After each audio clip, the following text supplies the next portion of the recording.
What's going on, Blazer fans? Welcome into Blazers Uprise Live. Been sorting out some technical difficulties. Hopefully my voice sounds good because I'm using my brand new mic. So hopefully that sounds good. It's not as bad as it was, but I was dealing with some background static that I was trying to sort out and trying to fix. I don't know if you guys hear any. But I don't know. Hopefully it's not too bad. Can you guys hear Eric? I need to make sure you guys can hear Eric. So, Eric, what's up? What's up, Tori? How you doing tonight? I'm doing good. I'm doing great. If they can hear you, can you guys hear Eric? Let me know. They said yes. All right. We're good. Yep. So I don't know if you guys can hear that background static. I don't know if it's just on my end or if it's on the stream too. If it's just on my end, that's completely fine. If it's on the stream, there's something I'll have to sort out. Who's leaving 2 dislikes, man? Yeah, screw over disliking a video when it starts. I know. Yeah, so like the static isn't bad. I was just trying to sort it out. Didn't want any background static. So I don't know if it has to do with my new mic. I unplugged my mic and plugged my headphones in and still heard it. Eric doesn't have anything running there. It sounds like he has a fan or something, but he doesn't have anything. So I don't know what it is. I don't know what's up. But hopefully it's fine. Hopefully it's cool with you guys. I'm gonna turn it down. I'm just gonna adjust a couple things here. Sorry, I gotta make this full screen because this. All right. Is the mixing good between me and Eric? We're troubleshooting live. Eric said something. We got Leo in the chat. We got Leo. What's up, Trevin? What's up, Ben? What's up, Desroom? What's up, Dame Dollar? What's up, Miker? So what's up, Sean? The audio balance between me and Eric good, or? Someone said I'm loud. Are you? Yeah. What's up, Malcolm? Okay, is he muted now? Is he muted now? If he's muted, then I can control. Am I muted? 'Cause I got a knob on my mic. That can control like the volume. My headphones are plugged in through my mic, so I don't know. It's just a different setup than I'm used to. I'm not muted right now. You're not? Okay. Nope. Okay, which means... Oops, I didn't mean to bring that up. Okay, so... We're discovering things with this new mic here. Because I have a knob on my mic that controls, like... I'm going to have to switch this. It controls the volume that I hear Eric at, and I didn't know if that changed the volume in the stream, since basically Eric's audio is what I hear through my headphones for the most part. Trevin and Ben say that I sound normal and you sound quiet. Do I sound quiet? Okay. Well, that I can change, I think. Am I louder now? I should be louder now. Same decibels. Weird. Probably need to get closer to the mic. Ben says perfect. Closer to me. Alright. Cool. Just definitely... What's up, Hamza? I gotta put Eric back up there. Just getting used to this. Gotta, sort out this new mic. Anytime you get a piece of new equipment, gotta sort it out. Changes things. New mic and the headphones are through it, so everything's kind of new with the setup here. Having you guys help us troubleshoot it live is the easiest way, to be honest. So appreciate it. Sorry for the late stream going live, and Buffalo messed up my order. I always get wings right before this, and they had my order go 4 hours earlier than I wanted. But, they were cool about it. So I still got my wings. Eric was running around and stuff. So, yeah, definitely a busy night. But now we can chill with you guys, stream, and looking forward to it. So, anyway, how was your guys' day?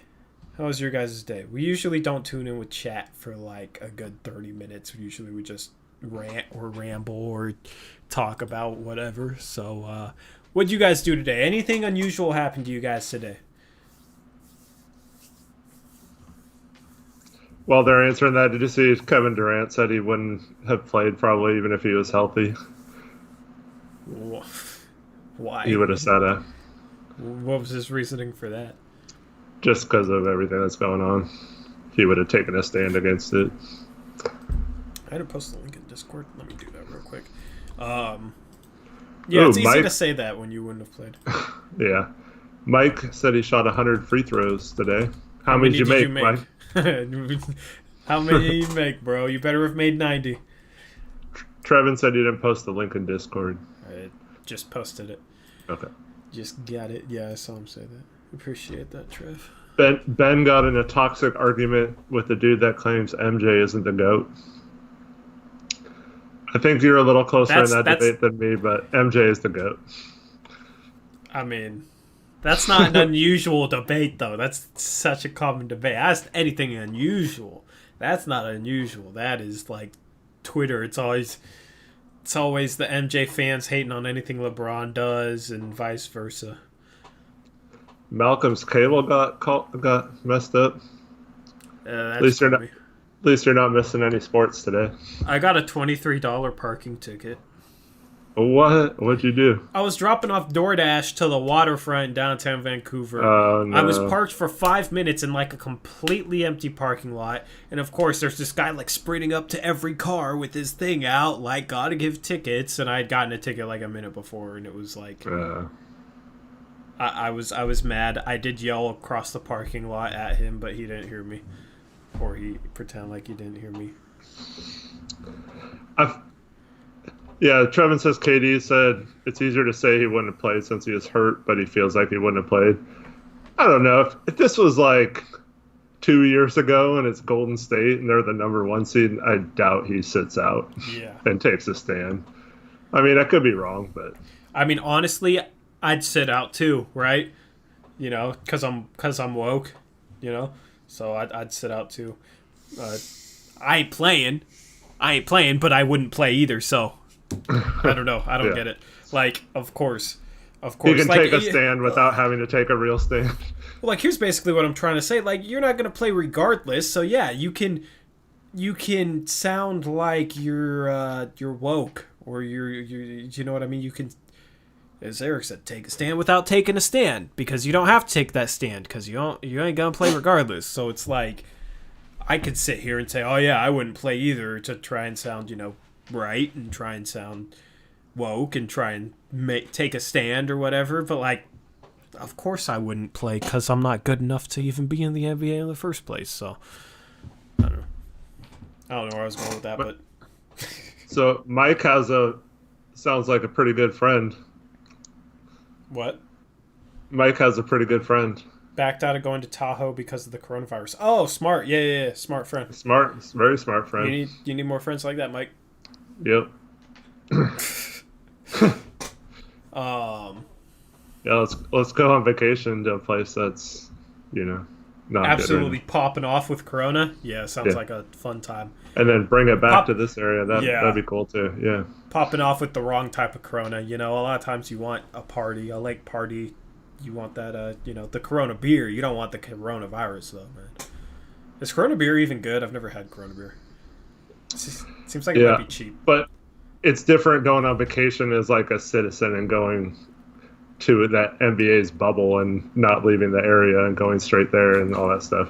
I mean, there's probably going to be problems that they might have to cancel it eventually, but yeah. Bro, you know what we should do?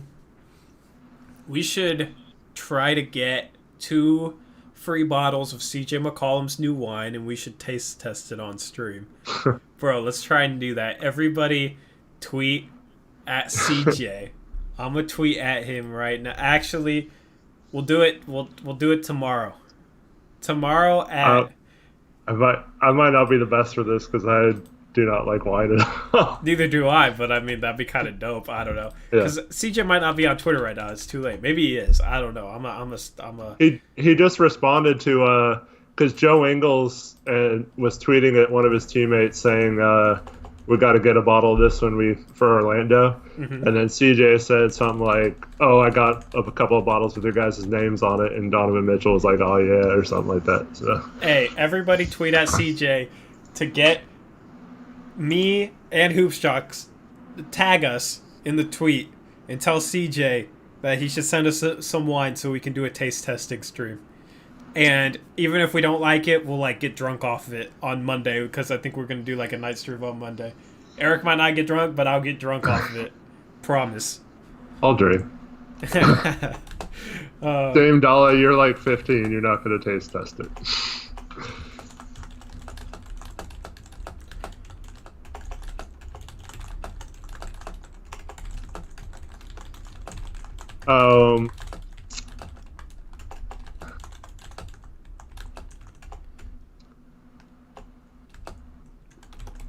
Malcolm asks, would Trevor Ariza get a ring if we won the championship? I think that would be up to the team to decide.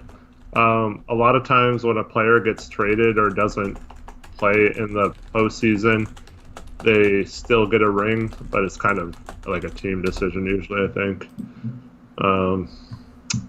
Then someone asked if Dame Dollar asked if there's been any news about his replacement.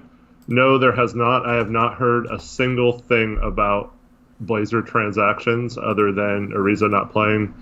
And it's probably a good thing considering most of the announcements are, oh, so-and-so has coronavirus. This other person has coronavirus. It seems like almost every team has someone. So if the Blazers don't have anyone, that could be a good sign. Malcolm coming off strong with the tweet. He was just straight up, CJ, give Torrey Jones and Who Shock some wine. Thanks, Malcolm. Authoritative with it. It's a bold strategy, Cotton. Let's see if it works. That got tweeted at me today too. I've had two different conversations with CJ on Twitter before, so nice. I like to think we're friends, so he would give me a bottle of wine. But we'll see. We'll see if we'll see how true our friendship is, Yeah, if we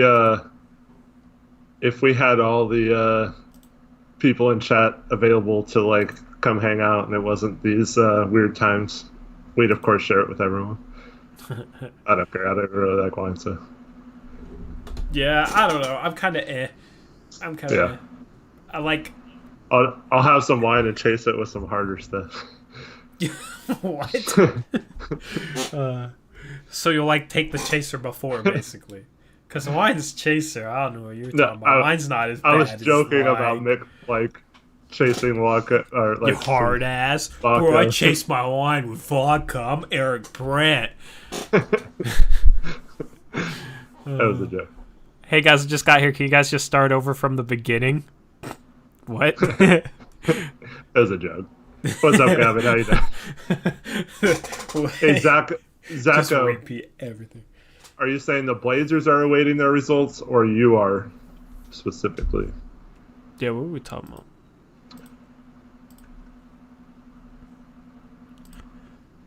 Oh, me? Oh, are you not feeling well? Oh, hopefully.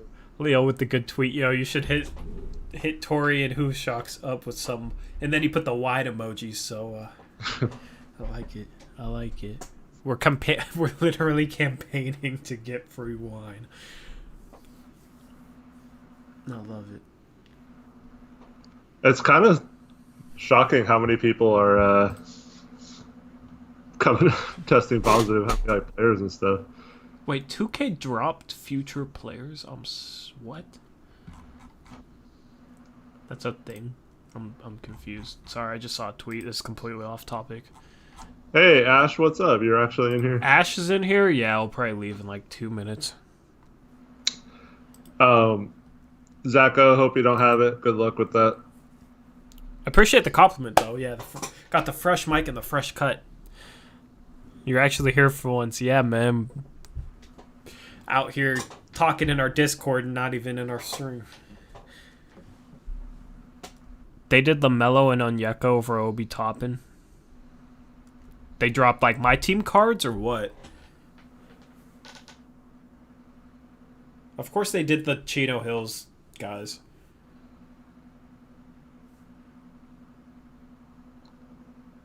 We'll get into talking about Nurkic in a little bit. What's up, eat a bowl of rice? Bro, what was the guy's name? I'm bringing chili? Yeah. Where's he been, man?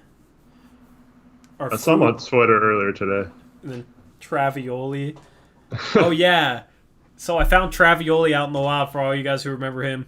I found like one of his videos and I commented on it, and he said he'll make his grand return at some point. Nice. So I'm excited for that.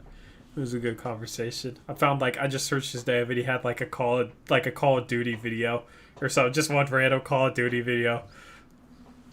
And he was kind of popping off too. So. Dang, if he plays Call of Duty, you should tell him. Oh yeah, dude. I might go back and say, "Hey man, Eric is getting into Call of Duty, so you should link up, man, because I miss." Where's Russell Westbrook right now? I'm gonna hit that guy up. He should be in here. I hope that game's on the 2K cover. Everyone's in here right now. Oh, dude. What's up? I just checked Twitter and my notifications are pop it off. Up. Yeah. We're campaigning.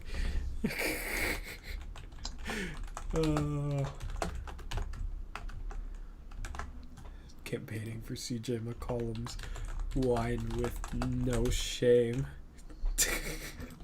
Tweet. Yeah, Leo's pretty good at Call of Duty. He's been racking up the dubs lately. Bro, we should just be campaigning for CJ to come on stream with us and get drunk off his own live with us. What a legendary stream that would be, bro. That would be the most legendary stream. Hold up, Trevin, you play Call of Duty now? Everybody playing Call of Duty but me. I'm still stuck on Minecraft, you know. Do you go bone in or boneless? Boneless, bro. Eating off the bone is weird. We ain't cannibals. I don't know. I know it's just meat, but eating off the bone is too real for me, man. And it's too fatty. I hate fatty meat. It doesn't matter on Call of Duty. It's cross-platform, so you can play on any system and play with each other. All these Call of Duty players, man. One of you guys needs to get good at Rocket League so I have a twos partner. Some of those guys like Destrom and Ben want you to get a Minecraft league going with all this. Minecraft league. I mean, they want you to play Minecraft with them so bad. Just come on, you need to play with them sometime. Only if you play. I'll play. I don't care. It'll be fun, but I have no idea what I'm doing. I'm a creative mind, so I enjoy Minecraft because I'm a creative person. So, I don't know. Minecraft gets a lot of hate, but it's the most legendary game maybe ever. There's 10 people that said they'd play Minecraft with us right now. Start a whole city, a Blazers Uppress city. That'd be dope, bro. I'd be down for that. I've just been playing the same server for forever. But I'm always on at night, man. You guys are sleeping, that's when I'm on. And then people are like, why are you playing video games when you haven't given us a video in 3 weeks? 2 weeks, however long it's been. Man, I'm working 45 hour weeks, and I don't know, it's just, I get mentally exhausted, man, because I'm working a lot and dealing with some other stuff, so I get mentally exhausted, so I've kind of been lax on the videos. I got back into uploading videos pretty regularly for a couple weeks, and then I recorded a mailbag that was 50 minutes long. That always messes up my flow, is when I record something and I'm I'm gonna edit it right now, or I'm gonna edit it tomorrow, but then it's 50 minutes and I'm oh, it's so long, it's so much editing, and then I put it off. If it was 20 minutes, I would have had a mailbag out a week ago, you know what I mean? But since it was a 50-minute recording, it's the NBA Twitter takes should be easy, because they're gonna be 5-minute videos. And what I'm going to do with the NBA Twitter takes video is I'm not even going to do a face cam. I'm just going to do 2K gameplay with tweets overlaid. So, what do you guys think about that for the Twitter video? It also, if you guys make sure you guys are notifying Tori of some really bad tweets. So yeah, send me. extra points if they're not Thunder fans, because I know that's like the easiest way to like go and grab some bad Twitter takes is to find some Thunder fans or Rockets fans or Russ fans or whoever. I saw a tweet today where this guy said Russ was the 7th best player in the league and Steph Curry was the 8th best player in the league and James Harden was the number 1 player in the league, and it's just like, it's so cringy. It's like, if you have 2 of the top 7 players, how are you 6th in the West, man? And they've played all season. Like, you're what, 6th, 7th in the West, right? I have videos I don't need video ideas right now. I got like a bunch of videos like queued up that I want to do. I just gotta edit this mailbag, which I've started doing. It's just, it'll be nice with this new mic, man. Trevin, why do we need to stay away from Bulls Got Next? I blocked him today, bro. Oh, did you? Have you seen his tweets? Yep. Maybe I shouldn't block him because he's good. He has good takes for that You video. Want to say hi? My daughter wants to say hi. Hi. She has clothes on. I remember that. Say, wait. Hi. Love you. Yeah, she was like, what was that, like a year ago or so? I remember she was wearing a nightgown and she started like grabbing at it. It was like, oh, YouTube just gonna ban me on the spot. Yeah. Oh, it almost ended when it started. You have a daughter that hates Westbrook. What? What is he talking about? I don't know what you're referring to. What? I assume it's probably the teenage one. If a daughter hates Westbrook, but why would she hate Westbrook? She hates everyone right now. Drive me crazy. Why? What'd you do to make her hate you? Breathed? Existed? She's a bratty teenager. Gave her life? But she's the same age as most of these people in here. So. Yeah. Yeah. Keep that separate, you know? You don't want any of these guys to be your stepson one day. Or your son-in-law or whatever the hell it's called. I don't know. I ain't married. My older daughter's 17, yeah. You knew that, Leo. But Mike says... Leo just got excited. Pause, Leo. Eric will beat your ass. It's all good. There's some good guys in here. You should... Ben Loki sounds like Eric's youngest daughter.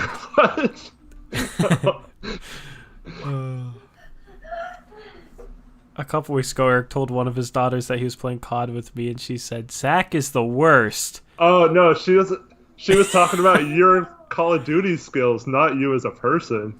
She was saying you're the worst at Call of Duty. That was my 3-year-old. She knew somehow. No, just kidding. Oh, damn. Bro, Westbrook is really that bad at Call of Duty that a 3-year-old can tell how bad he is? Oh, that's rough, man. That's rough. My 7-year-old always used to be like, can you play with Leo and Abdi, People's Mix? Like, can you play with those guys today? Like, I want you to play with them. Because at the beginning, those are the only 2 guys I was playing with. Yeah. It's fun. So, personal question. What? The ages are a bit spaced out of your children. How'd that happen? Well, the 17-year-old is an adopted daughter. Oh. Okay, so, I shouldn't have asked that question. Oh, it's all good. Yeah. Okay. So, like, I've raised her since she was 10 months old, but yeah, Dad's never even met his daughter. Hey, man, I thought she was yours, so that means you're doing a good job. Yeah, so we met when she was 10 months old, and yeah, and then we waited a while to have kids of our own, and then we tried for a long time. We had some difficulties there, and then finally had one, and then we tried to have one a couple years later, and then there was some more difficulties again, and then finally had one. Took 4 years later. Okay, because that's something I wondered, but it's kind of a weird thing to ask. Which is so of course I just ask it live in front of 26 people. But okay, that makes sense. I think I might have known that a year ago and forgotten. I don't know. I'm legally her father, on her birth certificate and stuff. Gotcha. But Gotcha. I mean, you seem like her father, so I don't know. The fact that I didn't know is probably a compliment to you. It's probably a testament to I don't know. But not as if I ever really see you with her, but I know there's some parents out there that or treat an adopted somebody they adopted differently than their biological sons and daughters, which is like kind of sucks. Sucks to see. So the fact that I couldn't tell is props, man. Well, thanks. Destrum, you're gonna get banned if you ever ask that again. And then to answer Mike's question from earlier, she sometimes takes some random late naps. So then she wakes up and won't go to bed. So it's kind of hard to get her to bed some nights. But my wife goes to bed pretty early too. So sometimes right now, we've been stuck in this house for a while, so sleep schedules are a little messed up. Gotcha. But she's usually sleeping by around now. But he was like, not meaning to judge, but why is she up? Gotcha. Yeah, I mean the hours are all messed up right now for everybody. I feel like. Destrum, I'm just kidding. In the last 4 years, my body counts 1. Okay, that's the most personal information you're gonna get out of me.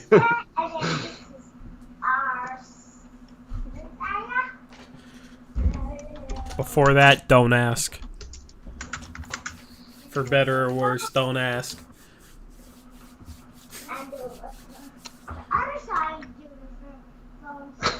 Yeah, I don't think anyone's breaking Wilt's record, Zaka. Yeah, mine is a little less than Wilt's, so. Yeah, we have some really basic child gummies that are melatonin, vitamins. But Mike says he gives his 5-year-old melatonin. But I almost feel like it's harder to put her to bed when she takes it for some reason. I don't know. She's the type that she's just now starting to sleep through the night and stuff. So Gotcha. It was a little rough for a while. She would get up every hour. Yeah. I don't look forward to ever having to deal with that. I do, but the sleep, the nighttime, that type of stuff, that's not gonna be fun. Yeah, there's some parts where I don't want them to grow up, but the sleep thing is definitely because my oldest, she'll just go in the room and sleep till 1 or whatever, and I can, if I want to sleep in, if the other kids aren't here, then I can, but you're gonna I can't ever sleep in with the other two. Yeah. But you're gonna have a ton of fun watching your son play in the NBA, though. Yeah, we'll see. Let's be honest. I mean, if he gets your height, bro, you better teach him how to be a point guard, and then he can. Then he'll have the total package, man. The height and the skills. Yeah, we'll see. He likes playing sports. He's not super crazy into them. Gotcha. Try not to push him too I much, wasn't at that age either, yeah. so Yeah. It's tough. He likes playing. He definitely. At some point, he's gonna want to dunk on somebody, and then it's game over. His baseball season got canceled this year. He was pretty bummed out about that. Dude, I feel bad for high school athletes because college athletes, you can get that year of eligibility. You can retain it. You know what I mean? So you might not lose a year, but high school athletes is different. They lose. They lose out. You can't just be a senior again. Tori, do you go Pepsi over Coke every time? Every Thursday I go to Buffalo before the stream because they have the half off boneless wings, and they sell Pepsi at Buffalo. So.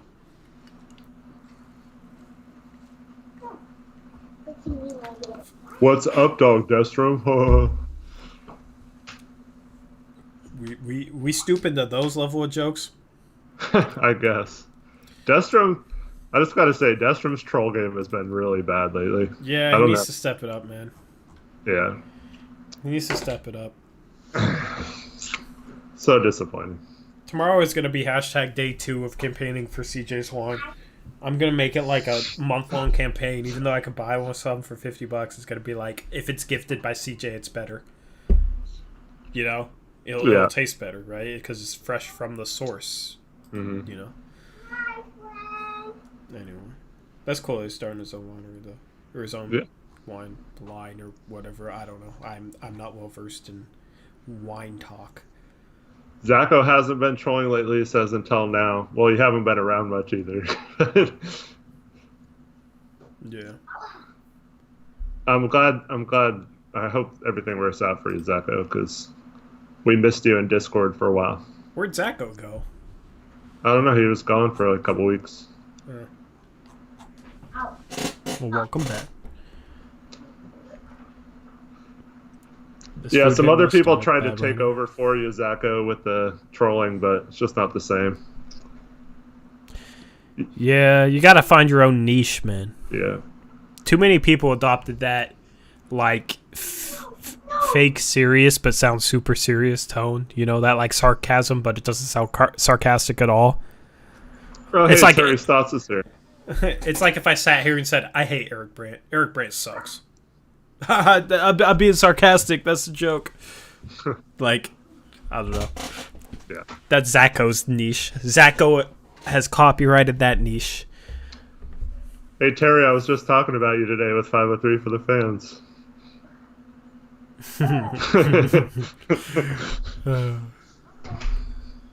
Thanks for carrying Dame to the Western Conference Finals. See, that's good old Zacho, man. That's Zacho's sense of humor. People liked it too much. They tried to make it their own. Later, Westbrook. See you later, man. Tori needs more content about me. A lot of people would say I need to make less content about you, Terry. So, especially during the season. Destrum is getting... Excuse me. He's getting a 300-second ban. Dang. So, I read... obviously... this Pepsi's hitting me. My apologies. Oh, my goodness. Mike picks up. Mike is more sensitive, so I gotta be more careful with this carbonation in my system right now. You know. I know both of us would jump at the opportunity to join a team for the restart, but it's never going to happen as a player. But I did read that today they announced if a staff member tests positive, you can replace them as well. So I'll just throw this out there, Terry. If you need someone to come help your coach's app out, we will carry the team to the finals, bro. I'll risk my life for you guys. I will out scheme Pop, bro. Like, y'all don't even know. Y'all would see some sets that you didn't know were even possible, and it'd just be the most innovative shit ever. You know, obviously, I would be a great NBA coach, but I'd rather be a YouTuber instead. So you're welcome. I would love to work in the front office like an assistant GM. I don't know if I would be a good head coach, though. Man, I could be the GM, the coach, the owner, and I know player. You think you could do everything, bro? Everything, everything. Like, yeah, bro. I'd rather if I could choose any of. If you could be a player, a coach, a GM, or an owner, what would you be?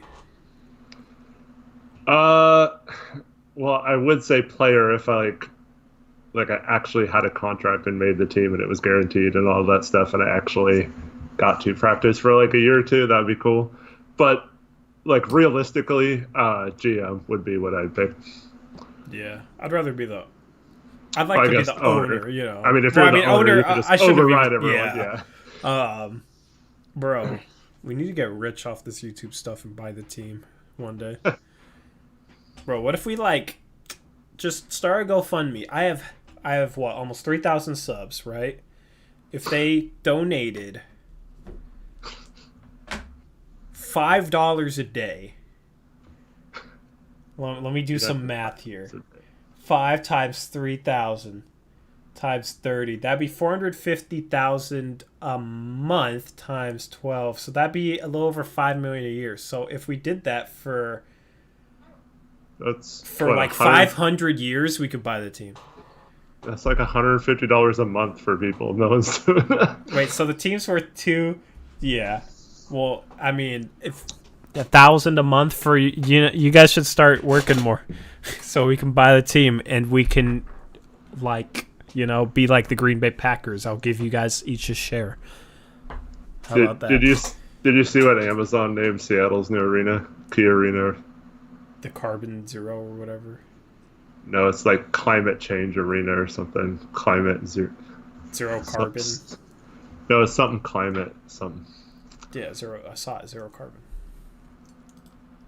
I think. Why would they rename Key Arena? Well, because Key Bank isn't the sponsor of it anymore.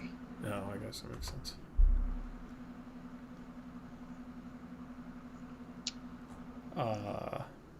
Climate. You're right. Climate Pledge Arena. Oh, that's what it's pledged. Yeah. I mean, it's just weird.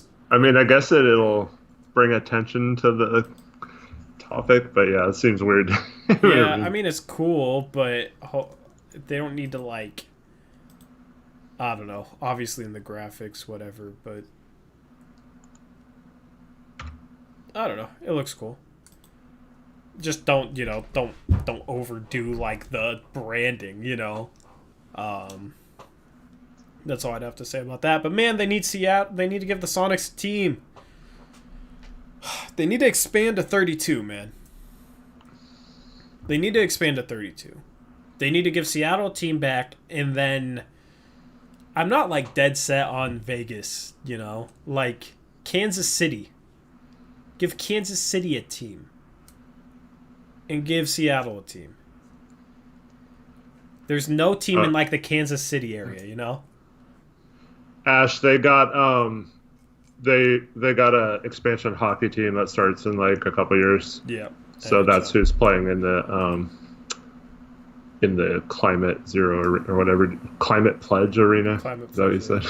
Yeah, but there's no like NBA team in St. Louis. There's no NBA team in Omaha. Like put an NBA team in Kansas City, which is actually in Missouri. Mostly, which is weird, but put an NBA team in Kansas City, put an NBA team in Seattle. Both teams in the West, move Memphis to the East. Perfect. I-5 rivalry would be so much fun, man.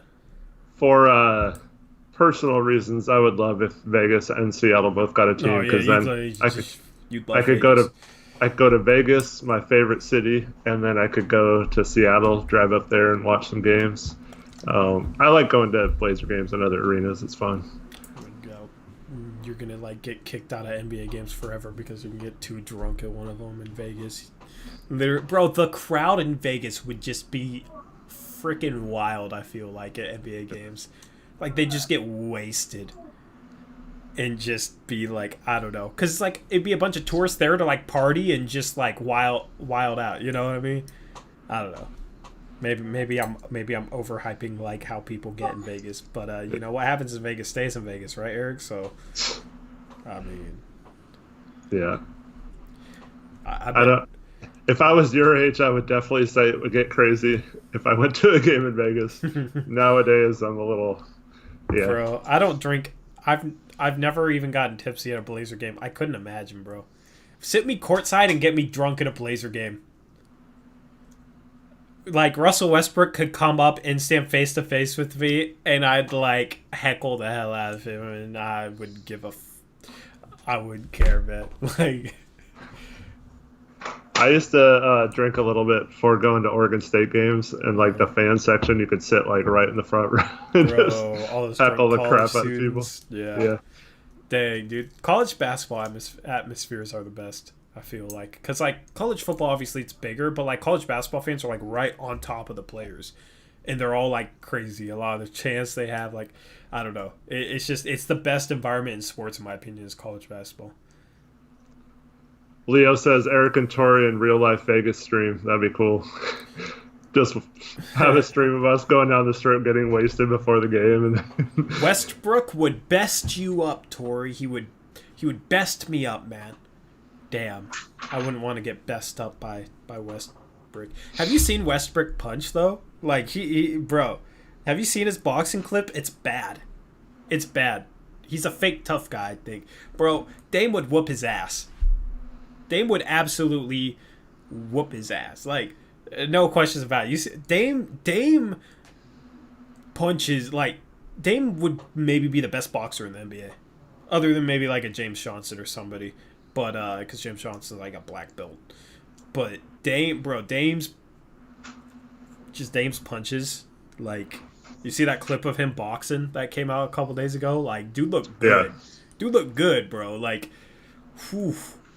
And you know Dame's a boxing fan. And you know Dame's from Oakland. And like, bro, he's a badass already. He's just a certified badass. Like, Like, compare that clip of Dame next to like the clip of Westbrook boxing, and yeah, it's funny how Westbrook acts like such a hard ass, and Dame is all composed when it's like Dame's a real badass and would just whoop his ass. Like, Westbrook doesn't want that, man.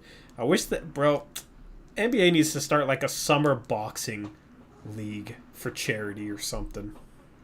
You know, like YouTubers box. For YouTubers have like $1 million boxing matches and stuff. Get that with the NBA players, bro. I would love to see that. Dame versus Russ in a boxing match. That would be so much fun, bro.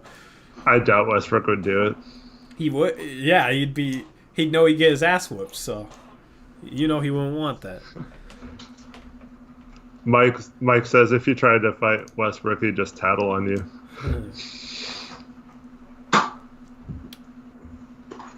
It's offensive to potatoes. I don't know what that means. Zacho said his IQ was that of a potato. No. His basketball IQ. Ben says you're simping for Dame. There's nothing wrong with simping for Dame. Dame's the best. You guys don't even know what Simpson mean. You're too young. You're too young to know what it's like to be a simp, so. Yeah, some of those. Mike's got a good point. Like players like Giannis who have those long reaches, that would be crazy. Oh, well, yeah, I mean, if they knew how to box, yeah. Well, you'd have to match them up against like sized players. Right, so Dame right. versus Russ would work because they're similar size. There's no way you're even reaching Giannis, you know, unless Giannis is just slow with it. Yeah, they're overusing the word simp. They feel cool by using the word. They feel edgy. I don't know, man. But all day today in Discord, I've just been seeing the word simp. I don't know why. Between that and casual, I feel like that's all I see on. Bro, dropping some... I saw some major cap on the timeline, so I had to drop some facts for y'all. God, man. Bro, when I do that Twitter bad takes video, I have some people talking like that, and I'll just make fun of them. It'll be great. Especially with this new mic, because I feel like this new mic is, like, going to be a lot better for videos in general, but especially for the Twitter takes video, especially for videos where I don't have face cam, because the Twitter take videos, I'm going to make it, like... I don't know if you've ever seen commentary videos on YouTube, Eric, but it's usually, like, these channels that'll just drop 1 to 2 videos a day where they're like talking about like certain things they've seen on the internet or certain things going on in the world. And usually they have like random video game on in the background while they talk, so they don't have face cam. So I wanted to do the Twitter takes video like a commentary video with like 2K gameplay. I'll actually play some 2K. Ugh, God. I'll play with the Blazers and have that as the background gameplay, but I just feel like this mic is like perfect for that. Because I don't know if you guys can notice, but this mic has like a lower tone to it. Oh, Mike said CJ just replied to him and asked where to send the wine. You for real? I don't know if he's serious or not, but he's lying. Yeah, we would have gotten the. Yeah. Bro, I'm a ban you for lying about that, bro. I want some wine, man. Unless he's up in Miker's DMs. Where's the screenshot, bro? He ain't. He's lying. My guy out here lying, man. I'm actually salty. Not like I believed him, but like I'm still salty. Mute that bozo. What? Mike says you have to know I'm lying. Yeah. I mean, like, I've had CJ reply to me twice, so it might happen, man. I don't think he knows who I am, you know. I'm not Jennifer, but... It's twice tonight you brought up that CJ's replied to you twice. Yeah. He's replied to me twice. At least I'm not Javo posting screenshot after screenshot of being followed on Twitter by the Trailblazers, you know. Destrom's mad that he called you an Oreo and he got banned, but you didn't give him a ban for lying. Why do you call me an Oreo? What does that even mean?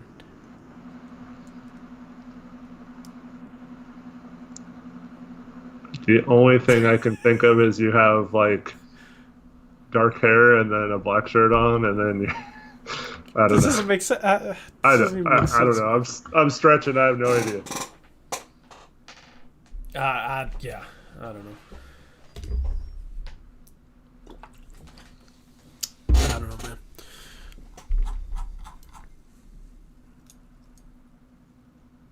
Dame's not better than Curry, and I'm just gonna not be biased. Steph is still a bit better. If Dame can improve as much as he did this year, though, he might get up. It might be a legitimate argument. See, yeah, he wasn't. He was talking about. See, he's gonna get banned again. Uh-oh. I'm not gonna talk about it. How'd you know he was gonna get banned again? Like I said, Destrom's been a little off his game lately. Yeah, like I guarantee, like that was not worth the punishment. You know what I mean? But he still said it anyway. I don't get it. Trevin's right. The stream has been hour 2 the whole time. Nothing wrong with that. What are the 3 most important aspects of basketball? Winning, not losing, and scoring more points than the other team. By the way, Tori, you could have kept that Donovan CJ take to yourself. Yeah, I could have, but I didn't.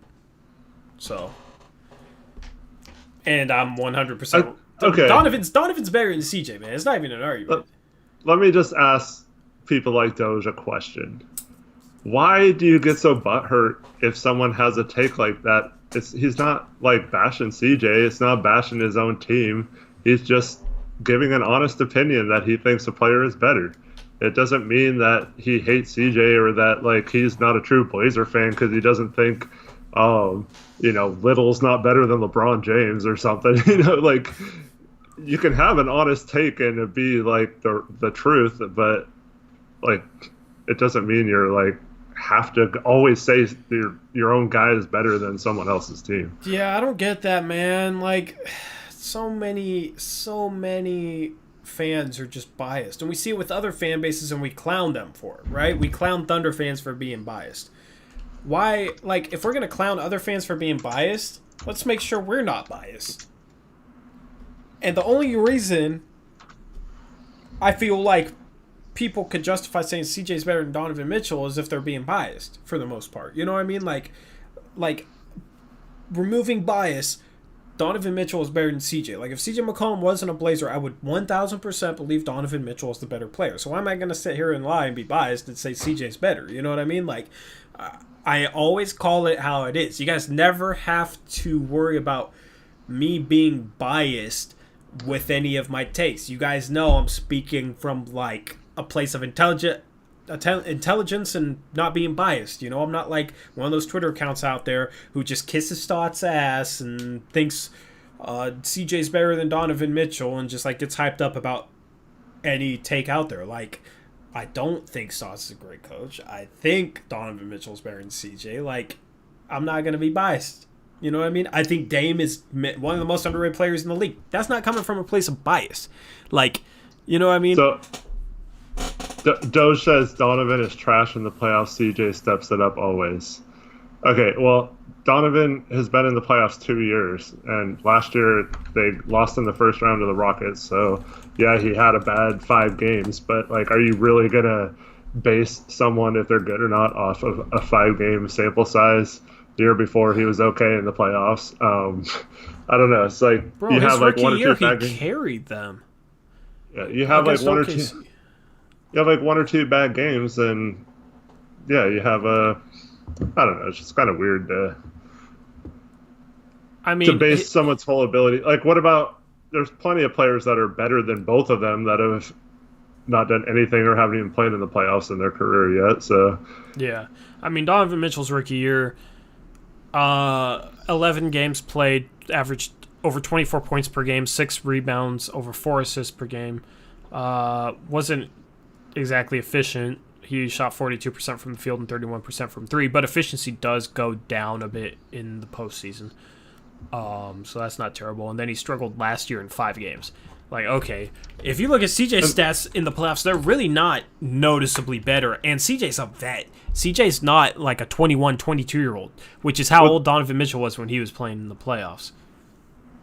yeah, I mean, if CJ was, I mean, how did Mitchell play 1 or 2? Did he play 2 years in college? 2. 2. Like CJ played all 4, right? Yeah. Like, he was a lot older coming to the league, and he got to sit out 2 years. Mitchell's been a starter and a good player from day one. It's not like a huge gap between the two, but like, I don't think the Blazers miss that much of a beat if you switch those two, and I don't think the Jazz miss a whole lot if CJ's running the show either. So I think they're pretty comparable, but I mean, Donovan Mitchell's Mitchell just a definitely has noticeably more better. potential. He's a better defender. Right. He's a better defender. He's a better... Part of me feels like he's a better off-ball player because he moves off the ball and he cuts more and he is more athletic. He can catch lobs. Like, he's a better just mover off the ball offensively. Also, Donovan Mitchell last year was more efficient. Or this season, Donovan Mitchell was more efficient than CJ McCollum. He also is a similar playmaker, similar rebounder, scores a little bit more on equal efficiency. Like, if you look at things statistically, CJ McCollum in no way is better than Donovan Mitchell. Statistically. Like, there is not one statistical thing that you can find that will say CJ McCollum is better. Donovan Mitchell is the leader of a playoff team, too. 3-point shooting, maybe. 3-point shooting, yeah. Yeah, 3-point shooting. But overall efficiency, it's about even. You know what I mean? So it's counterbalanced by Donovan Mitchell being a better slasher and a better inside the arc, and he gets to the free throw line more. Donovan Mitchell's still just as efficient. So I don't know. It's just like, how can you say CJ's better? Like, nothing statistically points at that. And Donovan Mitchell is number one guy on his team. Like, sure, CJ has played well without Dame, but that was mostly, from what I recall, against bad teams. Teams like the Atlanta Hawks, he got that triple-double against. Like, he did, play well against the Bucks, and a couple seasons ago they beat the Thunder when the Thunder had Melo and the Blazers didn't have Dame. But for the most part, it seems to me like it's been against bad teams. And it's also like, if Dame's out for a couple games, like, defenses aren't geared up to, like, stop CJ because a lot of times they think Dame might not play, or they don't have a blueprint to defend a CJ McCollum-led Blazers team, since that's a rare thing. So all the people that say, oh, well, CJ would just be 28, 7, and 5 if he didn't play without Dame, because look at the 10 games in the past couple of seasons where he's gone off without Dame. It's like, that's, one, a small sample size, and 2, that doesn't translate to CJ leading a team for 82 games in a season and being the guy on the team. So to say, oh, well, he's better than Donovan Mitchell because of a 10-game sample size where CJ played without Dame, that doesn't make sense to me. That's not like that. That's not a solid foundation for an argument, in my opinion. If we would have just drafted Donovan Mitchell, we wouldn't have had to work on this argument. We'd have all 3 of them. I mean, yeah. And I was down to have Donovan Mitchell be our third guard because I thought, like, his style of play was a perfect fit for us as a third guard. But we took Zach, which I didn't have a problem with. I'm a Gonzaga fan, and I still think Zach has a lot of potential. I just hope he realizes it, you know? But, I mean, like, I'm never going to complain about us drafting a Gonzaga guy. Like, especially with the way Gonzaga players have kind of came into the league and had some success the past couple of years. You look at Brandon Clark and you look at Hachimura. Like, both those guys have had good rookie years compared to where they were drafted, I feel like. Maybe not good overall, but like they were impressive, you know what I mean? I think Zach Zach's time is coming. Gonzaga is starting to put a lot more NBA talent into the league, and now you have like Petrusev, Tilly, Ayayi. I'm just gonna fan out for like a good 30 seconds. Those three, Kispert, like they could, bro. If they had all their players enter the draft, they'd probably get 4 players drafted this year. Yeah. They probably get 4 players drafted this year. Next year they have a top 7 player coming in Jalen Suggs. The year after that they have Andrew Nembhard, who I think will get drafted. I think he could possibly turn himself into a first round pick. Watch. Andrew Nembhard is very talented. Just wasn't the best fit. Watch, Gonzaga will turn him into a first round pick, and then they're going after 2 of the top 3 players in the country. I think there's a chance that they get both those guys and then win the 2021 championship. That's me fanboying out, but like, watch over the next 3 years, if they get Banchero and Holmgren and they have Nembhard and they already have Suggs and all these guys, like you could see 4 years from now, like another like 8 to 9 Gonzaga players in the league. Like Gonzaga's turning into one of those schools that just churns out NBA talent. It's kind of crazy.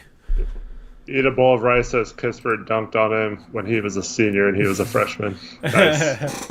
Man, Kispert ain't even like that, but of course he's 6'6" and he's talented. I think Kispert could be a sleeper, just as a 3-and-D guy with like some decent height, like a Duncan Robinson type. We're speaking of Duncan Robinson, his defense is actually slightly underrated in my opinion. That's probably the reason why he's been good this year. I don't know. We're kind of bouncing all over the place. But Ben's triggered. Good. I was hoping for that. What we do in the shadows, I have no idea what that is. They're talking about some other channels, I think.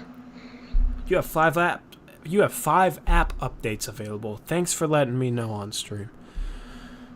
You didn't hear that ring, Eric, but my computer just ringed at me to update something. I don't even know what. So let's talk about Nurk being the newest 3-point. Oh yeah, that was the topic of the stream. That's right. People were getting a little too excited about Jusuf Nurkic hitting threes in a practice. I mean, I say it again and again, but you guys know I call it how it is. And I'm not going to sit here and get excited about Jusuf Nurkic hitting threes in a practice. Okay, it's a practice. I can hit threes in a practice, okay? Like, yeah, it's cool seeing him knock down three-pointers, especially one that was from like 5 feet behind the NBA three-point arc. There was footage of him doing that today, and fans were getting super excited about it. The thing is, I did, pander to that excitement a little bit with this title, saying the NBA's newest three-point sniper, but that's not my fault because the fans are the ones that are getting super, super excited. Now, I'm not saying that Jusuf Nurkic can't be a three-point sniper or anything. A lot of Euro bigs have developed into three-point shooters. Marc Gasol, Jonas Valanciunas has stretched his game out. He doesn't shoot much, but he's decently efficient from there. Pau Gasol is another one of those. So I do expect that to potentially be part of Nurkic's game, but let's not get carried away with ourselves based on him just hitting threes in practice. Yeah, I agree. I'm more happy that he's just out there moving, doesn't seem to be laboring at all, doesn't seem to be favoring either leg. Because sometimes you can come back and put too much pressure on your good leg. He seems to be moving really well. Seems to be in okay shape, as much as you can tell from a little video like that. But, yeah, it's just good to see him out on the court actually doing basketball stuff and seemingly ready to play. Yeah. Yeah, I just feel like Blazer fans do this thing before the start of a season where they get excited about a potential new skill of a player or just get super hyped up about somebody. At the start of the season, everybody was super hyped up about Anthony Simons. And Anthony Simons, compared to the hype that fans had before the season, has been a disappointment. if you were a little bit more realistic and knew that this might just be a growing year for Simons, then I don't think it's a disappointment. But for a lot of people out there who thought that he was just going to be Damian Lillard right off the bat, those people ended up being disappointed. And the thing is, every time before the start of a season that fans get super hyped up about something, normally it ends up in a letdown. Mario Hezonja is another good example of that. Nick Stauskas is another good example of that. It's funny how like the guys that don't have the hype end up being the guys that really step up. Like the Seth Currys and God, I'm blinking. The Gary Trent Jr. You know what I mean? He didn't have a lot of hype going into this season. Those were the guys that showed out. It always seems like, and I'm talking about before the start of the season because normally this happens after a long layoff. So this is kind of happening right now before the start of this restart with Jusuf Nurkic and him being a guy who's going to shoot 3 to 4 threes a game. Like, oh, Nurkic can space the floor now. Nurkic is going to be a 3-point shooter. He's going to be knocking down a ton of threes. I feel like it's going to end up with Nurkic maybe shooting 1 or 2 a game and not being that efficient, and then fans are going to be disappointed, maybe even mad at the fact that he's shooting threes. There was that 2 years ago he said he's going to shoot more threes, and he missed like his first like 10 or 11, I think. Mm-hmm. But all of them were like rim in and out, that looked so good, and they just weren't falling in the games. It could be like that, but the thing people aren't realizing is the dude hasn't played by the time this thing is like almost a year and a half in an NBA game. And I know it's going to like minimize it a little bit because a lot of people are probably going to be rusty in this restart. So it won't be quite as bad as if he just joined, in the middle of the regular season. But it's still going to take this dude a while to get back used to playing in games and getting back into game shape and like learning to trust his leg again and all that kind of stuff. Like, I'm really trying not to like have any expectations. I just want to see him on the court playing and not getting hurt at all. And I'll be happy with that. Anything else I think is a bonus for me. For him to knock down threes, he's going to have to get comfortable doing something that he's never been comfortable doing before, and that's shooting from that distance. After how long he has not played, he's not going to be comfortable doing things that he was already comfortable doing. He's not going to be comfortable just playing basketball for a little bit. So to expect him to come back and be comfortable doing something that he's never been comfortable doing, I think is just asking too much. Now, I might be pleasantly surprised. Yeah, you might shoot like Dirk Nowitzki. I don't know, man. Like, I'm not ruling it out that he comes back because he does have decent form. It looks like his form has improved a little bit. It looks like his elbow is a little bit more in. The ball, his set point is a little bit more in front of his face. Like, his form does look better, and he does have a decent stroke. Okay, so like that's why I think he does have potential to be a decent 3-point shooter, and that would just follow the trend with a lot of European bigs. But to expect him to do that in this restart or even next year, I wouldn't expect it. For me, it's just like, let's just wait and see. Okay, if it happens, I'll be pleasantly surprised a bit, If it doesn't happen, that's fine. I feel like that's the attitude that we need to take for this, and that's the attitude that I was saying that we need to take for Mario Hezonja when fans were hyping him up in the preseason, talking about, oh, he's an athletic version of Evan Turner, and he's an athletic version of Evan Turner who can also shoot. I heard that. People were hyping up Mario Hezonja like crazy. Oh, he's the 5th pick in the draft and just ended up in bad situations. Now he's here in Portland, and he looks good in practice, and he looked good in this preseason game. Oh, he's gonna be great. You know what I mean? Like, fans take like a little shred of something they can be optimistic about, and then they run with it. And I think that's what you have here. Nurkic is hitting threes in a shoot around, and fans are just going a little too crazy with it. So don't put pressure on Nurk expecting him to hit threes, because Nurk's always on Twitter. Nurk's in tune with the fan base. Like, Nurk knows these clips are going out there. You don't want pressure on Nurkic to knock down threes. Like, it's going to be harder for him to get comfortable doing that if he puts too much pressure on himself to knock down these shots, So it just needs to come to him. I don't think it's going to come to him in this restart. Yeah, I agree. I just hope he gets on the court and feels comfortable and gets back to playing again, and that he's ready to be Nurk again next season. Yeah. Obviously, if we make a deep run, the longer we go, probably the more comfortable he'll be. Uh, but yeah, I just hope he's not like completely nervous when he gets on the court, because we kind of need people who are ready to go right away because we can't really afford to have any time to get players back into shape or kind of develop people or like work on Nurk's 3-point shot. Like we need to get going right when the Yeah. game start because there's not much time to goof around. Do you think it helps his nerves the fact that he's going out there and not playing in front of any fans? Oh, for sure. I think. Yeah. Well, a little bit of it's like, I mean, he seems to really thrive off the crowd, especially in Portland. But I do think that not playing that first game, because that would have been crazy that Sunday we were supposed to play the Rockets if that would have been his first game. That would have been the loudest the Moda Center's been in like probably, well, if you don't count the playoffs last year, it's probably the loudest regular season game in a long time. But yeah, it takes a little bit of pressure off. And like I said, other teams not playing for several months too and being kind of rusty themselves takes some pressure off too. Yeah, I just hope he doesn't try to do like too much right away. Yeah. Yeah. I agree.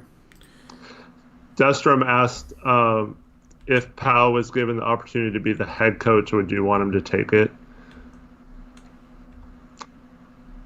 I mean, I'm not a Stotts fan, but like, we don't know that Powell would be a good NBA coach. Like, Yeah, it's kind of hard to tell because he's never been a coach or assistant or whatever. I'd really like him to become an assistant coach for us. I think he would be a good big man coach at least. Um, he played for Pop for a little while. He's played for Phil Jackson. He has a lot of different styles of coaches that he played for. I think he would be pretty good. yeah, yeah. I mean, he's a smart player.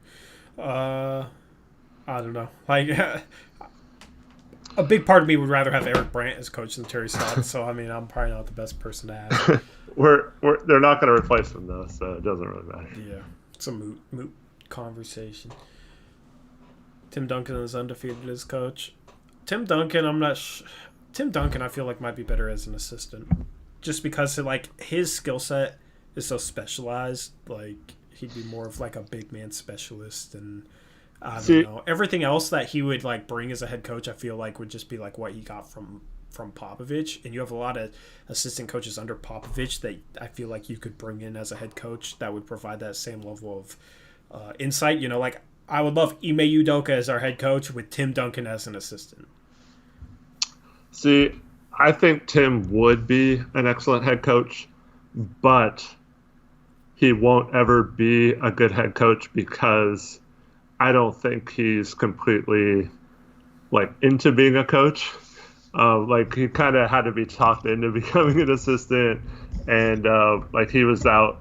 I think he has like a automobile shop and he works on cars and stuff. And I saw an interview with him where he's like, "Yeah, I don't even really care about basketball anymore. I'm having fun in my shop," type of thing. So like, I don't think his heart's completely in it to where, like, if you have like obviously a guy like Stotts or Ime Udoka or something's going to work like 24/7. I'm not saying Duncan would be lazy or anything like that. I just don't think he would be like as into it as you need to be a successful head coach. God, I wish Ime was our head coach. I feel like Ime Udoka would end up being such a good NBA head coach. Who? Ime Udoka. Who's that? Huh? Joking. What?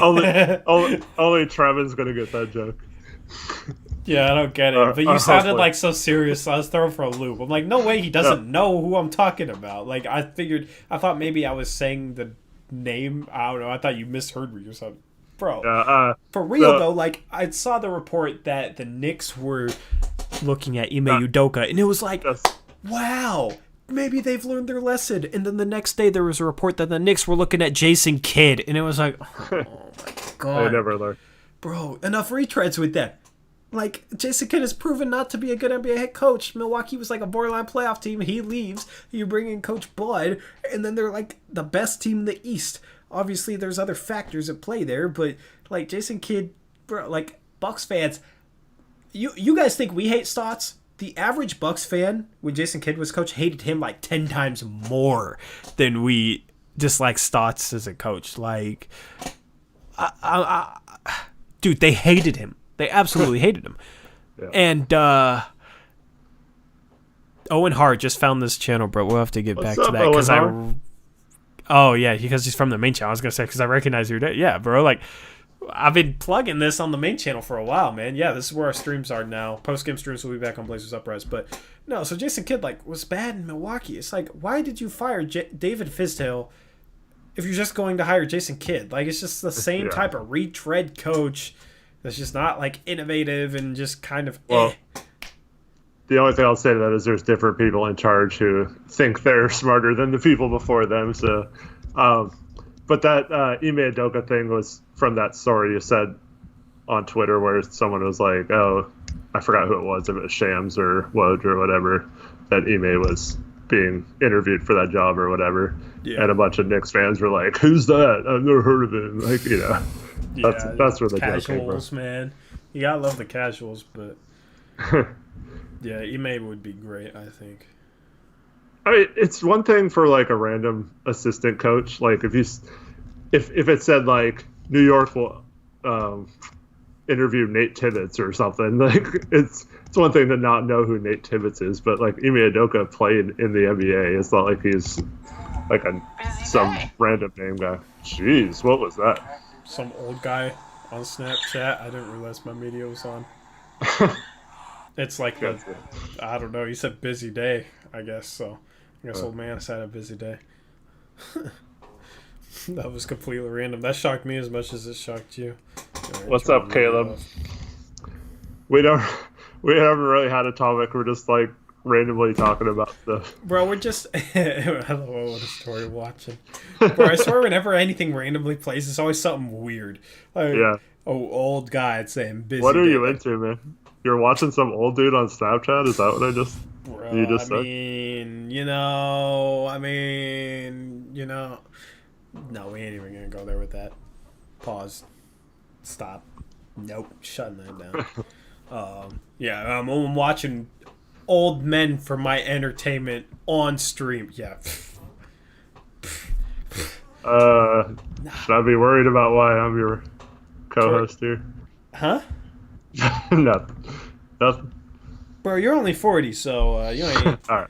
Oh, I'm not in your age bracket. So I set that up perfectly for the spike. Oh man. Those quit kidding. That was a terrible joke. I'm just going to pretend like I never said that. If you guys didn't get it, that's better than if you did. Anyway, does anyone here play spike ball? I don't know what that is. Let's not get some Tory Eric fan. Bro, I'm gonna start banning y'all if y'all start getting weird like this, man. It can't get this weird until we have less than 20 viewers, and we got 23 right now, so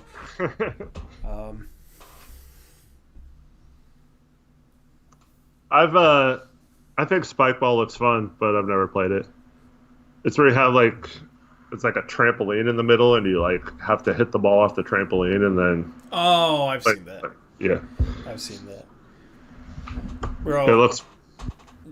I'm down for any kind of like competition athletic thing. Dude, when I was a kid, man, like on my street, we had we would play a game called Ups. I don't know if you guys probably don't call it that, but it's basically you play on a hoop that's like as low as it can go, like usually 7.5 feet, right? And basically you have like a line of people, so it's like bump, but it's only one ball. You have a line of people. The first person serves. You're not supposed to make it. First person serves, and you try and get it to bounce as far away from the hoop as possible, or whatever. So usually you just throw it off the rim. But basically every person after that has to shoot the ball as an alley-oop.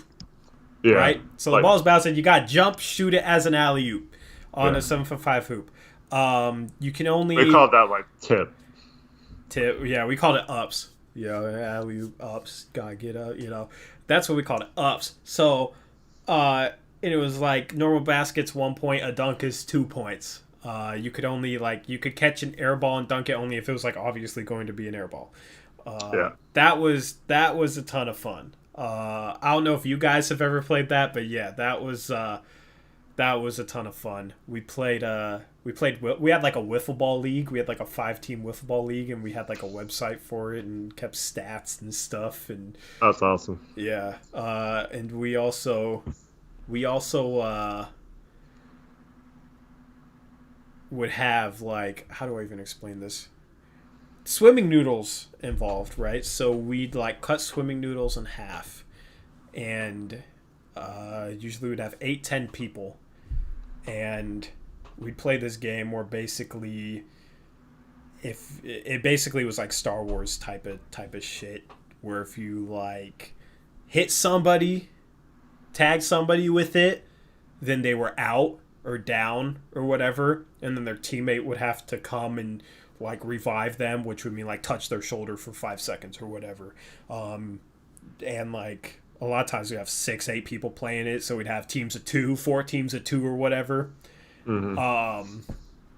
So that was a ton of fun because we had like 4 houses down this street and then like around the corner, and like we just did we did care. We would end up on other people's lawns and nobody would really say anything. So it was a pretty chill place. But like this street had like big backyards with a ton of trees. It was like very foresty and big old yards and stuff. So it was that was actually a ton of fun. It probably looked absolutely ridiculous because cars would drive down the street and here are these like middle school guys like waving swimming noodles at each other, but yeah, it was a ton of fun.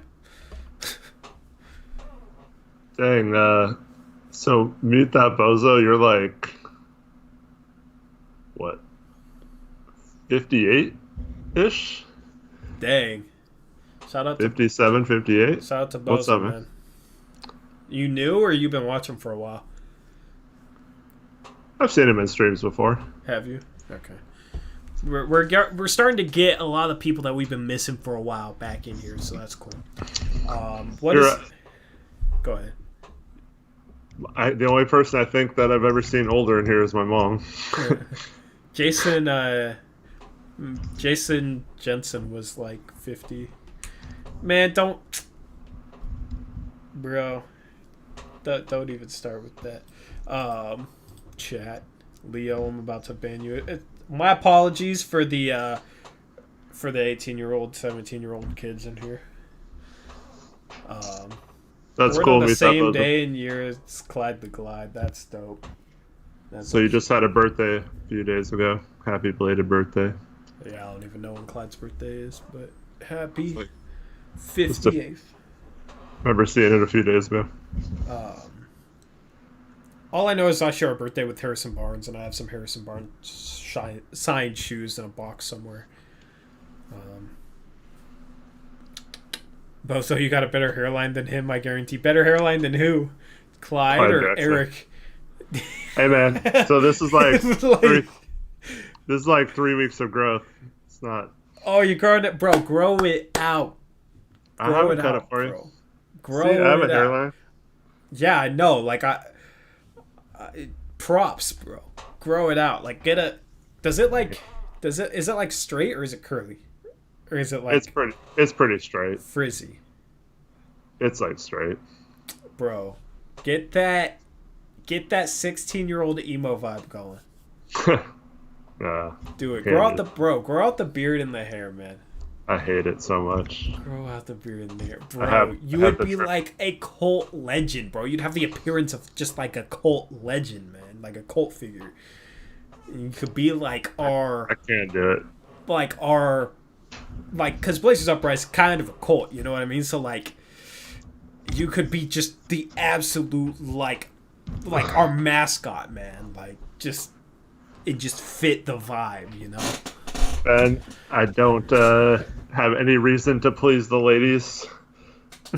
Yeah, you shouldn't have pluralized that. You should have said that will please the lady, and then maybe you would have gotten more traction with that.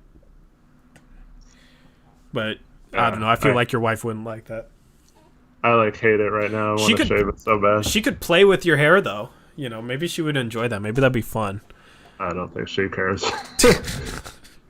She doesn't like it when I cut it super short though. Yeah, because then she's like, dang, this guy just aged 10 years because his hairline's gone. Man, I had to deal with the forehead comments earlier. You didn't say nothing. I'm just... I have a big forehead, too. Blame Destrom because Destrom made me mad, and I'm taking it down on you. This not no Colt, especially when you abandoned me 3 teams last... What? Nothing you said, Doge, makes any sense. Who can we sign for small forward? Harkless, maybe. We'll get into that after the season restart. He's talking about right now.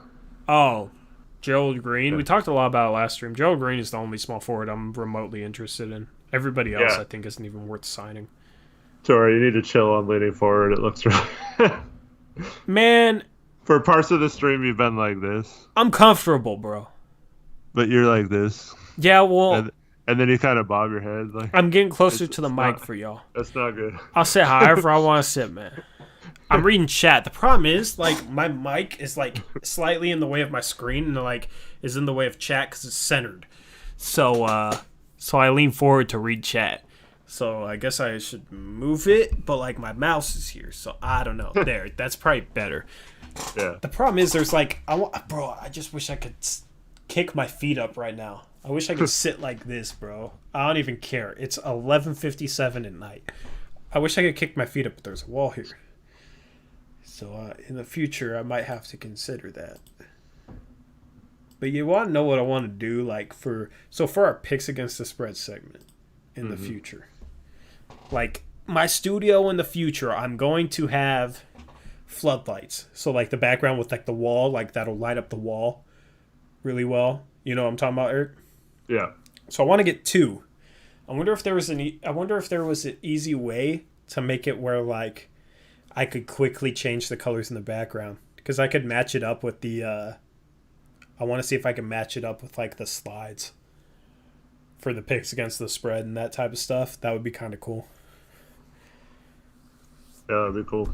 I've been geeking out on studio ideas.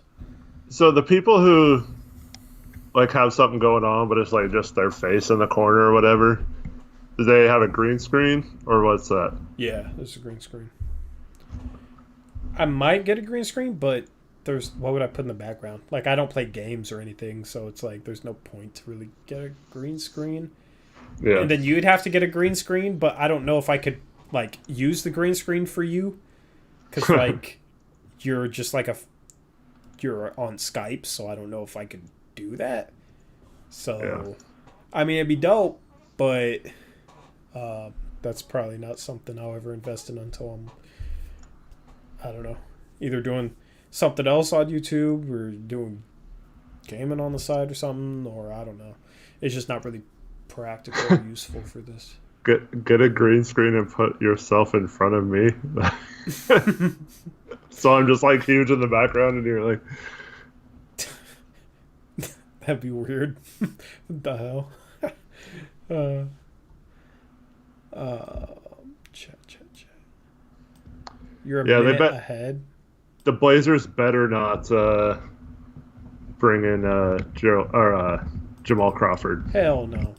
That would be one of the worst possible people they could bring in.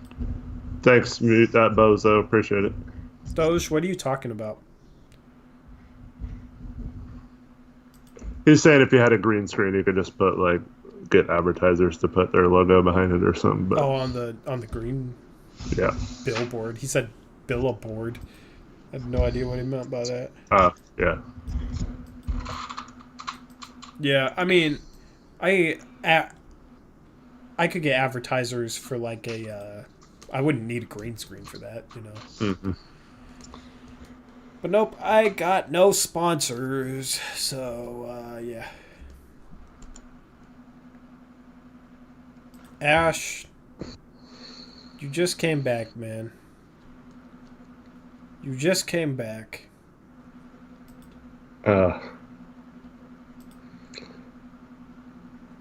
It was a forehead joke. Don't make me 300 There's- second ban you, Eric. No, they're saying the billboard thing was Oh, was it? a forehead joke. Yeah, Not I'm gonna put you in 300-second timeout like repeatedly. Every time I see you come back, I'm gonna give you another one. Doge. So, bye. What? Oh, Zacho returned. I thought you needed Zacho too. And I was Nope. like, what? Nope, Zach was my guy. Doge is a hater, so could be a 5-head. Bro, they'll run with that, man. They'll run with that, bro. 24 hour, dude. I wish I could give a 24-hour ban. Doge would be gone. Because he's been on my bad side lately, man. This is gonna sound dumb, but I feel like I don't know what it is, but like in real life, my forehead isn't that big. Same with yours, you know. Yeah. Like it seems like it's like magnified on camera or something. Not that I care. I don't give a crap if people. I mean, it's probably only magnified because these weirdos like analyze the screen they're looking at and like all the pixels, and they count pixels. Like, oh my god, your forehead is 120 pixels tall. Oh my god, like got some guys in this chat that would definitely do that. Yeah, I mean, like this is a normal forehead up here, like. You know, it's a normal forehead. Thanks, Marco. That's correct. Big brain, big forehead, big brain. You need a lot of space for this brain, man. All this basketball knowledge. All right, bye, Ben. Uh-oh. No, he said he's unsubbed. I'm just saying bye. Oh, okay. He's leaving on his own accord. Yeah, they're zoomed in. Yeah. Yeah, it hit midnight and they started getting weird with it. Bro, shout out to us still having 22, 21 viewers past midnight. That's a dub in itself.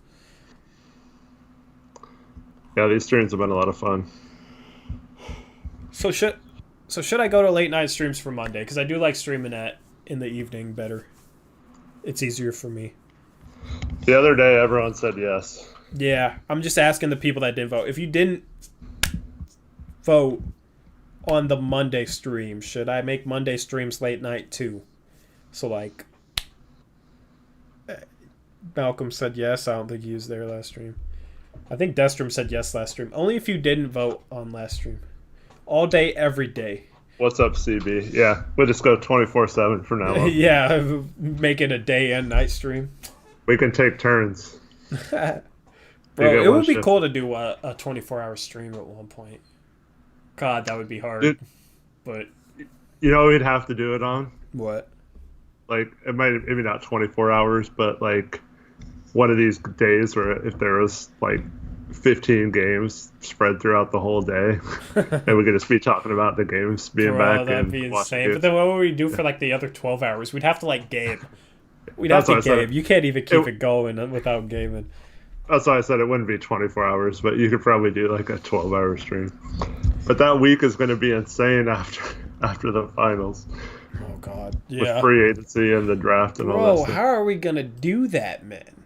I don't know. So, how do you wait? So what's the dates for everything again? I think they changed the draft to October 16th. It's either the 15th or the 16th. I think it's the 16th. Let me Google it. And then free agency is the 18th. Bro, that's like no time in between the draft and free agency. Yeah. How the hell? I think they announced like most of the players' decisions were going to have to be the day before the draft too. There are many ways to collaborate online. Okay, yeah, don't play.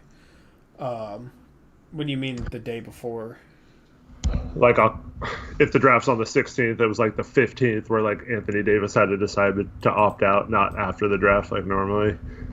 Yeah. Because they had to change the dates and all the contracts, because obviously it was like right now when they'd have to decide if their contracts were normal. Training camps begin November 10th? What? Yeah. That's like, what, 3 weeks after free agency starts. So if they reach Game 7 of the finals on October 12th, some of those teams might not even have a month. Yeah. Bro, what? I mean, I guess they did just have like 4 months, but Oh my goodness. Okay. I mean, if the NBA like restart fails, then obviously the timeline's gonna change. But let's assume it works. Like, oh, so how would we do this? Draft content. Well, I assume we'd have to do draft and free agent content at the same time before the draft and free agency, since they're so close, right? Like, or should yeah, I? we'll have to do our draft content like during the playoffs, like start doing the prospects and stuff, and then of course have our draft show. Free agency, it won't be that hard. We just prep for like Definitely gonna have to pre-record some things for the first time in my YouTube career. yeah. I'm just like, for the draft it'll be easy, yeah, because we can do it during playoffs and we have like a lead up to the draft, you know. Like it's not completely normal. It's a little bit more condensed, but usually the draft is a few days after the end of the NBA Finals anyway. So that'll be normal. It's just like the free agency content. Normally, like after the draft, we have like a week to like spread that out. But this is like, we gotta start the free agency content like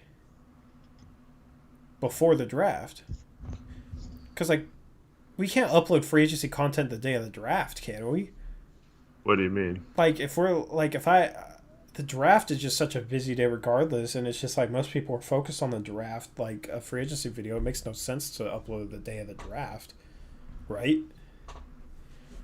What Chat, what give us kind of feedback on videos? this. What Like- kind of videos are you talking about? Like, should we sign Anthony Davis? yeah, or, and I might do like a couple general NBA videos, like 10 bold free agency predictions and stuff like that. Like I assume I'll just do those before the draft too, which is just weird. yeah, like I said, we'll just have to do that all before the Whoa. those couple days. I mean, it's going to be We're- weird, but We're we have gonna the live stream, so 2 huge streams in 3 days. yeah. What the hell? Like, I'm tempted to just say, screw it, let's have, like, a big stream in that day in between, too. But, like, I could not keep up with that. That, like, bro, like... So, NBA Draft, will stream that. The day after, I'll probably put out, like, a draft grades video or something like that. I'm not gonna be working those days. Like, I'm gonna be grinding this, obviously. I'm gonna try and figure out how to work around that and all that. But... yeah, so I'll do like a draft grades video on the 17th, but like 16th we'll have that NBA draft live stream. So here's something that I've been wondering if I should do with that. Like, I could import the ESPN graphics into like a stream with us, but I'm not entirely sure I wouldn't run into like a copyright issue. But if we streamed on Blazers Uprise Live, I wouldn't really be tripping about a copyright issue, but there's a lot less people subbed here, and it's not monetized here. So, do I not? I don't know. Because, like,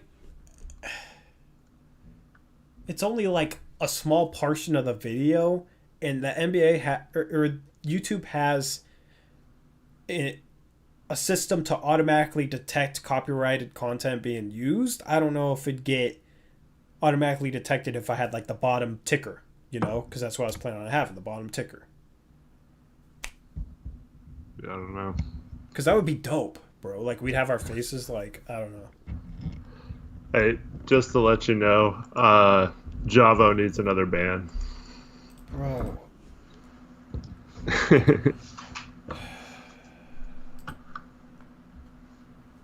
I need to have moderators, or I can just say, just keep banning Doge. Not Josh, Javo. Oh, that is Doge. Never mind. Sorry. Yeah. I got confused for a second. But so This is once you check Discord, don't ban him again. That was for his comment in Discord. what do you say in Discord? Do you want me to say it out loud? Nope. I don't think you want me to. Yeah. I will ban him in Discord. I don't care, man. Watch out, Doge. Yeah.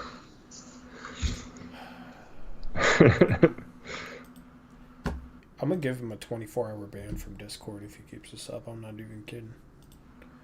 Pushing my buttons, just like that song says.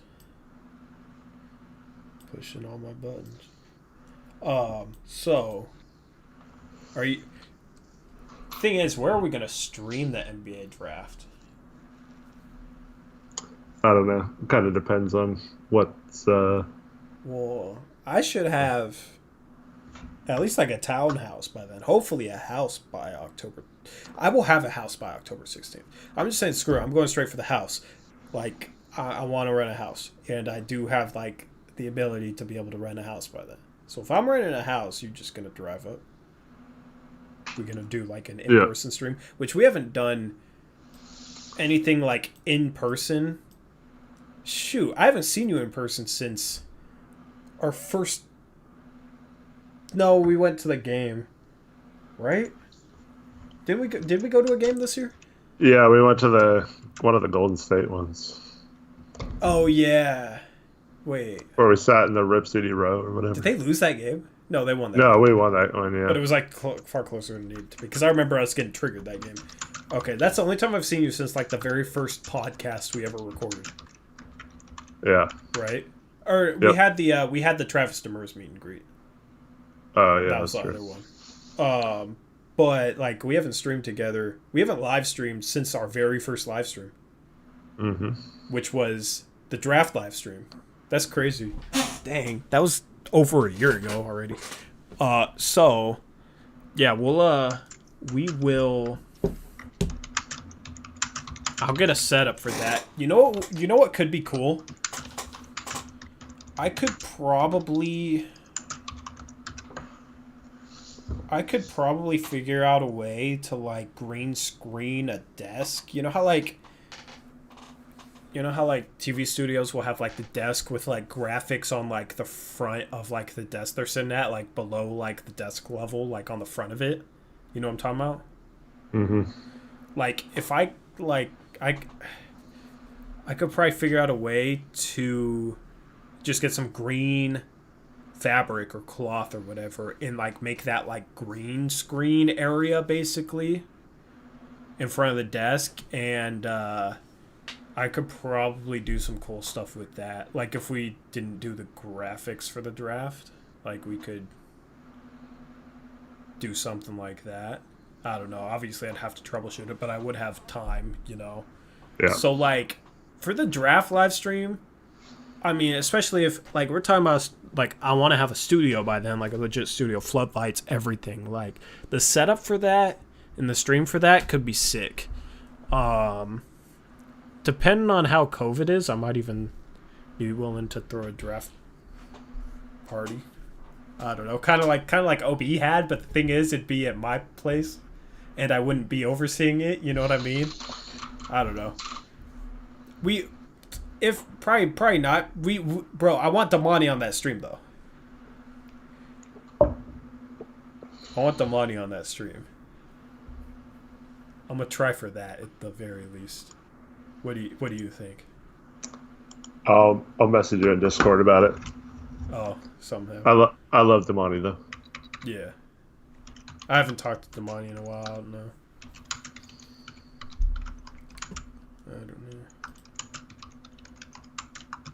Cause that was fun having him on that stream. And you'd have to do it for Eric's house as well. Well, I'm just talking about like, cause me and Eric would probably stream this in person. Make sure. I mean, I don't care. It's just have him for his energy, you know. Mm-hmm. For sure. He could just be like the hype man. I don't know. Like our pre-draft content, we could educate, you know. I don't know. Like make him watch all our videos first. Bro, I feel like his energy goes perfect with ours. Like, yeah. Like, for sure. Bro, he just makes things so lively. Like, bro, I love his energy. I've always thought about him. You guys probably don't know who I'm talking about, but it's the guy who was on our draft stream with me and Eric. The guy who played on a Rip City 3-on-3 team that almost got in that fight. So So I don't know. I just want to, because like he was on the draft stream last year, and then it goes like full circle. I don't know. Yeah. Clay's in me. I don't know. Clay's hasn't come in chat since we had that beef on Discord. So I don't know. Who knows if Clay's will be back? Oh well. But he won't be back on stream. I'm cool with him being in chat, but yeah, I ain't even gonna go into that. A lot of you guys probably understand, a lot of you guys probably don't. You don't have to. I'm just not even gonna go into that. I'm not gonna defend it. I don't need to. He should have a Twitter, man. But he ain't about that life. What'd Trevin say?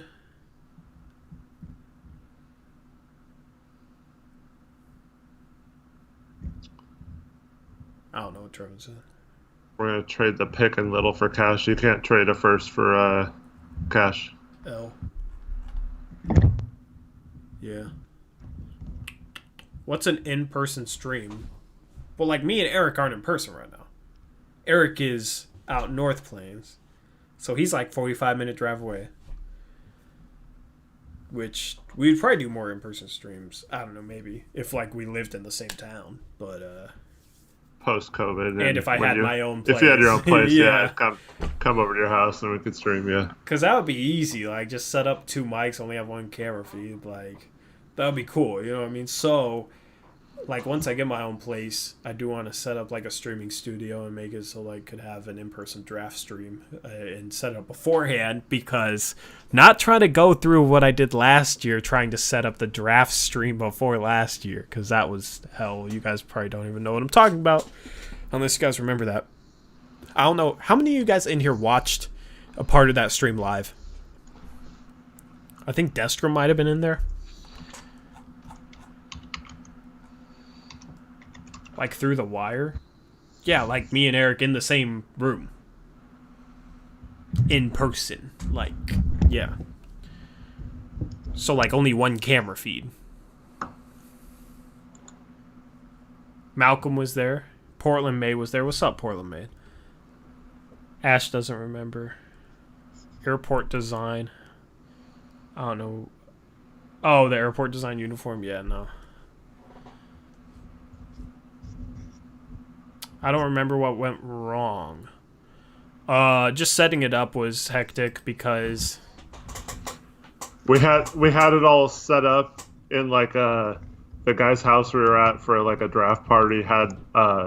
He's a musician, so we had a separate like shed that was built into a studio, and we set all our equipment up, had this like dope setup and all that, and then we found out that there was no Wi-Fi out there, and Tori's computer that he had all his equipment set up to didn't have like an Ethernet cord, so he couldn't hardwire it. Yeah, Eric's computer did, but it couldn't download the software needed to stream. Yeah, so we had to move everything. And so, yeah, we had to go into some, like, little bedroom of his house. Yeah, it was like a loft. I felt kind of bad, but, yeah, so we're just, like, chilling up in a bedroom of his house. But yeah. We finally got live, like, I think it was, like, a couple picks in. Bro, we were scrambling, we're trying to start, like, a half an hour early. And this was with me, like, being new to streaming, too. Sorry, I'm rolling basketball behind me. This was me being new to streaming too, so like I was still like not, I don't know, I wasn't anywhere near as knowledgeable with like the setup and like what I could do with it. So like scrambling last second without having any confidence because I had never really streamed before, like I was just a mess. And then going live, like I was nervous being live because I'd never really been live before. Now it'd be like whatever, you know, like that stream is a bit laggy. It's just like it's just completely different. Like the comfort level is just completely different for both me and you. So it was just like, bro, it was panicking and we were all over the place. But like the stream popped off. We had like 400 some viewers at some point, I think, didn't we? I don't remember the specifics. I swear we had like 400 some viewers at one point. And it was a ton of fun, like reacting to Cam Johnson getting picked 11th, and like, Yeah. like, and we're draft nerds.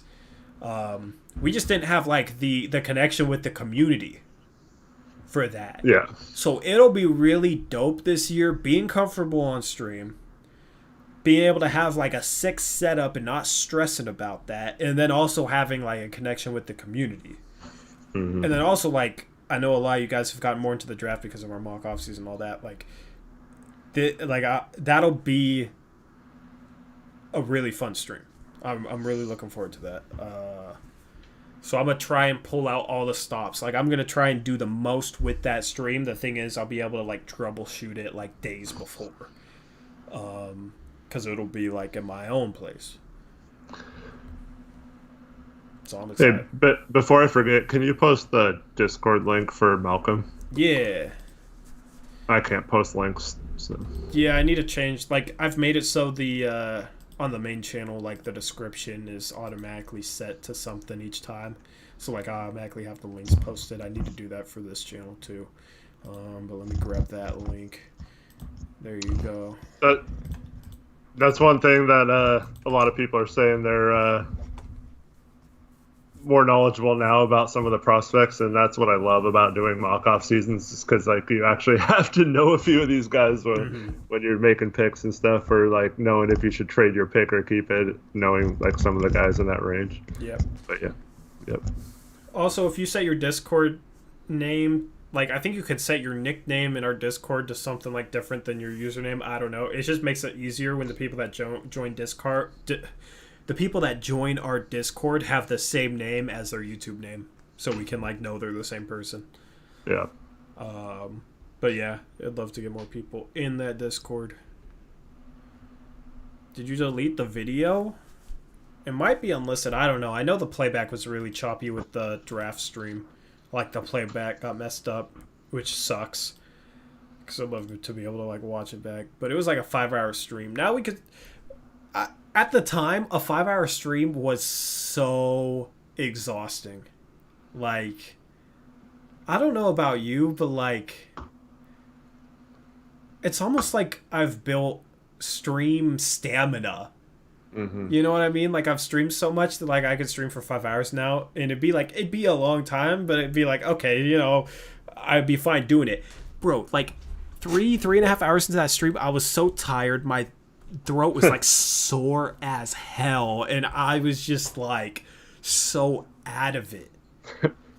And I remember I was like so hungry because I didn't take like a break for the longest time, and it was like 4 or 5 hours in, and I was like trying to eat a hot dog on. I felt so weird. Like, now it's like I probably look ridiculous because I'm like trying to hold my hand. Like, and now it's like, bro, you just embrace the meme of you eating a hot dog on stream. Like, I don't know. I mean, there's a meme of me eating a buffalo wing. People, turn your thing into little emojis. God, it's just like whatever. But yeah, I don't know. Like, part of it was like the pressure, like a little bit of pressure, and I was, a little nervous just for stream. So like, but that's what I mean. Like, I feel like I've built stream stamina. Like, we've been streaming for 2 hours. Well, the trade deadline stream, we streamed for a long time, and then there was a post game show too that we streamed pretty late on. Yeah, that was like 8 hours streaming one day. And honestly, like, I don't feel like I have as much stream stamina as I did like during the season, because we were streaming all the time, and super long post game streams. So I am a little bit rusty again, but yeah, it was crazy how exhausted I was after that. That's also why it'd be nice to have like a third person on there to just talk a little bit, Because I mean, with two people, it's hard to talk for hours, On the draft stream, we might have to make like a away from stream slide that we put up for a minute or two just to like relax or something. Or commercials. We need like our own commercials, man. We need like local businesses to sponsor us so we can say we're going to break and then like play legit commercials, but have them be like local businesses. That would be kind of cool. Yeah. Even if like we didn't make anything, just I don't know. That'd be cool. Not trying to turn YouTube into TV, but but I don't know, it'd be cool. I think I killed this account. What are you talking about? Destrom wants to change his name like on Discord and on YouTube to his like channel name, but like no one would know who he is Destrom, then. All people only know him as Destrom. Destrom. Why wouldn't you have your channel name as Destrom? That's actually a good channel name. Wait, Yeah. His channel name is High Release? Yeah. Bro, Destrom is such a better channel name than High Release. What are you talking about? High Release is like too like generic. Destrom would be a great channel name. Because it's like unique and like... Yeah, like... You can change the name of your YouTube account. Why y'all starting YouTube accounts not asking me for advice, man? Y'all watch me and have like me in your Discord to ask advice too. And I got almost 3,000 subs on here. Like, obviously I know a little bit about how to run a YouTube channel. King of the Mat? I don't get it. I like Destrom, bro. Destrom's a good channel name. Because it's like quick, simple, kind of catchy, unique. You know what I mean? It's only like one word or name or whatever, but it's unique, you know? Like, it's perfect. A weird flex, but okay. What? I don't know what Ben's talking about. Yeah, I don't know what he's talking about either. That's my wrestling channel, though. Bro, so over the next month, I'm gonna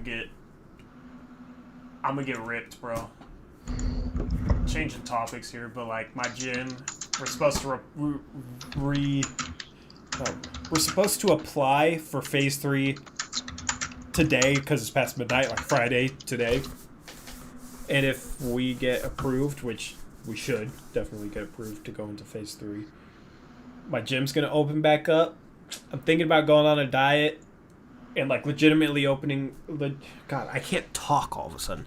I'm thinking about going on a diet and legitimately like lifting weights for the first time in my life because I assume the basketball court won't be open, but the weight room should be. Bro, in the next month, I'm gonna try and like lose weight, but also just get a little bit more, a little bit more ripped. I won't get ripped, but a little bit more muscular. So I don't know why I'm bringing that up, but because weird flex made me think about that.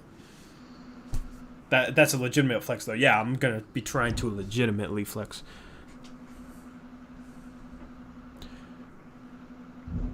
He said I have 3,000 subs on 300 subs. Oh, you meant 3,000. That's not a flex. I said almost 3,000 because I'm not at 3,000, but that's like that's a fact. Like, I'm not trying to flex. I'm saying like I know a little bit about running a YouTube account, as you can tell because you're watching me right now. So, like, Mighty Mantis. Bro, we got like names I haven't seen in a while or haven't seen before in chat today. That's I wonder if that's someone else.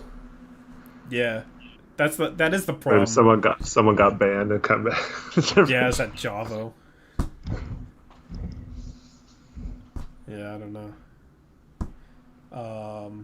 I do know there's definitely lurkers in here. We got 21 people watching right now. I know there's people watching the stream right now that aren't talking in chat.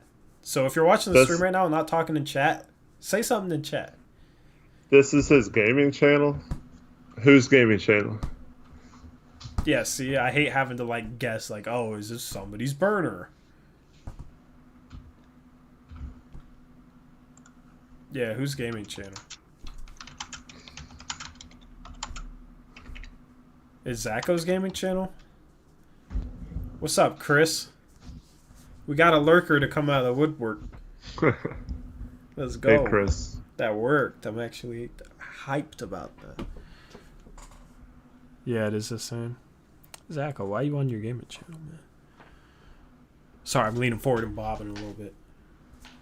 I'm like antsy right now, bro. I want to play basketball, man. God. You have the weirdest. My camera is. I'm too high for my camera. Not like smoking. Like my camera's too low. Too high for my stream. I don't smoke. You guys know that. I'm not like Eric. That's kind of funny. I've actually never smoked anything in my life. So. You've never smoked weed ever, like never once. Not weed, not a cigarette, nothing. Bro, like I wanted to smoke weed once just to see what it was like to be high. Yeah. Like I don't know, like the curiosity. You know what I mean? Mm-hmm. I hated it, to be honest. Like I'm glad that I tried it once just to get rid of that curiosity, and I'm also glad that I hated it so that I would never do it again. Like I don't have that curiosity for like really harmful stuff. Like I'm not gonna go out there and try coke or heroin or whatever the hell. You know what I mean? I recommend you guys do not do that. Okay, do not do hard drugs, children. Okay, if you take one thing away from this basketball channel, it's that you don't do hard drugs. But for weed, it was like I wanted to try once, and I hated it, bro. I'd like earlier in the day I put out my back, and it felt like I had like a million knives sticking in my back, and like I was in a ton of pain. They say it's supposed to take away your pain. I got high, and like my back was in just searing pain, and it wasn't that bad before. I was just in searing pain, bro. That sucks. Eric C. Grant. Bro, get out of here with your guys' burners, man. Glad I'm coming out of my lurk. No, you're a burner. Yeah, see, man. Got these clowns in there. I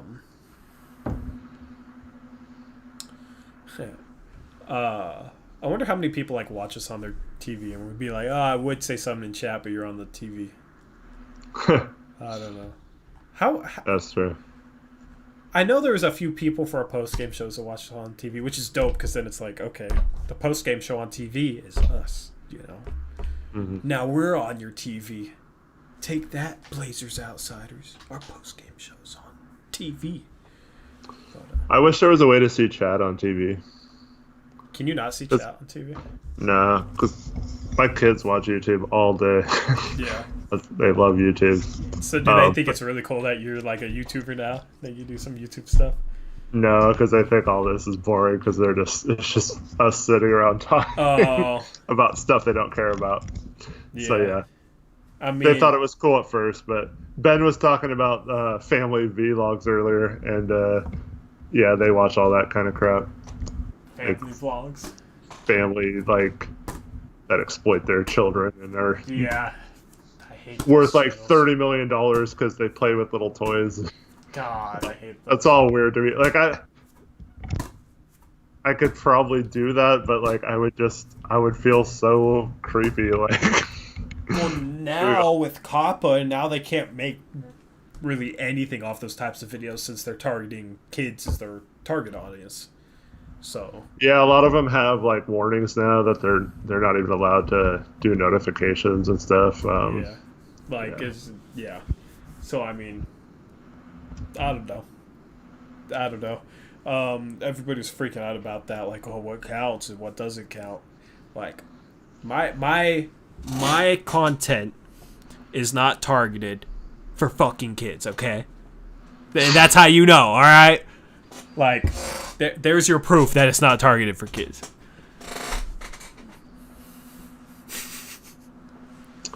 What's up, Ben Hewitt? He's saying we're signing. What's up, man? Jonathan Simmons. We're singing him. Oh, we're singing him. Yeah. We're signing him. Oh, you said a bad word. Most people in chat are kids, though. Honestly, it's like half and half. OJ Mayo Light, what's up, bro? What? Where the hell do you come from, man? I haven't seen you in forever. He just comes in like he ain't been gone for months. Like, it doesn't even say hi. Just like, isn't chat like 80% minors, though? I don't think Ben's a minor. OJ Mayo Light's correct. No, well, like Ben's an adult, right? Ben Hewitt. Ben's I over don't know 18. how old he is. Owen, how old? I don't know how old Owen is. I think Zacho is. Zacho is. He's in college, I think. And then Bozo is. Yeah, we got like half and half. Honestly, my YouTube analytics say like 95% of the people that watch my content are over 18. So some of y'all are lying. Owen's 18, he counts. Eric C. Krant. Whose burner is that? that's Ben. Ben Darling. Yeah, But he's on I'm pretty sure. his other account, too. He must have 2 phones. One for the plug and one for the low. What's that song? How's that song go? I forget. Mighty Manson said he turned 19. Oh, that's Zacho. Happy birthday, bro. Happy 19th. 27. See, like it's half and half. I told y'all. It's just the people that are like under 18 are definitely the most vocal and spam chat the most. So it seems like it's more people under 18. It's not. They're just the most vocal.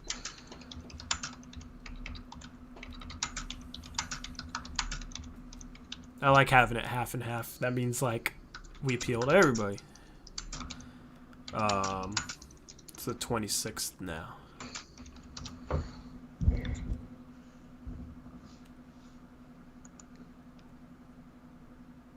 What are you guys talking about? See, like, this is what I'm talking about. They spam and I can't keep up and I have no idea what they're talking about right now. Do you know what they're talking about? No. Trevin said it's Ben that is Eric C. Krant. I thought that's who it was, but Trevin's the detective around here. Yeah, come on, Trev, figure it out, even though you got your first case completely wrong. Now they're talking about NBA Mary. What do you... Oh, they're simping in chat. Oh, God. Yeah. That is the definition of simping, so... Sliding. Oh, my God, a girl likes basketball. Oh. A girl on Twitter is talking about basketball and she knows something. Man, Shocked. those videos are cringe where they're like listing their top 10 players while dancing. Or have you seen those? Is that like a TikTok thing? Yeah, it's like a TikTok video, but it's like a cringe, list that Yeah. says like their top 10 players, and it's always like a really bad list. And it's always like really bad dancing too. Like, I'm a TikTok hater. I don't care. Like I'm just TikTok saying is it's like kind of cringe. cringy. The TikTok videos. is cringe. You guys don't think TikTok is cringe? And I only see them because like people like Trevin like retweet them. Bro, TikTok is like, I'm just kidding, TikTok is weird, man. Like, you got so many, bro. Like, you got so many underage girls that like dance provocatively on there and stuff for like underage guys. Like, it's weird, bro. And it's weird that they allow that. Like, it's so cringe. Like, bro, like the most popular TikTok stars are all like underage girls. Like, it's weird. It's not like, I wouldn't be comfortable even like logging on to TikTok because of that. Like, but you know, Destrum and Ben C. Darling are just eating it up. Javo, AM Production, they're just eating it up, man. Because it's like their age range. Like, I think OJ Mayo might have saw my burner TikTok account. you got a burner account? Eric needs to get a mustache. He already has one. I thought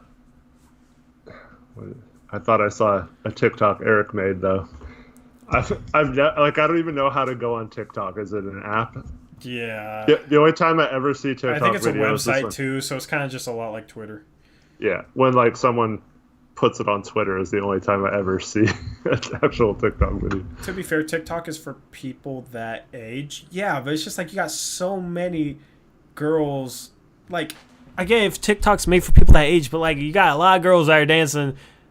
Like, they shouldn't be dancing or dressing like that at the age they're at. You know what I mean? You got a lot of videos that make you wonder, like, where the hell are her parents? You know, like, there's no way her parents would be okay with this. And if they are, like, you know what I mean? It's just, it's weird like that. Like, once you're 18, do whatever the hell you want. You know what I mean? But like, I don't even know how a social media platform allows them. Like, it's just weird, bro. It's just weird. Like, that's what TikTok is known for. And then they hit 18 and they graduate to OnlyFans. Like, that is the internet nowadays. It's cringe, man. Like, I don't know. Like, do whatever you gotta do to get money. Like, whatever. I'm not judging. It's just like, it's just so prevalent now. It's serious when Tori got to lean forward. Actually, I was like dribbling the ball between my legs. Yeah, like down on the floor, and that's why I was leaning forward. Check out my OnlyFans too, Eric. You got an OnlyFans, bro? Apparently. Shoot, man. It literally isn't even like supposed to be like explicit content. Like it's a lot like Patreon, but Patreon doesn't allow explicit content. OnlyFans does. So yeah. I don't even know why we're talking about this. TikTok dude, it's just uncomfortable. It is cringe, it is corny, it is weird, bro. OJ Mayo Light saw me do that I don't look thick until I turn around check challenge. I have no idea what that means.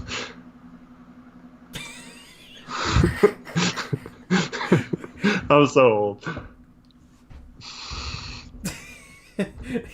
You don't get what that means? No, I get what it means, but I have no idea. Like, you just you're look behind you, and then all of a sudden you have some junk in the trunk, or what? Something like that. Like you're a dad, but you're like not like out of touch with the youth. No, I know. You know what I mean? Like you're I just don't know how that's a challenge. Like, yeah, it doesn't make sense. It doesn't make sense to me. So you missed my thing where you wipe the mirror and you turn into someone else or wearing different clothes. So yeah, so, you so wipe dumb. you wipe the mirror, you might turn into me, Eric. You might trade places. Yeah. I can go run your store into the ground, and you can go deliver food, bro. The thing is, you could actually do my job. I could not do yours. Yeah, maybe I have a TikTok doppelganger, someone said. Man, we need to change the subject. Yeah. I get confused how people get so famous. Dude, a lot of the girls, like, they get famous off TikTok, don't even know how to dance. They get famous off of dancing, and they don't even know how to dance. They just, like, are attractive or whatever, and then they get, famous. Those 3 girls at the All-Star game didn't even come up with that dance. And bro, that was so cringy. What was AG doing, man? Why? What was the point of that? Like, are you appealing to the youth? Nobody even knew who they were, did they? I'm sure most of our audience here in chat did. Wait, who? Because, like, I didn't... Maybe I recognize their names now. Who did he bring out onto the court? It was those 3 girls that do that renegade dance or whatever it's called. Did he bring out, like, the D'Amelio chick? Yeah, Charlie. Didn't he bring out, like, was it Addison Rae? Yeah. See, like, I know who they are now. I had no idea who they were at the time. And it was like, why the hell are they out there? Like, okay. Yeah, see, I didn't know who they were back then. Now I know who they are because they're freaking everywhere, like, but, yeah. And now they're... Thing is, one of them can come to YouTube and get, like, 1 million subs in a day. It's ridiculous, bro. And here I am grinding to try and hit 2,800. Man. Maybe I should start dressing skimpy and dancing on TikTok. Get my channel up to the 3,000 I'm going for.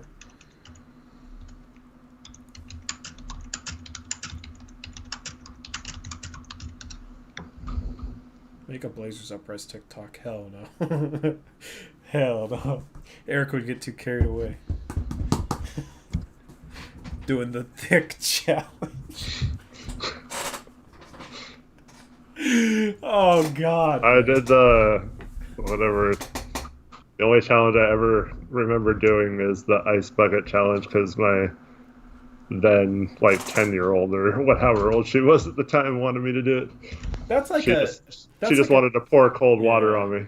That's like a challenge that anybody can do. It's not cringe. It's not weird. It's for a good cause. Like, that was a good challenge. Yeah. It made sense. Like, that was a good challenge. All the other ones are just ridiculous, bro. Like eating a Tide Pod. I was just thinking that, man. You're gonna eat a Tide Pod for the TikTok and hope you don't die. Then they have to get Gronk out to say not to eat. God, people do anything for clout, man. Hold up a Bible to your chest and then have your girlfriend shoot a gun at it, thinking the Bible's gonna stop it and do it as a challenge and then die.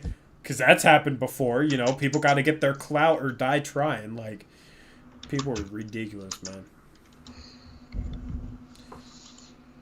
Dude, we used to have good challenges back in the day, though. Like, better challenges than we do now. I don't know. Planking was dumb, but, like, I don't know. There was... The Harlem Shake was cool, I thought. Do you remember that, Eric? Yeah. The first few were old, okay. Yeah, then it got kind of But lame. it was, like, unique, you know what I mean? And not, like, completely out there. Now everything I feel like is completely out there. What other challenges are new? I don't know. Yeah, I was asking chat. Just, I know I know. I was going to say if I'm scratching for some, I know you don't know. The Harlem Shake was a whole movie. Bro, the Harlem Shake was like... Bro, you had so many NBA teams doing it. Yeah. Professional sports teams. The Heat one was funny. Yeah. The Heat one they did. But, yeah, man. This generation of kids sucks. You're right, Mark.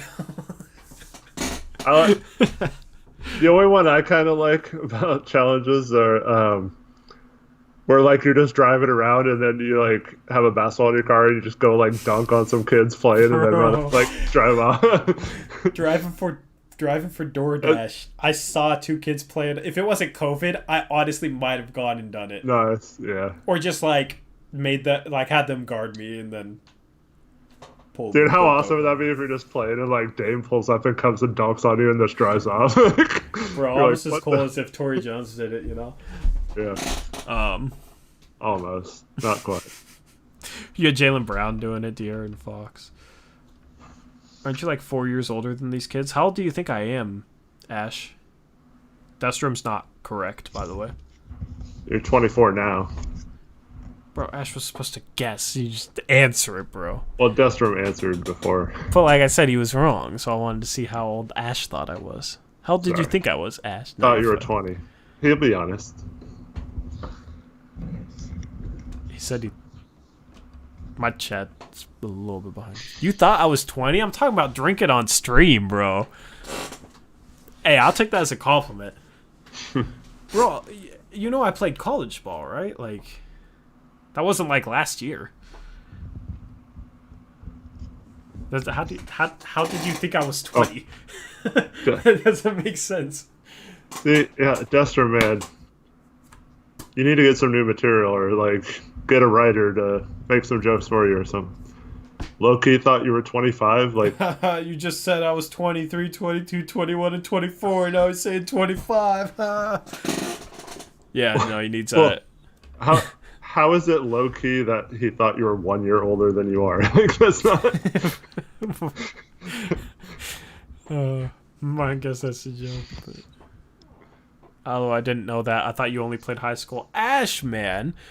What? I thought you've been around enough to know... How does people watching this channel for a year not know I played college basketball? I've only talked about it like 20 different times on stream. Like...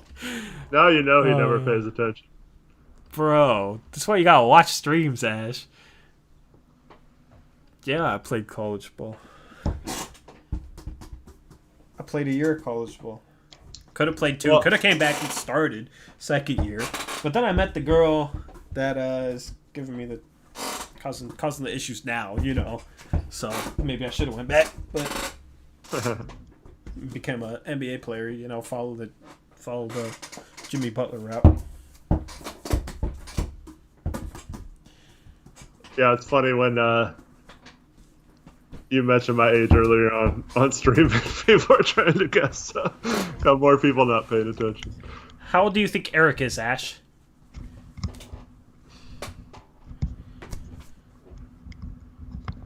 Thanks, Bonnie.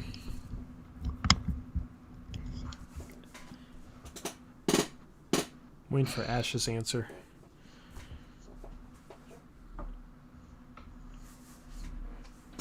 Yeah, I turned 24 a little less than a month ago. I only watched those before the mock. What?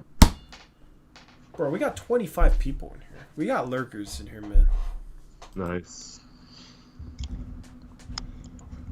We got 163 playbacks. That's legit. That's more people than are subscribed to this channel. How do we have 163 playbacks? Oh, it's probably the burners. Thanks, Mantis. Isn't Eric 40? Yeah, he's exactly 40. Not as of 51 minutes ago. What? Yeah. Today's your birthday? Yeah. Bro, why didn't you say nothing? What the hell? We've been streaming for 51 minutes into your birthday. I feel weird. And everyone is talking about their birthdays either. I mean, I didn't let any of you guys know, but we weren't on stream. Yeah. Bro, happy birthday to Eric Brandt. Damn. That was a 50. I love how you just tried to slide that in there all casually. No, that's a 51 minutes ago. Anyway, yeah. One of my friends came here and said happy birthday, Eric. So it's kind of. Oh, really? I had to say something. Oh, nothing. I didn't even see that. Oh. Yeah, happy birthday. I didn't even see that. So I wasn't even gonna. I wasn't even gonna realize that. Well, happy birthday. You're 2 years, or you're a year closer to your favorite number. So your golden birthday is 43, since you love 43. EB43 is 43. Casually turns 41 on stream. Yeah, he literally turned 41 on stream. Yep. His age counter went up before our eyes. We didn't even realize it, man. I'm 41 now, Justin. We just witnessed history, guys. Yeah. Like, yeah. Once you get to about your age, Tori, it's like birthdays don't really matter anymore. No, I know, bro. I know. Trust me. Like I got a car for my birthday, and that was cool. Other than that, I was like, oh, cool. I'm 24. Who cares? Like, my golden birthday is 30, so I'm gonna celebrate that one harder. But other than that, it's like whatever. I get how it is. But next year, if we're like past COVID, bro, there's gonna be a video or a stream where we throw a huge ass party for you or something, like surprise party.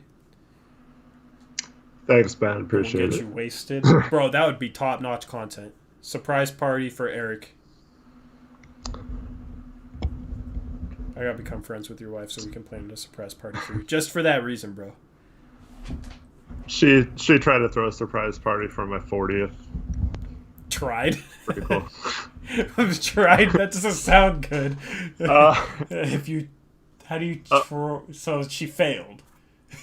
Well, let's just say I found a note like months beforehand, like Eric's surprise party with like a list of names and stuff. Wow, so she wasn't. So like, yeah, and then yeah, but it was still cool. But then yeah, like shout out for the effort, you know. As we got closer to my birthday, like I had people like, hey, do you want to hang out on Saturday? And like a bunch of people like, make sure you're not working Saturday at this time because I want to like take you out for your birthday or so, you know. And I was like, dude, okay. And it was like would have been obvious even if you didn't find the note. Yeah, right.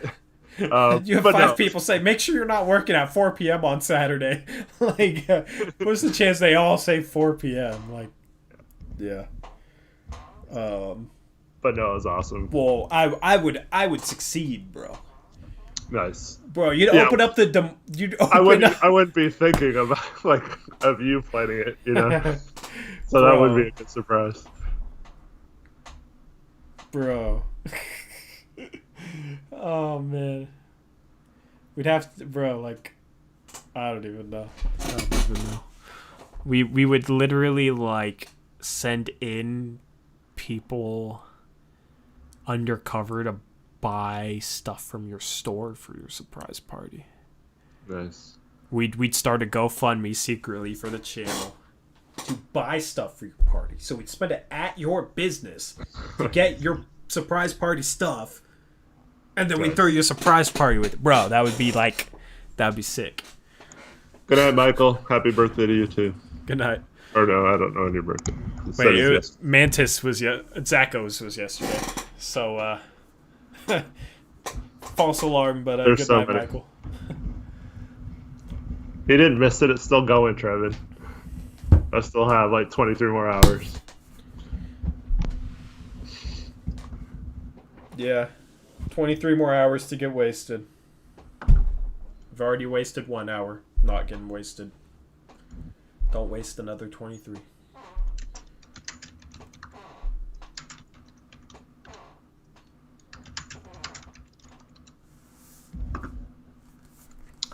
It's kind of like not even a big deal to have a birthday during this. Bro, it's a big deal to me, so. No, but like you can't even go anywhere, you know? I know. Yeah.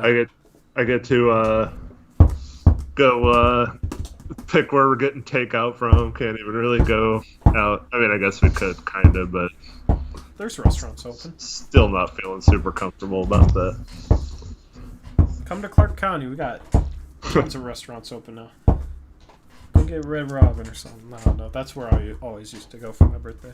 I could go to In-N-Out. Yeah, but you gotta go all the way down to Salem for that. Like, that's a drive. That's not even worth the drive. Yeah, it's about as... With no traffic, it's about the same as going to Vancouver. Is it really? Not really. It's probably about an hour. Yeah.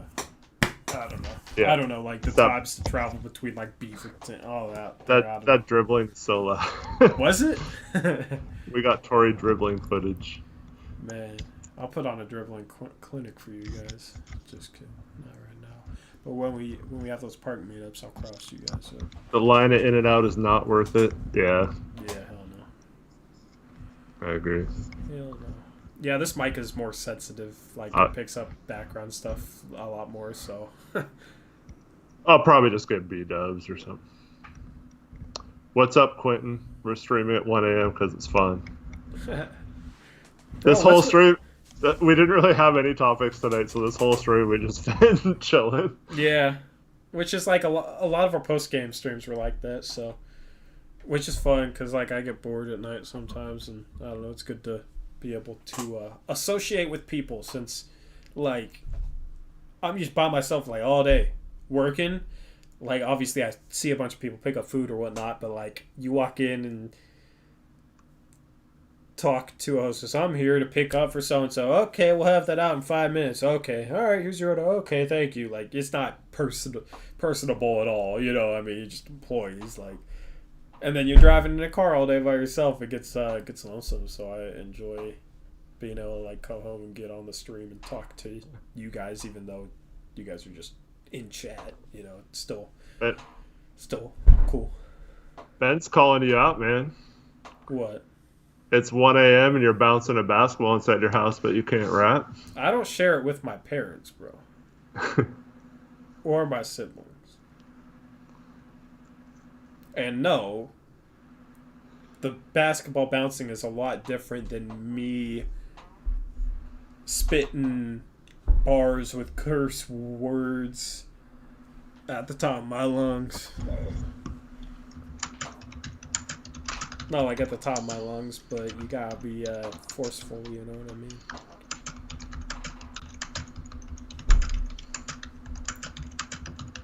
Is Quentin a first timer? Or am I forgetting him from something? Anyway, shout out to Quentin.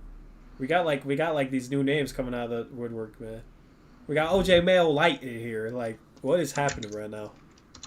Yeah. Bro, these stream times work. I was just thinking the other day, like, I wonder if OJ Mayo Light will be back once the post-game shows are on again. Bro, like, there's so many names that, like, I haven't seen in a while in live streams. Like, you got Definitive One. You got, like, Embarking Box. You got, God, who else do you got? Bro, Jakob's been gone for a while. Yeah. I see Embarking Box on Twitter a lot, but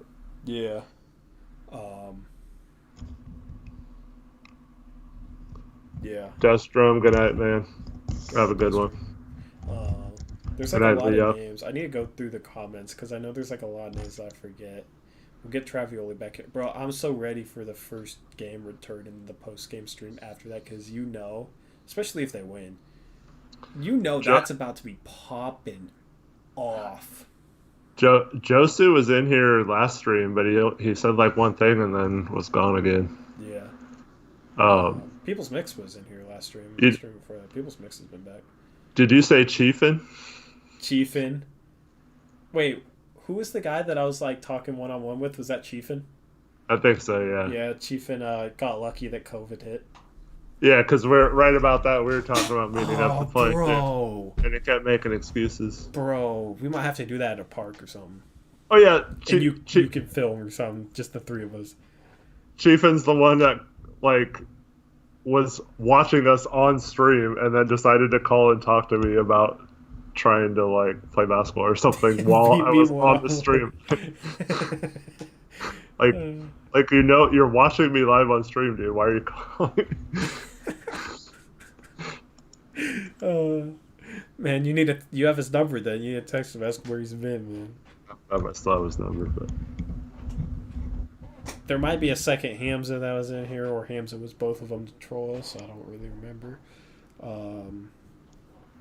Good night, Rice Man. I don't know if I said that. I didn't see that. Good night. So. Troy muted thinking it was some random call. I did. Who else? Who else are we forgetting? Travioli. I got back in contact with him through one of his videos. Who else?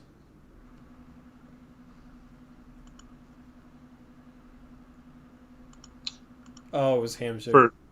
First T, last J. Yeah. I'm not sure if his account exists anymore because I was like, I searched that one up too and I couldn't find it. And I couldn't find it in like the comment section of anything. So I don't know if he just was only in chat and never left a comment or what. Yeah, good night, Malcolm. Thanks, man. Captain Captain, yeah, he hasn't been around much at all. We'll be back. Yo, mama. I have confidence that Captain will be back. He's too valuable to ditch us like that. Mello stay.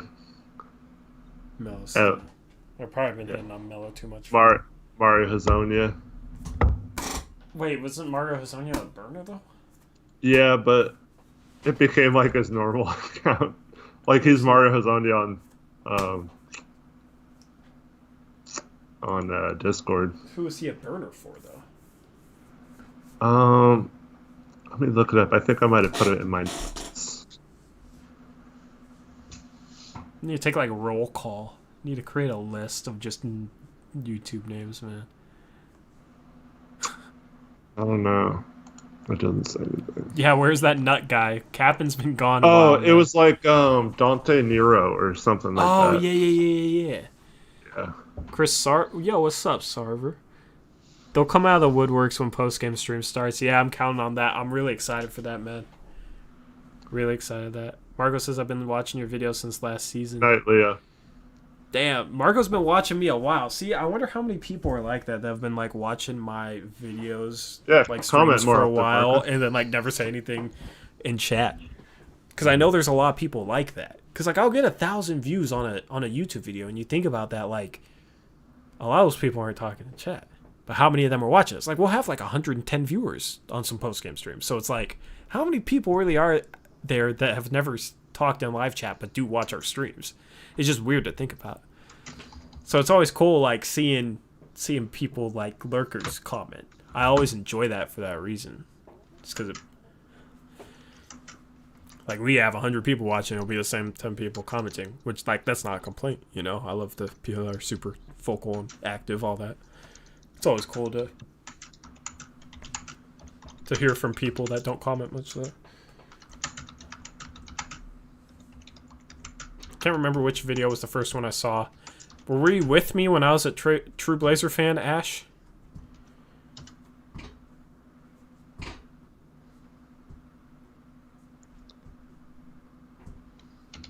True, bro. That is such a trip to think about. Because I don't think about that much. Yeah, OJ Mayo. Yeah, you've been here since True Blazer fan. Bro, it's so weird to think about. True Blazer fan. I was so nervous to start my own channel, bro. I was like, how many of these people are gonna follow me to a new channel? Like, how much support will I get? How will that go? Like, I was nervous. Obviously, I don't have his number of subs, but I get about as much viewership on videos as I did over there. Damn, you pounding that keyboard. You typing an essay? Yep. Sarver's been watching me since I moved to this channel. Yeah, a lot of Jason Jusuf. Yeah, and then there's like Jason Jensen. So a lot of you guys found me a True Blazer fan. Man, that's just trippy to think about. Because I honestly, like, just keeping it real, I wasn't really happy at the end of my time there. I wasn't happy working with True Blazer fan. Because, like, you guys know, I just, like, my takes, like, it's fine if you don't agree with them or whatever. Like, I just keep it real. And the thing is with True Blazer fan is he did not like my takes, and he didn't want me to say critical things at all. Like, he had a major issue. The guy who ran that channel, he had a major issue with me being critical at all. And it just, like, messed with, like, how I wanted to be. You know what I mean? So that was, like, one of the big reasons why I started my own channel. I mean, even if he was completely fine, I still would have wanted to start my own channel. I had my own channel just covering, like, random NBA stuff. It was crummy videos that only got 20 views, but I did that before I got the True Blazer fan. It helped me out. But yeah, so, like, True Blazer fans always calling out fans on Twitter for being critical and stuff, and he's yeah. Oh yeah, Randall Pink Floyd. There's another one. Randall Pink Floyd. Saw you, True Blazer fan, looking for highlights and followed you here. I do plan on creating an extra channel where I do plan on having one, like, game footage breakdown of the 8 games that we returned from. Just because it's only, like, one video and it's, you know, not something that I have to consistently keep up with because those videos are a lot of work. But I'm going to do an extra channel so I don't have to worry about the copyright or stuff. That's why I don't post highlights to this channel. Right. Or the main channel, because this is the second channel. So I'm gonna have a Blazers Uprise, the normal one. I've been working a lot the past couple weeks, so I've kind of not been releasing anything on there, but I am working on editing a mailbag. The recording for the mailbag that I'm gonna upload the next day or so was like 50 minutes, so it was super, super long, so it was a ton of editing. So I remember watching of the Nuggets playoff game highlights on True Blazer fan. How much did you guys enjoy my, like, game footage breakdown, though? Because I tried to break down footage from every game, and those videos took me, like, 8 hours to make. And I didn't make a dime from it. You know what I mean? Like, it wasn't for money. But it was like, bro, like, one every 2 or 3 days to spend 8 hours on a video was insane. I remember you were like, started off, you're gonna like, I'm gonna do analysis on every game, and then like you barely get them out right before the tip off of the next game. Bro, and then so you were hard. like, and then at one point you were like, okay, it's gonna be like every other game, and then it devolved into like once a week, and and then like you couldn't. It was hard to even get them out between like the playoff games and stuff. Bro, it was so hard. I worked so hard on, like, content for that channel. And, like, a lot of times I wouldn't be able to get something out as fast as I wanted because I had to work so hard and my equipment wasn't the best. Like, I was editing on a laptop, which took hours to render. Now this computer will render something that took 2 hours on my laptop in, like, 10 minutes. Yeah, so it was, like, really, really hard, and I would work my ass off in to try and like finish up videos. And What's up, Alex? I'd still True Blazer fan, man. The guy who runs that channel would be mad at me if I didn't get stuff out, you know, when he wanted it and when I wanted it, even if it took me 8 hours to make, you know what I mean? And then if I said something that wasn't, like, praising stats in the video, he'd have a problem with that too. And I get it, like, it's his channel and he wants to be positive, that's fine. You know what I mean? But it was like, it didn't really make sense to bring in a guy who, like, does analysis if you only want your channel to be, like, positive. You know what I mean? Like, analysis is going to be both sides of the coin if it's good analysis. So yeah. I did enjoy, like, a lot of the videos and stuff I put out. I enjoyed being able to use, like, highlights and stuff. But I hope to do that with, like, because the third channel is just going to be Blazers Uprise Extra, so that'll just be random stuff. Like, when I move out, I might, like, do a vlog or something of me, like, moving into a new place and just make a vlog, and it won't even be basketball related, but I might make it for the fun of it. And that's, like, the type of thing I'd upload to Blazers Uprise Extra. I wouldn't promise any content whatsoever, so I might not upload for months, but it'd just be, like, extra random stuff. Or, like, if I wanted to react to, like, full game highlights for channel members or something like that. Y'all streaming so late, I had to go get late night snacks. What'd you grab, Marco? What's your late night snacks, man? What's up, Alex? I know I didn't say what's up either. Hey, Alex. Because I heard Eric say what's up. I forgot to say what's up. But I think he just wants to grow enough to be able to be a media member officially of the Blazers team. True Blazer fan? No, he doesn't want to. It's just a hobby for him. That's what he said. AM was here earlier this stream, Ash. Was he? Yeah. He said something and everybody's like, oh, look who showed up, and then he was gone. Seems like we get a couple people like that every stream. But yeah, so like if I react to full game highlights or something, I'll put that on the extra channel. Or like I do from out of the 8 games, I do plan on doing some film breakdown either after those 8 games, including like a little bit from each game or something, or maybe in the middle of that, I don't know. But like I do plan on doing one of the film breakdowns, like how I used to do for True Blazer Fan, where I broke down film, broke down game footage. I do plan on doing that on the extra channel, and doing like just for nostalgia reasons, and to throw it back in because it should be easier, and it will only be one of them. So like stuff like that, and maybe I might stream like gaming once in a while. Maybe I'll get on Call of Duty one of these days and run that with Eric. I remember when Tori never used a face cam. Yeah, it's crazy. I always had game footage up and didn't stream. Yeah, it's just completely different now. Who's my favorite YouTuber? I'm a huge Rocket League fan, so like the biggest Rocket League YouTuber out there is probably my favorite YouTuber.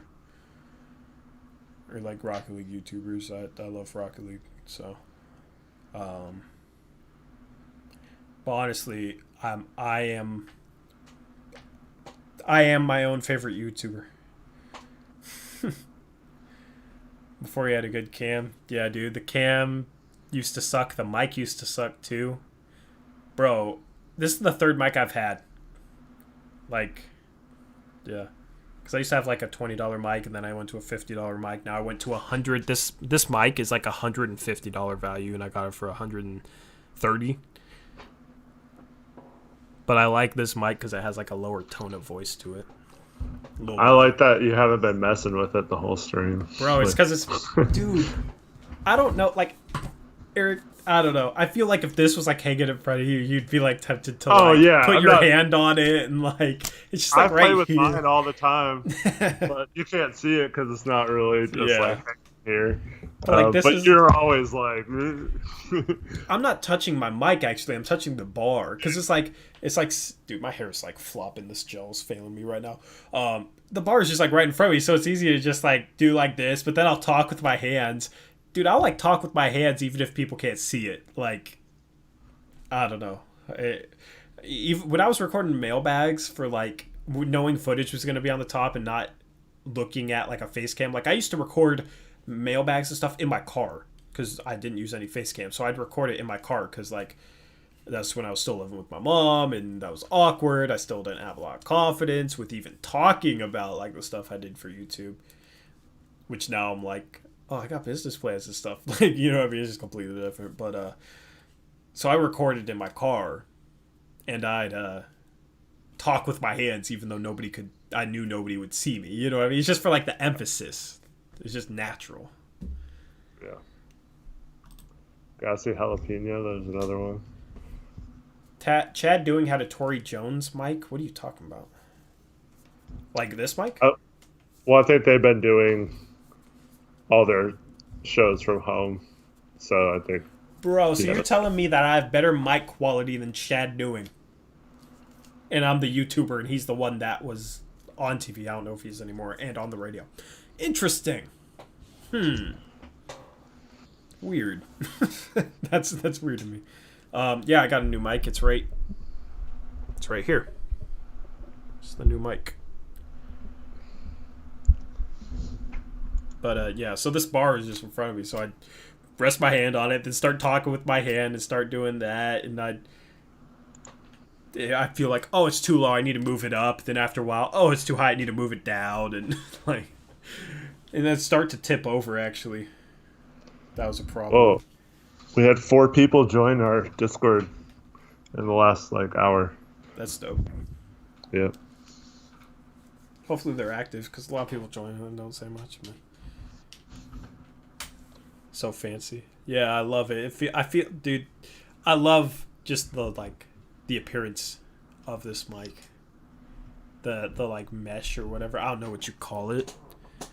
But I feel more professional with this mic. Like, this feels like more like a professional mic, where this is just like a random ball. Like, no. All right, it's 3:17. I'm gonna head out for real this time. Oh yeah, you're.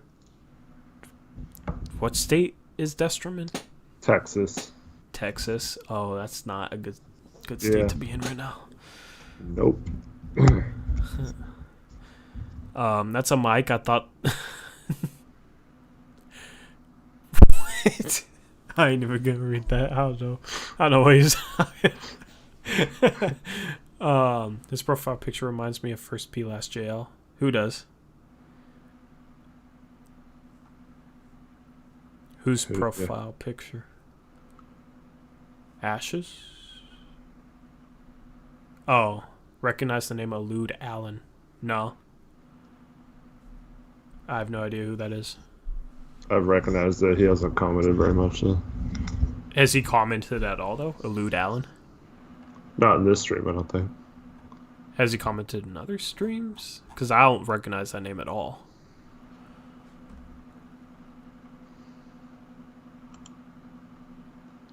Wahahaha. I do want to find First P Last JL, though. In a November stream, one of the Mellow games.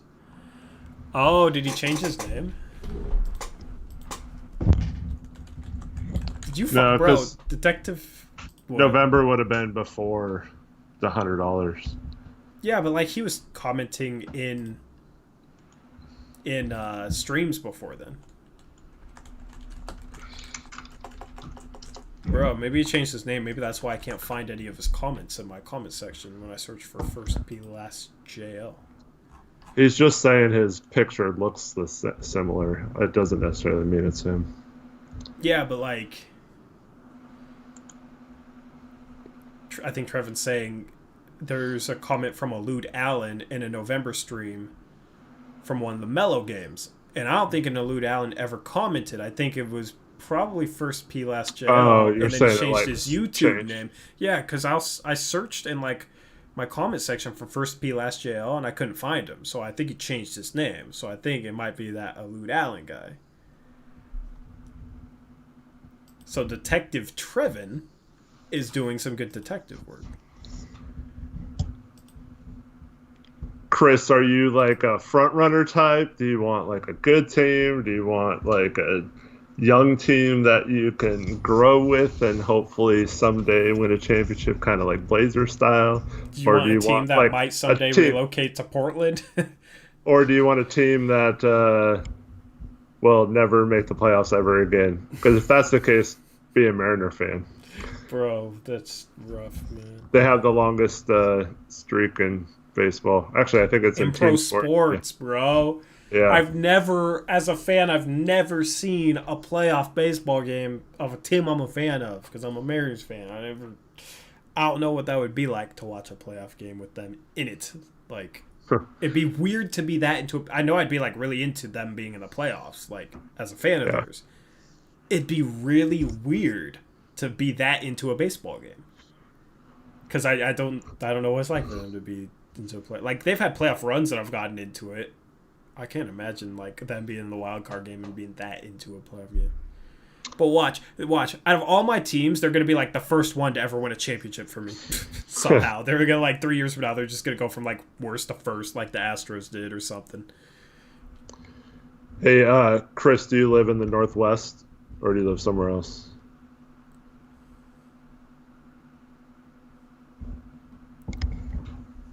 Just found him. First J, last P. No, that wasn't his name.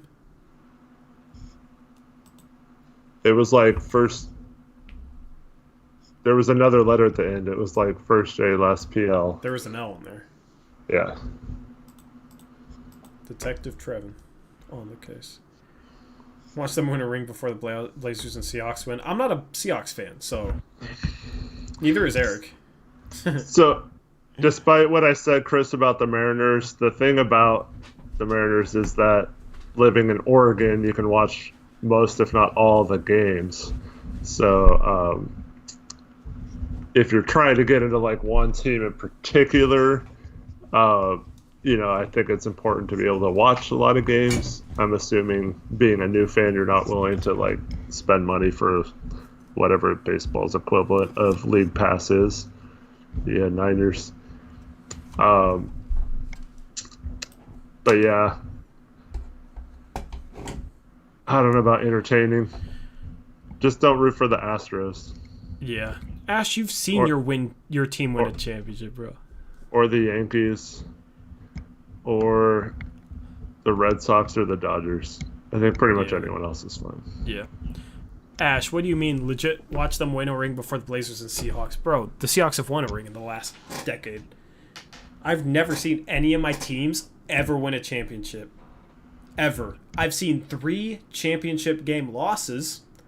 Gonzaga against UNC and then the Niners twice.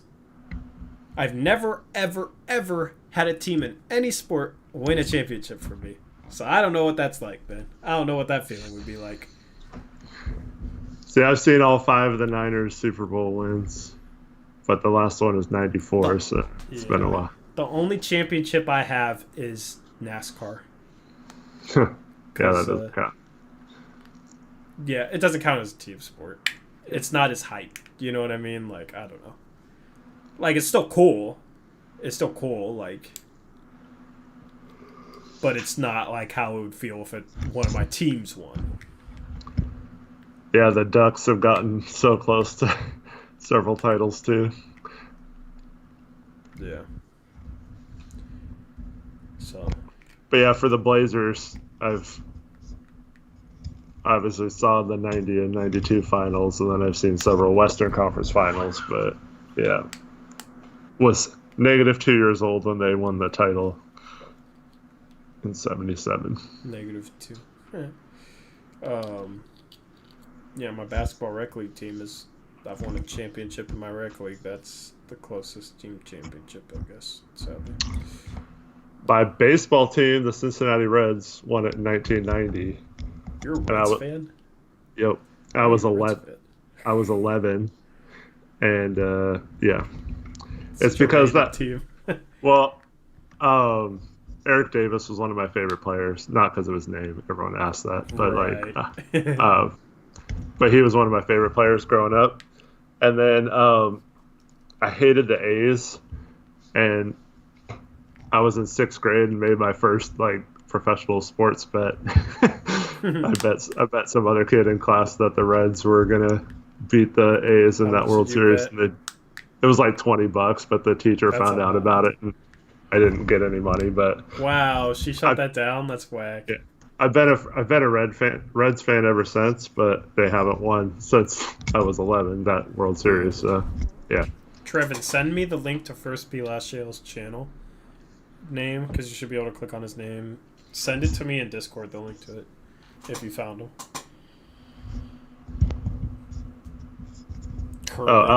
Alex lives in Cincy. That's Individual sports, man. Those are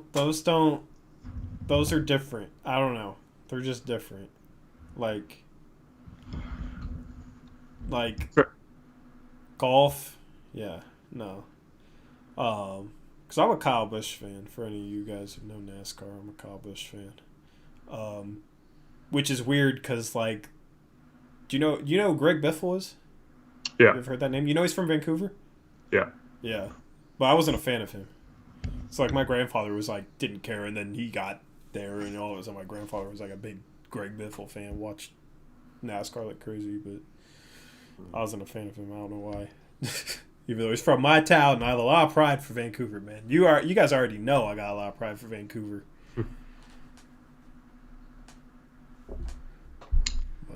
Then why aren't you promoting Jimmy High Roller more?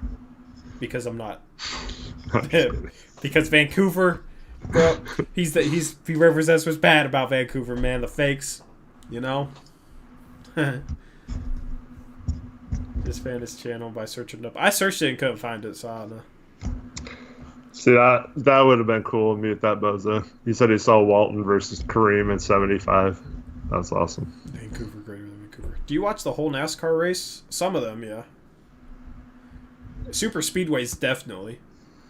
Like Talladega last Sunday, definitely. That was phenomenal race.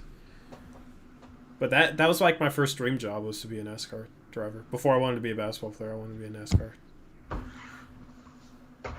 But we didn't have the money growing up to put me in a car. I don't know. I think I am a really good driver. I think I could have been decent at it, bro. I think if I like started at a young age, because the thing is, a lot of those guys just started at a young age, you know, so they get a lot of experience early. I think if I just started at a young age, I don't know, man. I don't know. That would be fun. That would be sketchy, though. Let's just say it does not surprise me that you think you'd be good at it. Bro, I'm good with the wheel in my hand. I don't know. I do honestly think I'm a good driver, though. Which, like, 90% of people think they're, like, in the top 10% of drivers or whatever, but I don't know. Like, the thing is, a lot of it is just, like, opportunity in NASCAR. It's not like other sports. Like, obviously, the top of the top, like, they're very, very talented, but, like, a lot of it's just opportunity. A lot of it's just opportunity. And a lot of it is, like, just getting reps while you're young and learning while you're young. So it's not like... Because that's the thing. It's just, like, nothing's holding you back in terms of athletic ability. Even gender, bro. Like, you can have women racing there. Like... There's like a...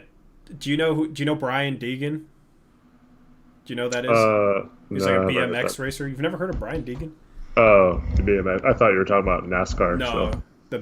He was like a supercross racer or something. Yeah. He has a daughter that is probably going to be like a Cup Series driver. Might be like the best female driver ever. Like, she's like legitimately talented. And she's like 19, 20. Like, his daughter is going to be really good. It'll be interesting. It'd be cool to see, because like I feel like the female drivers that have been involved haven't really gotten a fair chance. Yeah, it's partly that, and they're just not talented. You know what I mean? Like, Danica Patrick got put in top-tier equipment, like the same equipment that Tony Stewart was in winning championships in, the same equipment that Kevin Harvick won a championship in. You know what I mean? Like, like top-tier equipment, and she wrecked so much, and she was just constantly running back of the pack. Like, she just wasn't... She was more of a Formula One racer. Like, it's different types of racing, and she just didn't have, like, the talent to make it in NASCAR, which a lot of people don't. Travis Pastrana tried making it in NASCAR, and he was, like, a rally cross driver and a BMX. You know, he did a bunch of different type of stuff, and he was in a lower-tier series, and he was back of the pack and wasn't even competitive, so... It definitely takes skill. A lot of the female drivers, there's a lot that have just not had the skill, you know what I mean, to, like, keep up. But Brian Deegan's daughter is, like, legitimately talented.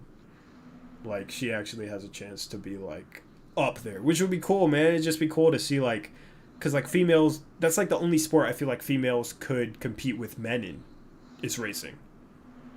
You know, just because like they're not as athletically built to like compete in other sports. So I don't know. Is there any other sports that you could think of? Oh, like golf, maybe. Yeah. I don't know. Aren't like the driving distances between like the women's PGA and the normal PGA, aren't they like different though? Like men drive a lot further. Or... Yeah, I'm just saying. Like, yeah, I don't know. Pro tetherball. How do you get to NASCAR? What do you mean? How do you like get there? There's a lot of grassroots series that the drivers come up through. So like regional types of like K&N series and stuff, and you have to kind of make your way on there, and then if you're successful enough there, you'll get promoted to like their third tier, which is truck series, and then if you do well there, you can make it up to the second tier, which is Xfinity, and then the top tier is Cup, which is the main, series that everybody knows. So it's basically like how you'd make it as a baseball player. You work your way through the minor leagues. But the thing is, just get started. Usually it takes like a huge money investment, where all other sports you don't really have that same amount of money investment. Sure, you can throw a lot of money at a kid to have him play AAU and spend a lot of money on a trainer or whatever, but you don't have to do that in order for them to be successful. With NASCAR, it's a little bit different. Like, just buying the damn car, like, just the money input is a lot. So that's why a lot of it is like having the opportunity when you're young, be in a situation where you can do that because your parents can throw a bunch of money at it. So that's why you'll see a lot of sons of NASCAR drivers. Like, they're really talented, but a lot of it's because like they started at a young age when most people can't. Whereas like basketball, a ton of kids start at a young age, so it's different. But I also think that's why I don't know what I was gonna say. I forgot. Yeah. But Danica will wax all our asses. Man, that's people don't respect it as much as they should, man. Bro, like the people that hate on it, they only go in circles. Bro, put you in a car at Daytona or Talladega and tell you just hold it wide open, going 200 some miles an hour, like 6 inches from other cars in the wall, and I bet everybody would shit their pants, man. Like, bro, you know how scary that'd be? Like, it would also be so fun to just like if all of us could go to a racetrack and race.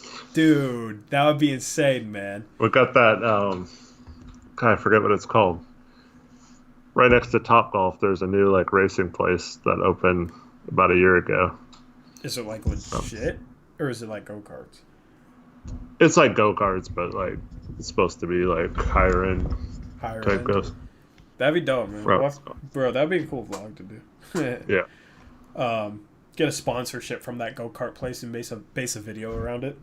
Yeah. Could probably get him for free if like made a video based around it, you know what I mean? Like, oh, we're at this place, because I'd probably drive business for them. I don't know, that'd be cool to like get people together and chill and do something like that. But man, it'd just be insane to like race at Daytona or something like that. Like, I don't know. They have like where you can go out on the track by yourself and go like 160 in one of those cars. Like, they don't let you go 200, but 160. I will definitely do that someday. It's like the Richard Petty driving experience or whatever. I will definitely try and do that someday just to get that experience a little bit. It'd be the same as like shooting around on an NBA court, kind of. It's not there anymore, but there was like a NASCAR experience type thing in Vegas for a while. Yeah. Yeah, because they have Las Vegas Motor Speedway there. So, yeah. Man, that'd be insane. Because, like, bro, you know what? I love watching, like, they've released, like, they have some, like, helmet cam. So, like, first person. It just so, like, it changes your perspective on it, seeing it from the first person. Seeing what it looks like from their point of view, man. It's just, it's crazy, bro. I don't know. But, like, think about how many times you've been driving down the freeway and, like, man, part of me just kind of, like, wants to go 120 right now, but, like, I don't want to risk my life. You know what I mean? You wouldn't have to risk your life. You could go almost twice that. Like, hell yeah. I don't know. There's like no way I know of to find First P through his channel. Yeah, I don't know where he went, man. I don't know if he'll come back. No. He better come back when I drop that track, man.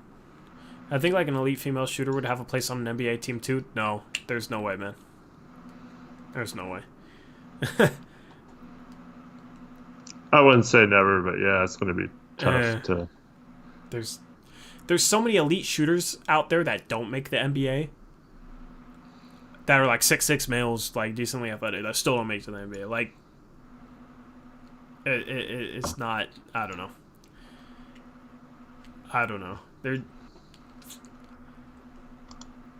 It's hard. I don't know. People get like offended by it, but it's just like they're not built quite the same as males. You know, like their body composition. You know. What do NASCAR tickets cost? They're pretty cheap actually. I wish they came to Northwest. I'd go to a race. Bro, y'all don't realize how loud it is. Because I went to one when I was like 6 or 7. I forget how old I was. Y'all don't realize how loud it is. It is so loud. Like, deafening loud. But if you sit close. But, Alex with the candy necklace. We never did the candy necklace. We were going to do it, and then the season got canceled. What if there's a female built like Shaq? Has there ever been a female built like Shaq?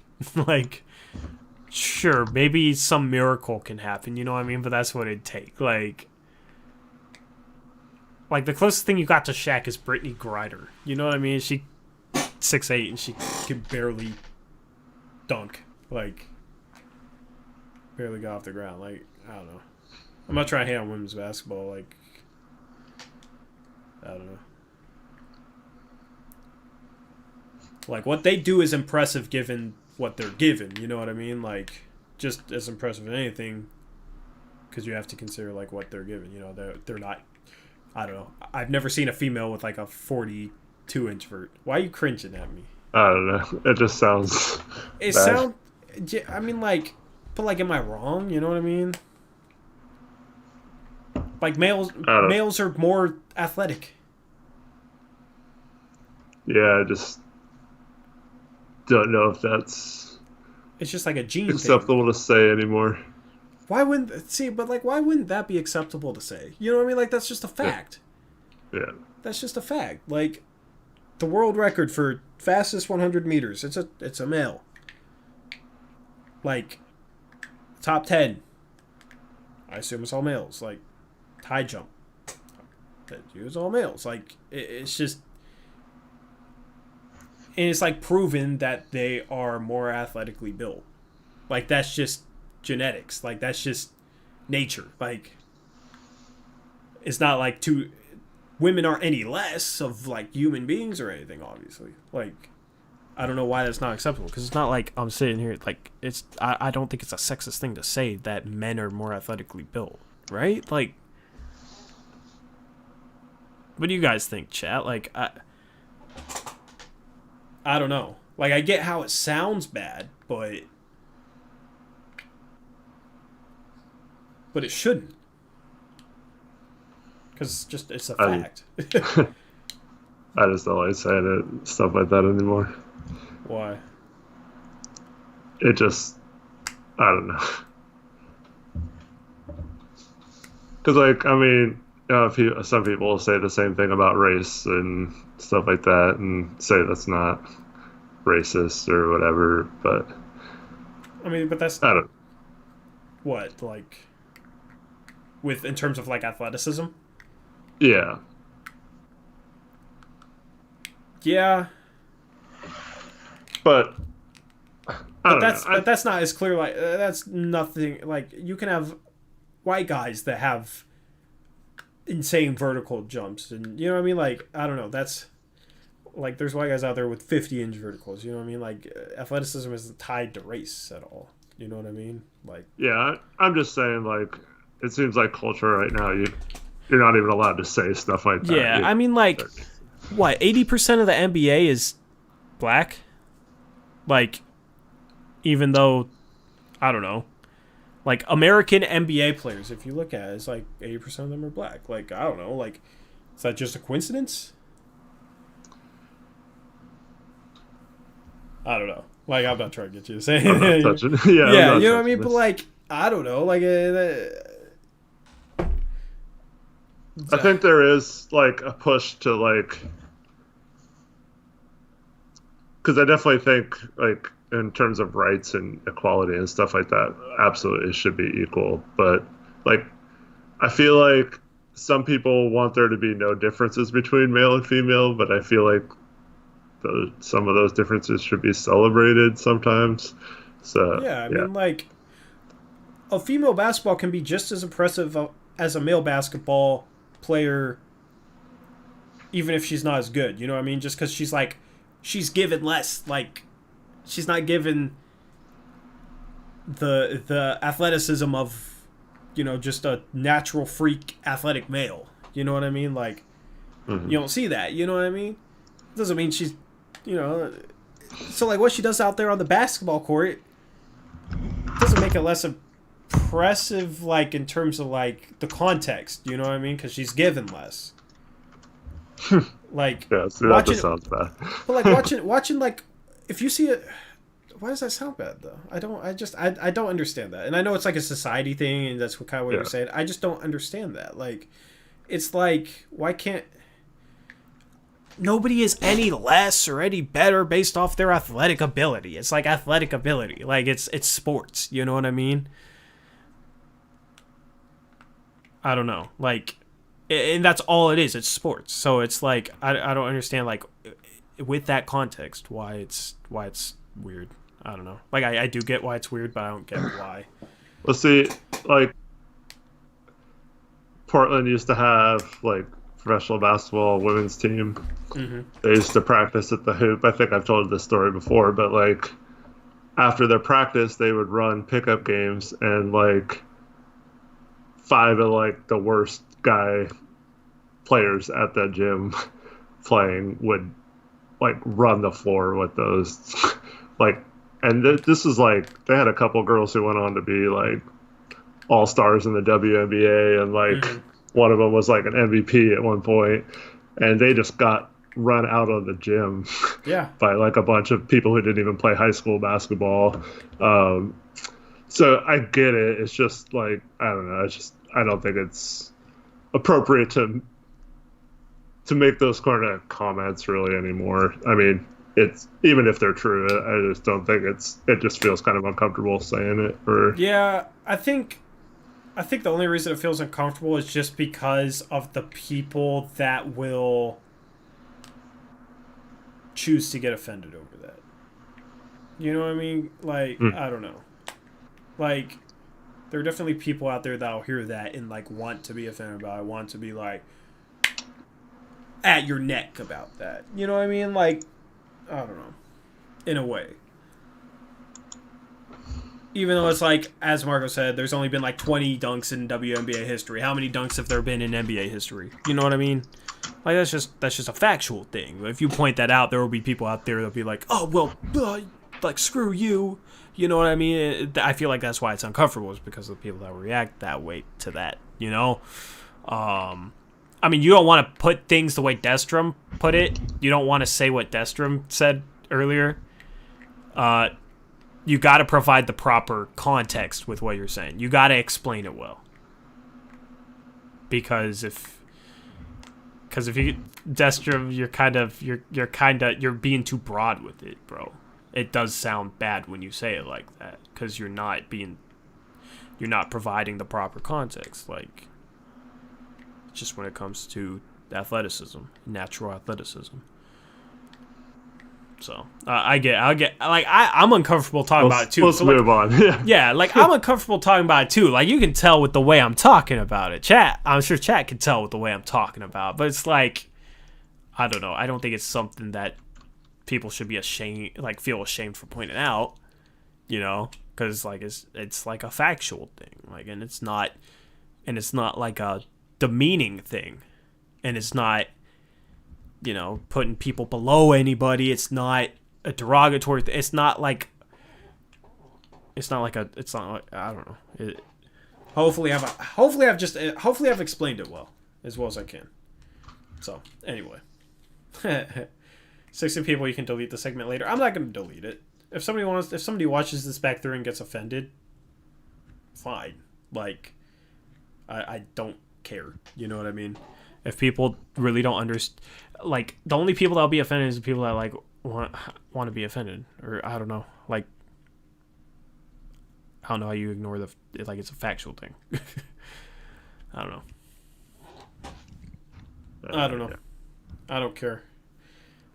People probably don't watch it back this long, and I know you guys know what I'm saying, so I don't think anybody in here is at my neck or like disagrees with me. So, but now Eric's all quiet and like a bunch of teenage boys agreeing with you doesn't necessarily mean you're right, though. Bro, half of them in here are not teenagers or not underage. The ones that are left.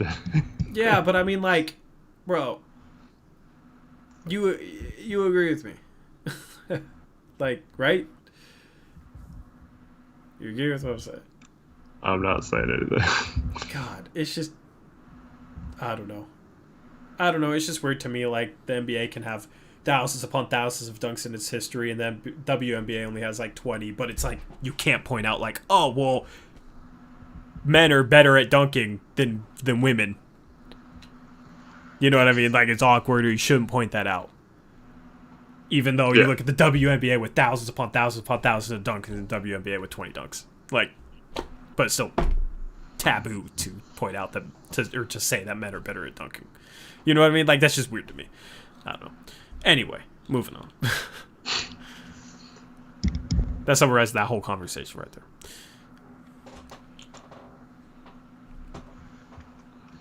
I'm a smart teenager to agree with. I feel like any teenager that says that is not is not. That's like Java saying he's an NBA player. Yeah, come on, man.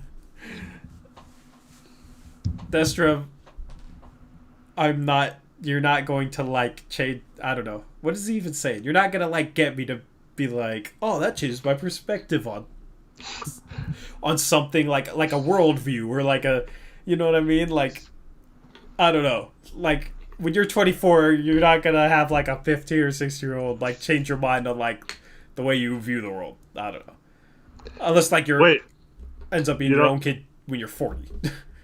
You don't like scroll through Twitter and be like, oh wait, Destrom likes that guy.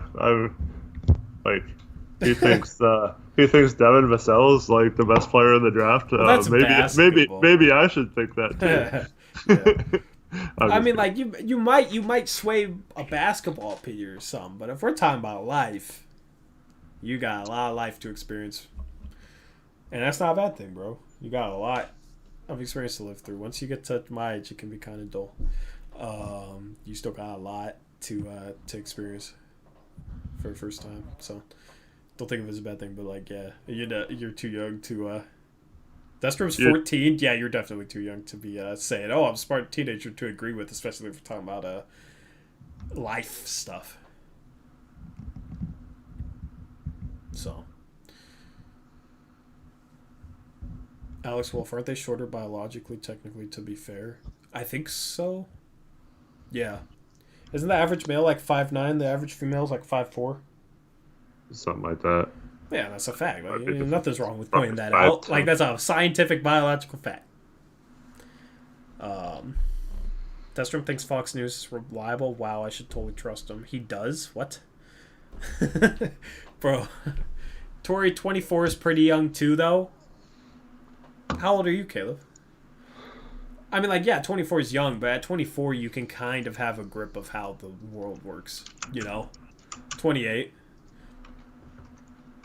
Yeah, I mean, 24 is young, but you can have a full enough understanding of like how things work in society, and I don't know how to explain it. Like, maybe Eric's like, shut up, you don't know anything, you're 24 in his head. I'm 41 now, you don't know. Um, Alex Wolf, I agree with you about Katie's ring, so I'm not going to prove you wrong. Alex, you're actually 52. Dang. Yeah. See, everybody's talking about like, oh, you have a bunch of kids in here. No, we don't. We got a. Chris, you said you were older than that. You ain't 15. You're 25. Yeah, I was gonna say I was looking at your profile picture. I'm like, nah, you don't look 56, man. But I was thinking maybe that was your kid or something. But nah, it's you. Eric's been 41 for almost 2 hours already. Yeah, see, Eric, you upgraded your life experience level today. Congrats. Yeah. You're level 41 now.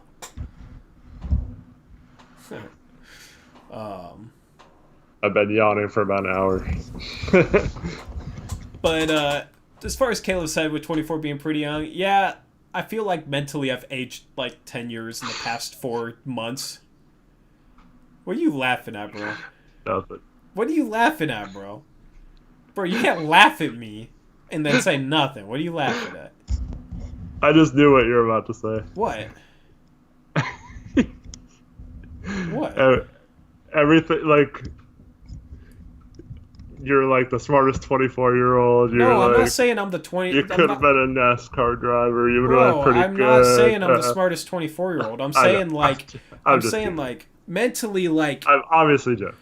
You're like, yeah, I'm just like, this is like a serious point. Like, your mental maturity isn't necessarily tied to your age. Like, once you're at a certain point, it's more based off like the experience you've had within your life and not your age. You know, when you're like 14, you haven't had enough experience to really like have a full worldview, which is completely fine. You know, which is to be expected. Like, you know, just don't have the experience. But once you reach a certain age, I feel like it's more based on like life experience. And for me, it's like, I've been through so much, and it's not just the coronavirus, man. Like, it's a bunch of stuff the past, like, 4 months that, like, was, like, adversity, but has been good for me, that I feel like I've grown a lot mentally in the past 4 months, if that makes sense. Like, even though I only went from 23 to 24 years old, I feel like I've grown a lot more in the past 4 months than I did from, like, age 20 to 23. If that makes sense.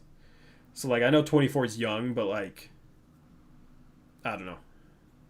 I feel like you can, once you're, like, 24, 25, you can't really tell somebody's mental maturity unless you're around them a lot, if that makes sense.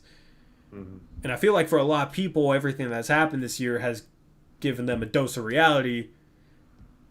Like, a lot of naive people, which I was kind of naive before the coronavirus, before a lot of stuff in my life happened in the past 4 months. Like, I was too naive. So, like, I feel like all the adversity kind of fixed that in a way. And it probably did for other people. So, no, that's where I was going with that. I'm not trying to say, I know, bro, I've just grown into I've grown into Nelson Mandela in the last 4 months. Like, I like joking with you about your cockiness. Yeah. The thing is, a lot of times it's like, yeah, I am being a little cocky. That's just like my honest, real, like, a lot of times I'm cocky like as a joke. And like my point with the whole NASCAR thing was a lot of it was just like opportunity, wasn't necessarily talent. So it's like, dang, if I had the opportunity, like, kudos, you know. I do think I am a good driver. I've never been in an accident. So how many people at 24 can say that? When was your first accident, Eric? Like 16, shortly after I got my license. Yep, see, I got you beat by 8 years. I have hit a car in the parking lot, but that doesn't count. How does that not count? Because I was worried about running somebody over who walked right behind the car. I don't know. It's this whole thing. But I was also 16. But that wasn't as... Was your accident bad? Nah, just like little fender benders. My first couple accidents didn't do any damage or anything. It was just like accidentally got too close to someone.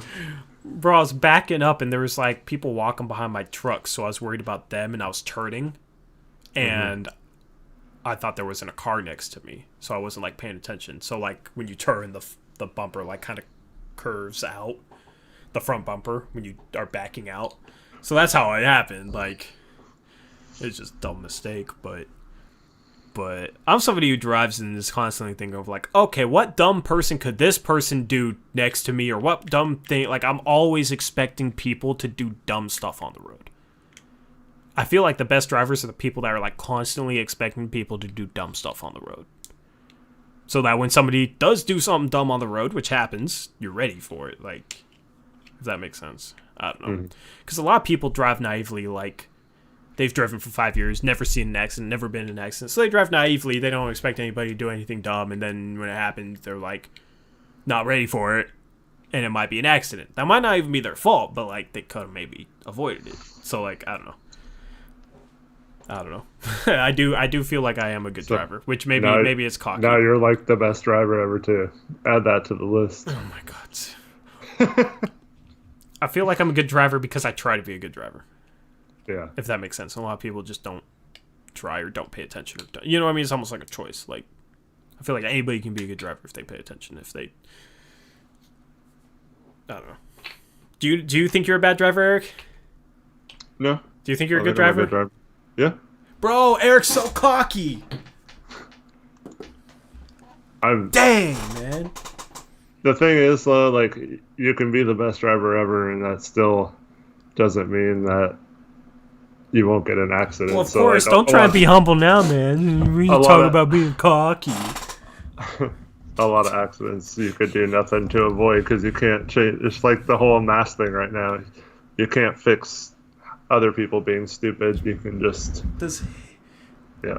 Sorry, but, does hitting pedestrians count? Yes, it does count, Alex. What are you talking about, bro? Yeah. I've actually been hit by a car. I was hoping that was a joke. I'm honestly really good at, like, getting hit by cars and, not falling down.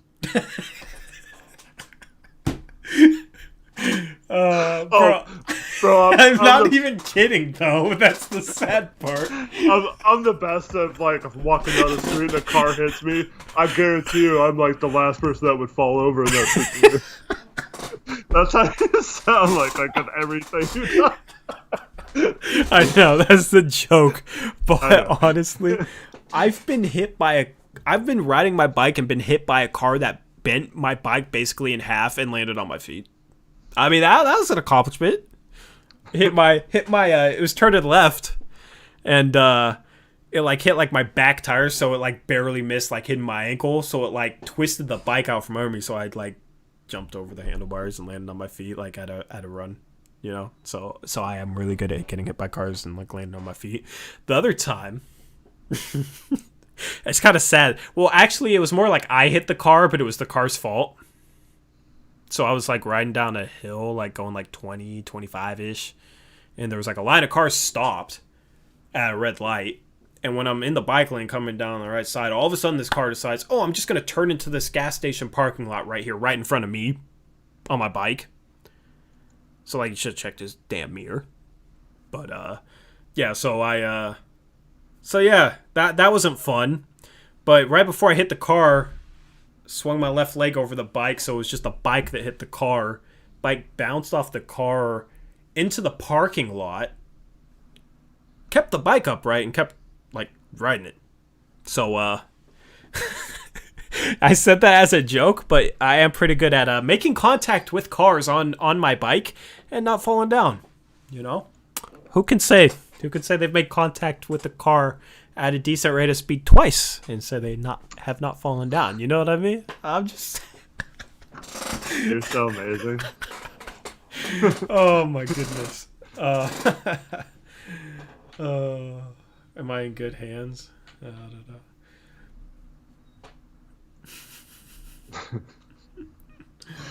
know. I mean, when you say so though, Eric? That sounds like you're pretty excellent at getting hit by cars and standing up. Yeah. Okay, yeah, that's what I thought. You know, I'm not being cocky if I'm telling the truth, and if Eric agrees, then I'm obviously telling the truth.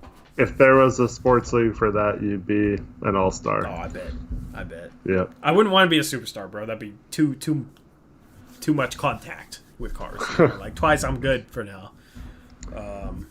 Next, you need to do the Kobe and like jump over a car, like as it's going. It like comes up to you and you jump over it. I won't even lie. I would not be good at that. Hell no, dude. Wasn't that fake? That was fake, right?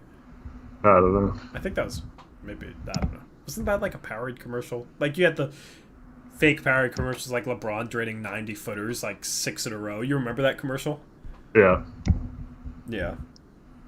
I bet you LeBron is like cocky if he thinks he's a good basketball player, right? If you ever think you're good at anything, you're cocky, right? I'm a really good YouTuber. I'm just gonna start naming all of it. You want to see cocky me? I'll just start naming the things I'm good at. I mean, it's 2 a.m. and we got 18 viewers, so obviously I'm a good YouTuber. You don't need to or like you carry me. I don't know. Brag about it. We all know that you're good at everything. Bro, I'll just you want to give me crap about it? I'll just embrace it, and I think that'll be worse. Yeah, that's cool. Yeah, so I wouldn't do it. If I were you, I'm the best DoorDasher out there. Later, Destrom for like the 18th time. Yeah, why are you still? I thought you were leaving a while ago, bro. He keeps coming back. He says for real, for real, for real this time. Destrom is the best at saying he's leaving and then coming back. I feel like he spends more time just like turning the stream off and then turning it back on again than he would if he just like I need to go to bed. Turns the stream off after 5 minutes. Oh, I can't fall asleep. Turns the stream back on. Tori, I think LeBron has the right to be cocky as a basketball player at this point. He definitely does, and I have the right to be cocky, considering how much contact I make with cars without falling. But I was slightly salty that I was actually making like a real personal life point, and you're saying you're making fun of me for being cocky, man. That's a joke. I know. I was like getting into like my bag, like my feelings, my bag of feelings, and about getting hit by you like car? try to stomp. No, about like the last 4 months and all that. Oh, no. And you just like want to stomp on my bag of feelings, like. Okay, appreciate it, bro. I think I'm not trying to like diminish what you said, but like I feel like so many people have had some really tough experiences over the last 4 months. Definitely. A lot of people have probably had a lot tougher experience than I have. Like, I mean, I basically lost a 4-year relationship. That's very tough. The girl I thought I was going to marry, like, that's obviously not easy. And then the coronavirus. And I also had some mental things that I was struggling with before all this, so that I needed to sort out. And, a lot of it was like I needed to figure out some stuff just myself as a person. So it was just like a lot of stuff. I mean, obviously, there's people out there that lost businesses and lost stuff. I'm not trying to diminish that at all. Oh, no, I wasn't saying you were. I'm just saying that I think a lot of people had to grow up. Oh, yeah. I mean, yeah, and that's what I was trying to say. Like, adversity will do that. Adversity will shape people, will help help people grow from adversity if they handle it the right way. So that's what I've always tried to do, is handle adversity the right way and turn bad things into good things. Find the silver lining in things. And that started. Definitely a good thing. That started when I was young with I mean, I'm getting too personal if I start talking about that, so never mind. I will say, like over the past probably month or so, your demeanor seemed to pick back up again a lot. I was wondering if anybody could notice that, because I felt a lot like better, but I didn't know if like that was something noticeable. So I was actually going to ask you that. Well, there was that one stream where you were like, screw it, I just wanted to cancel the season. I'm not thinking about this. I don't want to play. It was just like really depressing. Not necessarily like, I mean, you weren't saying anything bad or like wrong or anything. It was just like, no, I know. You're just like, you're kind of like slouchy and just kind of like, whatever, doesn't matter anymore, type attitude. Yeah, dude. Yeah, I know what you mean, man. I was very depressed. I was very depressed, and like sometimes I got high, sometimes I couldn't. But now I'm good, man. I'm good. And the situation with the girl I was with for 4 months is still, or 4 years is still just a freaking wreck right now, and I don't know if it will ever get better. But it's kind of just like how well I'm doing isn't dependent on that anymore, and then I figured a lot of things out with myself. So later, Chris. Yeah, we're getting personal because past 2, which means we probably should sign off. We're in hour 3, so I guess this is what hour 3 was. But I just remembered I have emojis again. Bro, when we start Trevin, man. Oh, Trevor's not 18. I was going to say, if you want emojis, when we start doing the post-game streams on Blazers Uprise, you got to become a channel member so you can have the emojis. The masked Tori, the masked Eric. I think I can add another one. I need to figure out what I'm going to add. Tori, Eric, do either of you have an opinion on the Blazers letting people go do the lost revenue? I don't understand why they need to do that. Seems kind of, I don't know. I don't really know. I don't know the circumstances that led to that, so it's kind of hard to, state an opinion on it. I'm going to preface this by saying that I understand, they're worth several $1 billion. The owner in particular inherited a lot of assets and money from her brother passing away. But at the same time, it's still a business, and they did pay everyone and provide a bunch of stuff for them through this point, which is longer than the season would have been anyway, since we weren't making the finals. So, a lot of those people were paid this whole time, but the situation just sucks. But I don't see why, tearing down them, oh, how could you do this? I don't see what that accomplishes. They paid them out for several months when they didn't have to. They kind of almost had to because of the public pressure, but the basketball season's over right now anyway. So I know a lot of them work concerts and things like that, but there aren't any concerts going on right now. So yeah. I understand why you can't afford to pay someone to work a concert that isn't even taking place, and they've had now 4 months to plan for them not always. You can't just pay someone for nothing forever. So I see kind of both sides from it. I don't agree with the people that are screw the Blazers, this is a trash thing to do. How could you ever even think of doing that? Because, I don't know. I see both sides. Yeah, you are forgetting one factor, which I think is relevant, which some people might not think of matters, but they saved money with Trevor Ariza deciding not to play. They saved $1.8 million or something like that. They saved a good amount of chunk that they didn't expect to save with Trevor Ariza deciding not to play, which I think was more than enough money to keep those people employed. See, I don't think that's true because the money still counts towards the cap, so they still have to pay the luxury tax payment. And yeah, but they don't have to pay Ariza that portion of his salary. They do have to pay whatever replacement player they pick up if they pick up someone. It doesn't count maybe against if they the pick cap, up but it's somebody, then that's different, But if they don't, then I think that's relevant.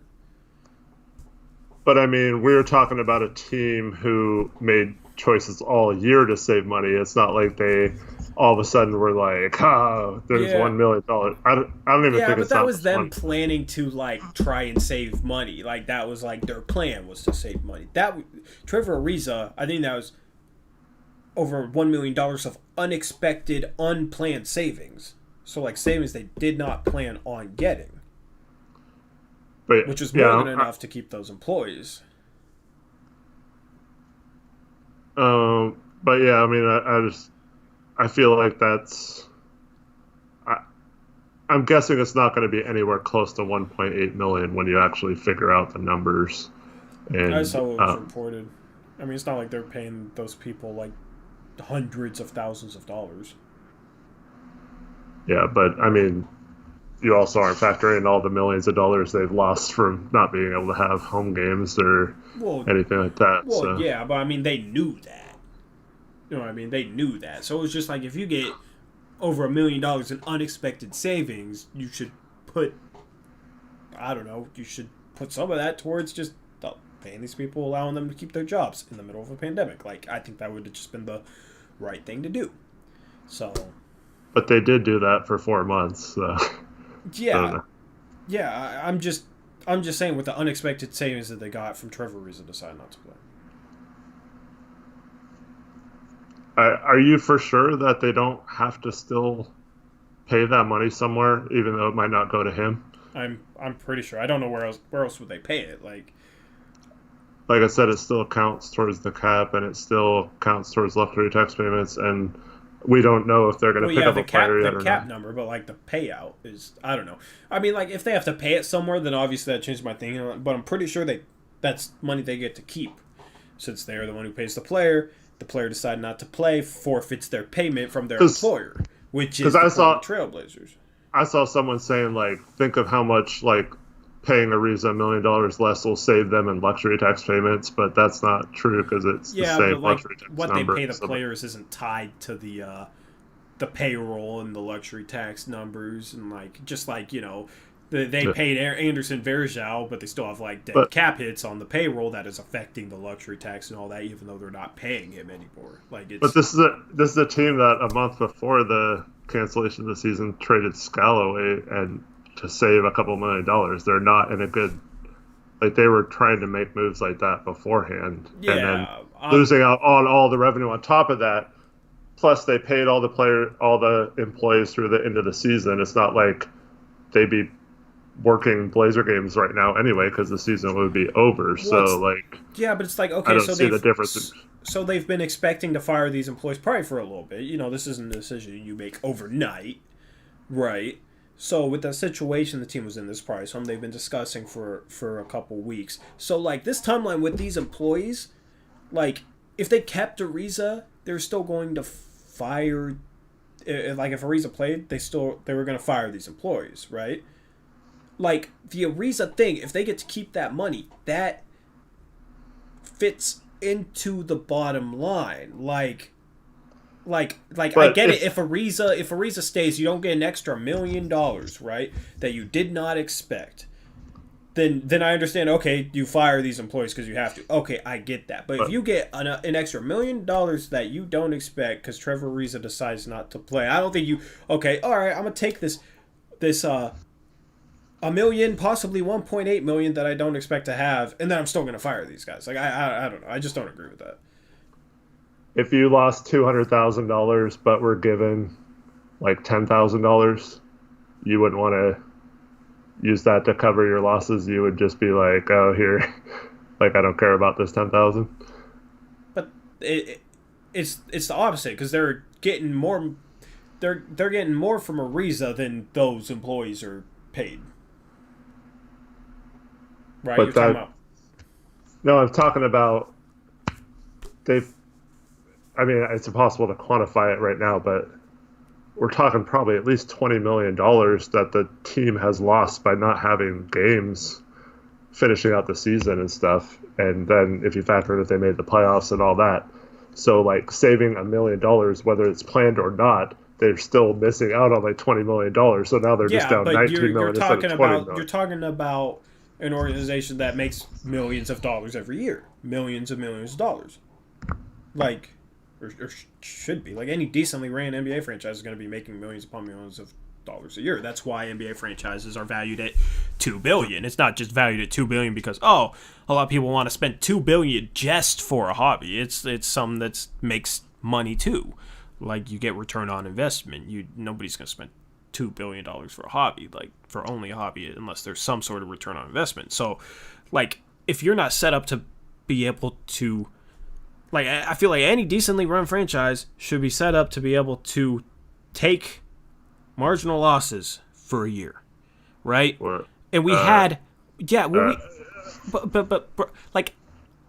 5/6 of the season was normal. It's not like this happened like after a third of the season. Like 5/6. Until a couple of years ago, almost every team lost money throughout a season. And I know it's like weird accounting stuff, but like there were very few teams that made money until like the last 6 years ago. Until the last CBA, yeah, and then that's with the salary cap spike, the 2017 TV deal, yeah, that's what I mean. Like the last, like since then. But most of the teams that make money, it's not like a huge amount of money, and then you're factoring in losing a bunch of your revenue that you thought you were going to be getting. So like, I don't understand. Like, I understand that they're losing money. I'm just looking at things in a vacuum. Like, I'm just looking at things in the vacuum. Like, they were expecting to fire these employees. They were probably expecting a reason to come back. There's only you unexpectedly get $1 million out of nowhere. 1.8 million. I feel like you should spend some as a $1 billion organization who normally makes millions a year. I feel like you should take just a portion of the unexpected $1.8 million. Take a portion of that unexpected money that you basically got gifted by Trevor Ariza not playing, and use it on the employees. They didn't fire everyone, did they? No, but so they kept. Maybe all that money is going towards keeping. Maybe they could only keep like half of them or whatever. Like that's why I think it's kind of out of line. If the Blazers were has any other organization fired everybody? They didn't fire everybody. Yeah, I know, but like you're saying, like what if they needed that money that they got from Ariza unexpectedly in order to not fire everybody? I'm not saying that. I'm saying maybe they're using it. They had to cut like 40% instead of 75% of the staff or something. Like we don't know exactly how much percentage of the staff, so maybe it was less than they did. Yeah. But like I said, for 4 months they've paid all these people for not working. So it's not like they just were like, oh, we got this $1 million. We could have paid them the whole time, but we decided to keep it instead. They've been paying them all, and now the season's over. So I don't get why people would get that mad at them for having to lay people off. I mean, you can't understand their full financial situation. So it's not something where I'm like mad, like as mad as I saw a lot of people say, oh, it's just absolutely scummy. I'm just saying like if you get $1.8 million unexpectedly, you should use a portion of that to keep the employees they fired. Like, because that's money that you didn't expect to get. Like that is my opinion. I'm not like mad about it. Like obviously there's pride factors that I don't understand. Who knows if they would have had to pay that? Who knows if they have to pay that money for Ariza to like the NBA or something instead? Like obviously we don't fully understand the situation. I'm just saying, what if like some sort of lease or some sort of payment that they had due that they weren't able to pay, and that money had to go towards that. Like there's lots of expenses and stuff for running a franchise. Like, So wait, what if they had some lease that they had to pay and they wouldn't have had the money to pay it if Trevor Ariza didn't unexpectedly bow out of the return? Well, so like they would have like lost the lease on the Moda Center or something or the practice facility if Trevor Ariza decided to play? That doesn't make sense. That doesn't add up to me. Okay, well, let me put it this way. My store was not open for over 2 months, right? Mm-hmm. I didn't have money or income, revenue coming into the store. Like, how am I supposed to pay my lease or my stuff? So I had to work out a deal with the landlord and stuff. But if I would have gotten like some sort of payment during that time, I would have then tried as best I could to pay the lease during that time, so I didn't have to work out some sort of other deal. That's all I'm saying. There's millions of expenses and tons of stuff that they have to pay out for, and they were obviously before this they were penny pinching anyway. So it's not that big out of the realm of possibility to believe that they were struggling to pay some certain things. Whether that be a lease or something else during this time, that they unexpectedly had a little bit of money to cover that they might have been having to pay back down the road in a more lucrative way. Yeah, you're a small business owner though. They're a $1 billion corporation. Like there's an important difference. Okay. Like I get your point, but it's like I have a hard time feeling like, oh, they had to make a payment and they wouldn't have been able to make it unless Trevor Ariza decided not to play. But we're talking about, you're talking about, this is why I asked you if you would just give away your $10,000. Like you're talking about a team that's lost, like I said, at least $20 million from not having, and like Trevin says, their stuff costs a lot more than my rent payment. Yeah, but you're also talking about like their payroll, like the money they pay their employees is a lot lower percentage of their, or the employees they fired is probably a lot lower percentage than a payment for a small business. But they didn't have any of the games to pay them with, and they pay them anyway. They're already way negative because of all this than possible. So you're trying to say they've got this extra $1 million. Let's just give it away to all of our employees. But they might not have been able to do that. They might have been we're really struggling and to get through this. This money needed to go to elsewhere, or keeping the 50% of the employees they did keep. We don't know the specifics of it. That's why I think it's crazy to say anything about it when we don't even know. And they were willing to pay them up until this point for games that they didn't even have to work for. And it was the right thing to do. Absolutely, they pretty much had to do that. But I just think it's kind of disrespectful to some of the good things they've done during this time. I don't think it's disrespectful to question it at all. They're a $1 billion organization that are probably going to do some decisions that some people don't disagree with, or some people will question. I don't think it's disrespectful. I just think any business that has a value of $1.6 billion, that's a $1.6 billion business, should be ran in a way where they can deal with a marginal loss in income for a year. Which that's what it is marginal. They got 5/6 of their season.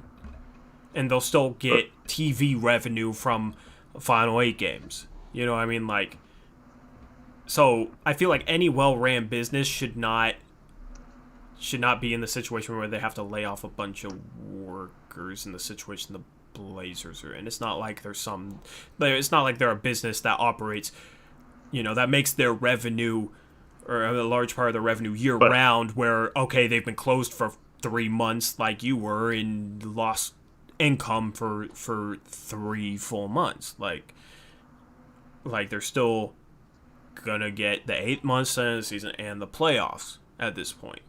But you're acting like because they're worth $1.6 billion, they just have that cash lying around. That's not how it works. Yeah, well, that's not even close to how it works. But the NBA expended their credit line, right?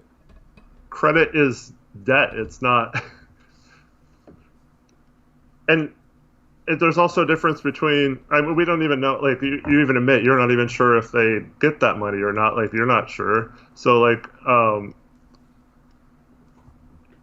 it's different. Say you win the lottery and you got $1 million paid out to you, versus you having a credit card with $1 million and all of a sudden you don't have to pay it, right? So the Blazers weren't given $1 million. They were trying to figure out a way to pay all their players for the rest of the season or whatever, and then ended up not having to pay one of them. That's different than them being here's a free $1 million, give this to your employees or whatever. There's a huge difference between them. I get that, but you only fire these employees if you're struggling to make ends meet as a business, right? Because you still have to pay the players. Why the season returning, right? The season's over technically if it was a normal season. Yeah, I'm just... And you don't know when fans will be back at the arenas either, so, are you just supposed to pay them for, a year and a half? When's the cutoff point? What do you? I don't understand what you're asking. No fans 2020-2021 season. Are they supposed to pay all the employees for a year and a half? You're not supposed to. They're not supposed to make business decisions right now. I'm just saying, when's the cutoff? Of, no, when's the cutoff? When's the cutoff? I don't know. If there's no fans ever again in the arena, I think fans. They just pay those employees for the rest of their lives till they're retired. Should they just pay them? No, that's not what. Answer the question. When's the Let cutoff? me answer the. I'm trying to answer the question, okay. Bro. Fans would be a lot more understanding with them like firing all the people they did if it was like December of 2020 at the start of the season and we knew for a fact there wasn't going to be any fans that entire season. Fans would be a lot more understanding, because obviously that's a lot more revenue that they're missing out on that they would have in a normal circumstance. So you're saying the cutoff is 9 months then? So the fact that they only paid them 4 months instead of 9 months is your problem. Why am I supposed to say the cutoff line for them? Because if you're arguing that they need to keep paying them, then you need to argue I'm questioning the fact that they got. I'm questioning it. I'm not saying, oh, they 1,000% should have kept them. I'm saying that if, and this is a hypothetical, if they got $1.8 million that they otherwise weren't expecting, they should have used some of it on those employees. I don't know for how long. I'm not saying they even should have used all of it. I'm just saying that's money they didn't expect to get. They were expecting to have to pay that money. So that's less money they have to pay towards the organization that they otherwise were expecting to pay. I think if they had to pay that money, then they wouldn't be like screwed over or bankrupt or anything. Like, I think that if you take that out of the money that you were expecting to pay, you can reallocate some of that towards not like ruining some people's lives and firing people as a $1 billion organization. Like, maybe that was part of the reason they voted against the format. Maybe secretly they didn't want to pay the players for the rest of the season. And yeah, but like if that's the case, then they're not being ran well because they were the only team to vote against that. You know, if they were voting against the return for the return of the NBA season because of business reasons, then that's a red flag to me, because they were the only people to vote against that. So like no other organization voted against it for business reasons except for the Portland Trailblazers. Then that's like the 8 teams that didn't come could have voted for it for business reasons. Yeah, but I mean you're talking about 22 teams and the Blazers are the only one that would have voted against it for business reasons. That's a bit of a red flag. That kind of like goes towards like my point, like if you're being ran well as a business. That'd be 9, not 1. What do you mean? Because the 8 teams that didn't show up, you can't. But you don't know that they voted yes for business reasons. So let's just look at the 22 teams that were in the Blazers' position to return, that were in a similar position as the Blazers. There's 21 other teams, and they all voted yes to return, and the Blazers would have been the only one in that situation that could return that voted no for business reasons. The Blazers reasons. have the highest payroll out of all those teams. I mean, that's true. Part of them possibly not being ran as well as possible is how much money they're selling out for people. But I mean, there's other organizations with a decently high payroll, and obviously they don't have ownership in flux, like, so there's a lot of factors with it. I'm just I don't know, man. There's just something about the fact that they got $1.8 million that they otherwise didn't expect to have. I understand what your viewpoint is on it. I question it. And you still don't know if they're going to play a player to play for him.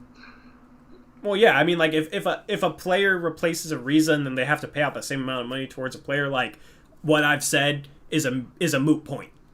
Is 100% a moot point. I'm just like speaking in a hypothetical, like questioning if they get back this $1.8 million or whatever for Ariza. If they get that back, don't spend it on anybody else. Don't have to pay it towards the NBA. then I question them getting back all that money and not being able to show a little bit of out towards like keeping these employees on a little bit longer until things could maybe get better for next season where you don't have to fire these people. So I don't know. But you disagreed with it, but the NBA has already said that they're not planning on fans for next season too, so like that could have factored in as well. Yeah, but like if that factored in, it's like, okay, why are the Blazers the first? I mean, maybe other organizations haven't. I haven't heard of it, but like I feel like I would have heard about it.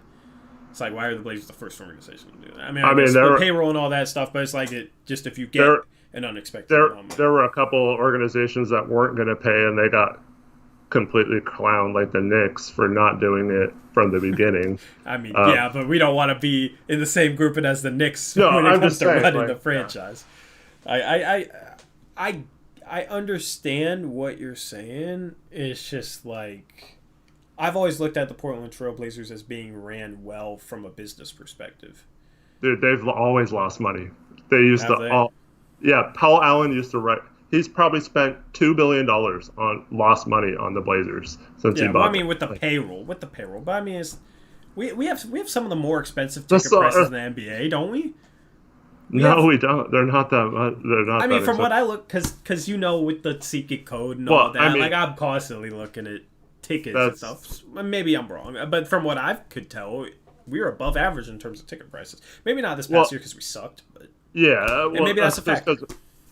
It's the skill of the team. Like you can go watch the Atlanta Hawks play for $5 because they suck and no one wants to go. But like, for a long time we sold out the arena and still, like we had like a 18-year sellout streak or something, and we still were losing money every year. Paul Allen tried to buy a championship several times when that was still allowed. The Blazers have never been, and most NBA teams lost money until like 3 years ago. The last CBA made it a little better, but it's not. It's weird to think about that since they're worth the franchise is worth so much money, but it's the payroll is everything. Like if you're losing money, if you're spending more on payroll than you make in a year, then you're not even considering all the other employees. But like, I mean, yeah. I mean, like, it's just like, I don't think if Paul Allen was alive, I don't think he would have fired anybody in this situation. Yeah, but you know what I mean, because he's shown like he's fine with losing money, and obviously he sold some of his estate, whatever. But like, to be fair to Jody though, like, a lot of the assets she got are not liquid assets, so like she has to pay estate taxes and she has to get all these things that she has to sell or do X, Y, and Z to make money off of them or just to get a profit from them. So it's not like, I mean, yeah, she's super rich and way richer than any of us, but like, I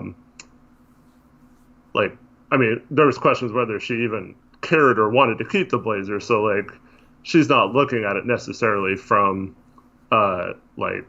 necessarily anything other than a business point of view. But yeah, I don't think she just has a bunch of money laying around to do stuff. And like I said, they did pay him for like, I think it's through 4 months they'll all get paid for not working at all. I mean, it's still not great, but like, I mean, that changes my opinion a bit. Yeah. It's not like they just, did this from the beginning and we're like, we're not having games, we're trying to save money. But yeah, it's just like, I don't know, it's just like with a $1 billion organization that operates with profit or losses in the millions of dollars, like firing employees who like make only 4 figures a month, firing 40 employees that make maybe up an average of $10,000 a month, like probably not even that, right? How much do you think? I don't know, maybe a little under. Wait, what was the question? Like, so they fire 40 employees. What do you think, like, the average, I mean, I'm just guessing, but like, what do you think the average salary was of those 40 employees? If you average their salaries, what do you think their average monthly salary was? It was probably close to minimum wage, so like $2,000 a month. I don't know. Yeah, so that's if that. I mean, if it's like, $2,000, I don't know if they got paid per event or what? Because, I mean, there was only what, like 9 or 10 home games left, um,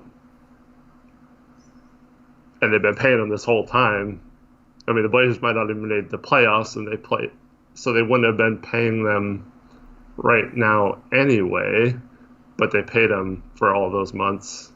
I don't know. It's just Yeah, but like say they made, say it's whatever, $2,000 a month for 40 employees. That's $80,000 a month.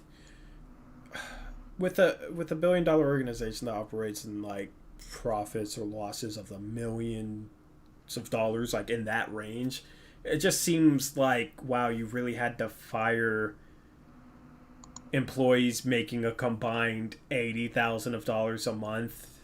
Like, I mean, maybe they did, what I mean? But also, like, if you get $1.8 million you're expecting and couldn't allocate it towards that when you work in the profits and losses range of millions of dollars, like, it's just kind of. But okay, let's say the Blazers were going to make $10 million this year, but this cost them $20 million, so they're still $10 million in the hole. So like they're still trying to cover that money. So like just because they got an extra 1.8 million, even if that is the amount they got, they're still negative like 8.2 million or whatever this year. So like yeah, but I mean, they're like, looking at it from a perspective like I don't know how you just pay that money or come up with that money if you're losing money too. Well, yeah, but it's just like if you're talking about the difference between if you're working with money at that scale, like it's like the difference of losing 8.2 million and 8.4 million. Like, I get that's like to a normal person that's going to be difference of $0.2 million is going to be a lot of people because that's $200,000. But to like an organization that's working with, that's like losing 8.4 or 8.2. Like, is that a substantial amount of money to that billion-dollar business? Probably not. So that's kind of like my whole point on it. But that goes back to how long do you have to pay them for you to say, okay, enough's enough? Yeah, but Cause, I mean, because like, okay, you pay them another 2 months, right? Then the same people are going to be like, why can't you keep paying them? Yeah, I understand that. It's just, I don't know. I mean, like, I would have liked to have seen them hold out until they could have gotten a good feel for what next year is going to look like. Because they can say, oh, we don't expect fans. The players association, oh, we don't expect, but they don't have a good feel for what next year is going to look like. The world as a whole doesn't have a good feel for what like next year is going to look like. Let me ask you this. Okay, there's some sort of vaccine or something that happens, some treatment, and from the beginning of the season, there can be a full Moda Center, right? Mm-hmm. So why can't you just hire those people back? I mean, you can do that. It's just, I don't know. Like, I assume it's something legal with firing them instead of saying, oh, we are putting them on leave. I think they were wording it differently. I think they were furloughed, which means that you're basically on leave. Okay. So, I mean, like, the way it got reported, seemed like they just outright fired him. You know what I mean? Which is a little different. But I don't know. I feel like in Chris McGowan's tweet, I feel like he could have, or his quote, I feel like he could have worded a little bit better, saying like, we don't know what the next year is going to look like. If we get in the position where we can bring these people back, we will. But for now, you know what I mean? Like, he could have said that, but he didn't. So. well, I mean, like you said, no one knows what's going to happen. So, yeah, but I mean, like, if you put him on leave and like plan, like, okay, if we have a full Moda Center next year, we plan on bringing him back. Wouldn't you possibly say that in the statement? Like, we plan on. But like I said, the NBA has already come out and said that they're not expecting to have fans. So like, it's kind of hard to say. We don't know what next year is going to look like. We don't have like a good feel. Like, they can say they expect they don't expect fans, but the world as a whole has no idea what next year is going to look like. We could have a vaccine by December. We could have substantially improved treatment by December. Or it could be way worse, and we could Yeah, never. I know that it definitely could, but we have that's what I'm saying. We have no idea, so you can't so you shouldn't base decisions based off next year. Is what I'm saying. But Don't I you feel agree with like, yeah, but I feel like you're like making up a narrative that isn't necessarily true just based on a tweet. Like you don't know the facts. Like maybe they were told as soon as we bring them, as soon as we have fans. Like I just feel like McGowan would have said that if that's what he did. But so best case scenario, fans at the beginning of next season in December, right? Best case scenario, right? Yeah. Because that's when the season starts, right? Yeah. December, right? Mm-hmm. So that means right now, June 26th, we know for sure that there will not be a basketball event at the Moda Center until December, whatever day that is, right? Yeah. So we're talking at least like 5.5 months. So you've already paid them for like 3 months. I think they said they were paying them through the end of July or something. So like almost 4 months of full pay without working at all. It's like 360,000. Yeah, it's just a ballpark guesstimate based 80,000 a month for 40 workers around minimum wage, right? So that'd be about 360,000 over 4 months.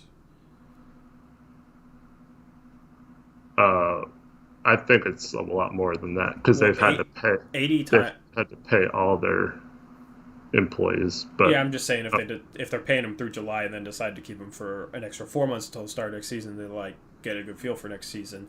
4 times 80 is 360, so 4 times 80,000, that's 360,000 that they pay for those 40 workers. Where are you getting 40 workers from? Isn't that how many they fired? No, it's like hundreds. They fired hundreds? I thought they fired. I've been saying 40 this whole time, and you've said yeah. It was 40. I thought you meant 40% or whatever. Like I don't know. Was it 40%? I thought it was 40 people. There's like thousands of people that work. Oh wow. Okay. Wow. I didn't realize it was thousands. Okay. I mean, like, well, that changes a bit because here I am thinking they fired 40 people. Yeah, we're talking like, I mean, there's ticket sales. Yeah, there's well, at least okay. There's hundreds of people working there. There's all the people in the front office. There's all the concession workers. Yeah, I mean, all the ushers. I mean, there's more if they than fired 40 if they fired ushers, everybody, then obviously it's going to be more than 40 people. I just thought they fired 40 people. Okay. So I'll look it up, but yeah, I mean, you're probably right because it makes more sense what they did if they fired 40%. I heard it was because you had those. Remember when I think Kevin Love was the first, and then Giannis did it and stuff. They pledged to give money to the workers and stuff like that. Mm-hmm. Yeah, we're talking about like 500,000 to $1 million for just from them. Because I was doing the math off of like if they're making a minimum wage $2,000, 40 people, that's $80,000 a month that they pay for those 40 people.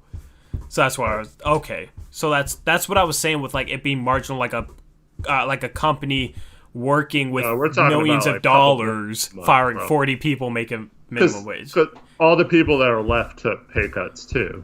Yeah. Like Chris McGowan, he took a huge pay cut and all that stuff. But you kind of was what I was saying make more sense now that I thought it was 40 people that they fired not. I'm a bit puzzled why you would think it was only 40 people because that would be like. I guess I misread the word percent. Is it 40%? You double check. I'm looking right now, but yeah, there'd be no reason to fire 40 people. Well, I thought it was like people in like their marketing department and they're like maybe like lower people in their front office and like stuff like that. I don't know. I should have read more into it and double checked. I just thought it was 40 people. Like I was working all day. I was driving, so I was like, I think I saw it while I was driving, delivering an order. 15% is the number. Never mind, they cut 15% of their business side, which is 40 people. That's what Caleb Pendergraph said, which is what I thought. Tori, you were right about the 40 people on the front office side. But I think they let go of everyone that worked at the arena, too, or like furloughed them. I mean, the Blazers own Moda Moda Center, which, if the Blazers didn't own Moda Center, like the employees for the Moda Center wouldn't even be like Blazers employees; they'd be employees of the Moda Center. They'd be out of work anyway, and not. Yeah, well, yeah. No, I'm just saying, like, a lot of teams, like the arena workers, aren't direct employees of their teams, but for the Blazers, they basically are, since the Blazers own the Moda Center, which a lot of teams don't own their arena.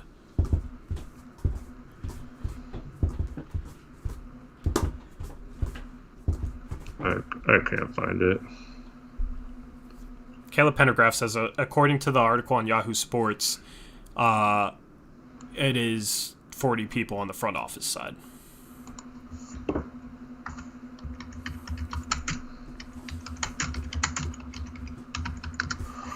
Which is what I thought.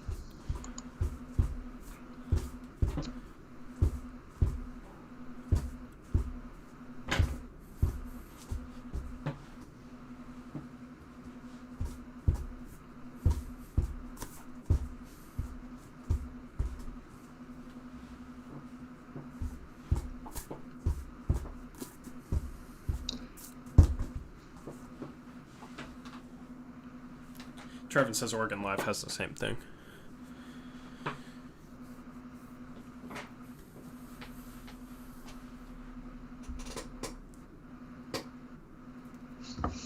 Yeah, okay. I thought it said something about the arena workers too. I can't find it though. Maybe it was both. Maybe we're both right. But yeah, that's like my point is like, I don't know. Well, the front office people probably made a lot more than minimum wage, but yeah. But I mean, I don't know. To cut 15% of your work staff in this environment, I think is more than acceptable. Says they were giving severance package and get continued health care. Yeah, I mean, like, I'm not. Well, that's why I'm not mad about it. Like a lot of people were. I'm not like pissed off because I know a lot of Blazer fans were pissed off. That's why I'm not pissed off. It's just kind of questionable, like to me, whether or not they had to, and whether or not it's just like, oh well, since we could save a little bit of money, let's do it. Compared to like, oh well, we have to do it, you know. I feel like they didn't have to do it. So, okay, the Oregonian article says that just from the 9 home games, the revenue would have been about $18 million. So almost a $20 million, I guesstimated, but that doesn't factor in if there would have been playoffs or not. And then they said they had to pay back 22% of the regular season investments for ticket holders. Which is a ton of money that they, like I said, wouldn't that count as their game night revenue? But or is the game night revenue like separate from like some of the season ticket holders that they'd have at those game nights? Let's say if they missed out of that is probably included in that 18 million, but it's one thing, like I said, to like lose money versus having to pay money back, you know? Like, yeah. So if I'm getting paid, you know, $100 and then I don't get that money next time I do something, and it's like, what the heck? But if I have to then pay $100 the next time I do something for someone, then that's a little different.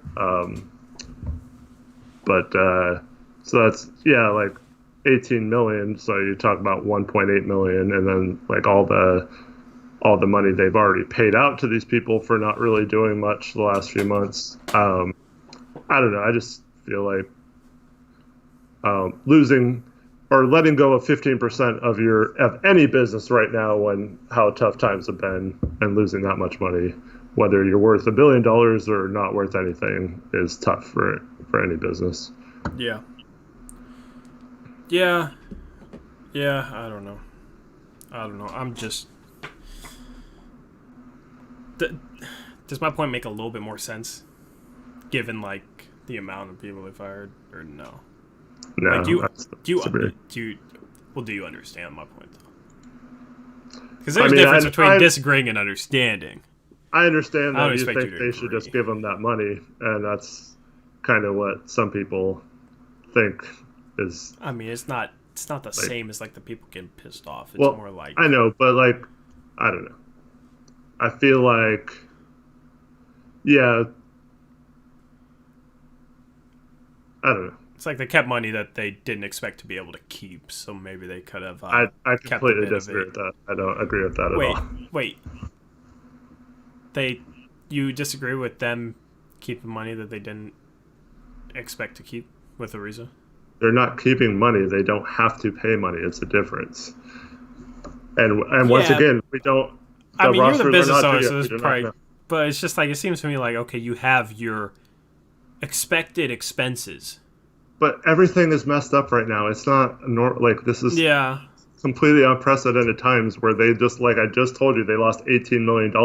So whether they don't have to pay another, that didn't even include any of the player salaries that they still have to pay now, despite not getting that $18 million back. They still had to pay all these players so that 18 million, 1.8 goes towards not having to lose that 18 million. They only lose 16.2 million instead of that, but they're still having to pay out all the rest of the players on top of losing that $16.2 million. So it's not like they are gaining $1 million and be like, ha ha ha, this is $1 million for me and I'm firing everyone and keeping it. Like, that's not what happened. I'm not saying that. Like, payroll is pay. Like, they pay the players, they pay their employees. Like, payroll is payroll. Mm-hmm. I'm saying if you were expected to pay a certain amount towards your payroll and then you didn't have to spend as much, maybe you could reallocate the money that you expect to pay in one place on your payroll that you ended up not having to pay there, and instead you, like, redistributed some of it to other portions of your payroll. And I'm guessing that's why they only had to lay off 15% instead of... Yeah, and I mean, maybe that's the case. It's just like, I don't know. I haven't heard of any organizations that are going to resume that have fired, like, anybody within their front office. Well, so maybe I'm just not paying attention. You wouldn't have heard from Portland if you didn't follow the team. Yeah, maybe, yeah, and that's So I'm like, I'm not saying 100% that they shouldn't have fired him. I'm just questioning it, and I'm just questioning it. Yeah, I'm not saying anything like definitively. It's like hypothetical, given certain factors, some of which I do not know. So I'm simply just questioning it. That's why I'm not pissed off. That's why I'm not, oh, screw the team, screw that, blah, blah, blah. Because there's some things I don't know. I'm just questioning it. Yeah. I'm just not, like, fully supportive, like, oh, yeah, they definitely should have fired him. But that's why I'm not, like, either way getting mad about it. Because, like, we don't know the specifics. So it's kind of hard to blast a team like some of those people are doing. Yeah, I agree. I agree with that, and I kind of cringe when I saw people blasting that. They're still going to have the same luxury tax payment now at the end of the season as well, on top of having to refund ticket prices and not getting that revenue. Well, yeah, they're definitely losing some money from that. Yeah, I do feel like, I don't know.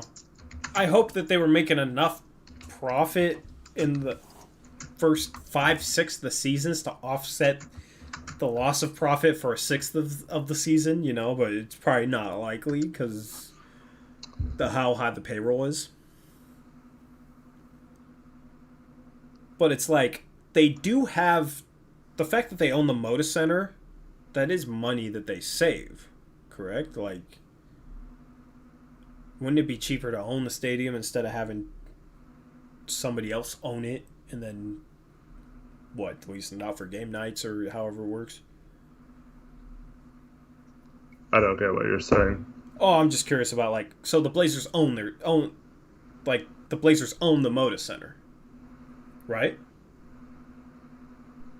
Yeah. Yeah, most NBA teams don't own the stadium they play in, correct? Some do, some don't. Yeah. Yeah, I feel like it would be cheaper to own your stadium than to, yeah, because the Blazers' value, I've read that it would go up. So I feel like you're gonna make more profit as an NBA team if you own your stadium than if you don't own your stadium. Correct? You're gonna make more profit. You're gonna make more revenue just because you have to pay less money in regards to having the stadium because you own the stadium instead of somebody else. I guess that's not necessarily the case because you might not own it out. You're making payments on it, so yeah, you could be, your payments could be more than a lease in another city, even though they don't own it. Yeah, well, that's what I was asking. That's what I was wondering. So it'd be impossible to know that without looking at specific teams' finances. But the thing is, they definitely make more. Well, they definitely would have made more money during the first 5/6 of the season because they made money off of concerts and stuff too. Whereas if you don't own your stadium, then you're not making money off concerts or anything.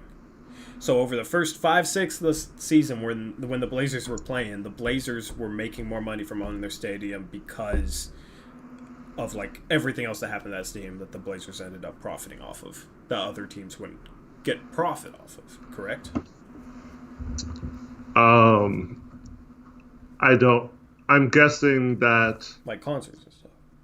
I'm guessing that that's the Moda Center as an entity is separate than the Blazers as an entity, except for when you're talking about selling it. So I don't think that necessarily factors into the Blazers' front office revenue. I mean, but the Blazers own the Moda Center entity. Yeah, there might be separate entities, but Vulcan Company, if the company that owns the Blazers also own. I mean, I guess you wouldn't factor in Moda Center revenue and profit into Blazer into the if there's a Drake concert and they make $1 million, they're not gonna say the Blazers made $1 million revenue. Yeah, the Moda Center made $1 million from them, but there's all the costs involved with. Like I said, they've been paying those employees this whole time too. Yeah.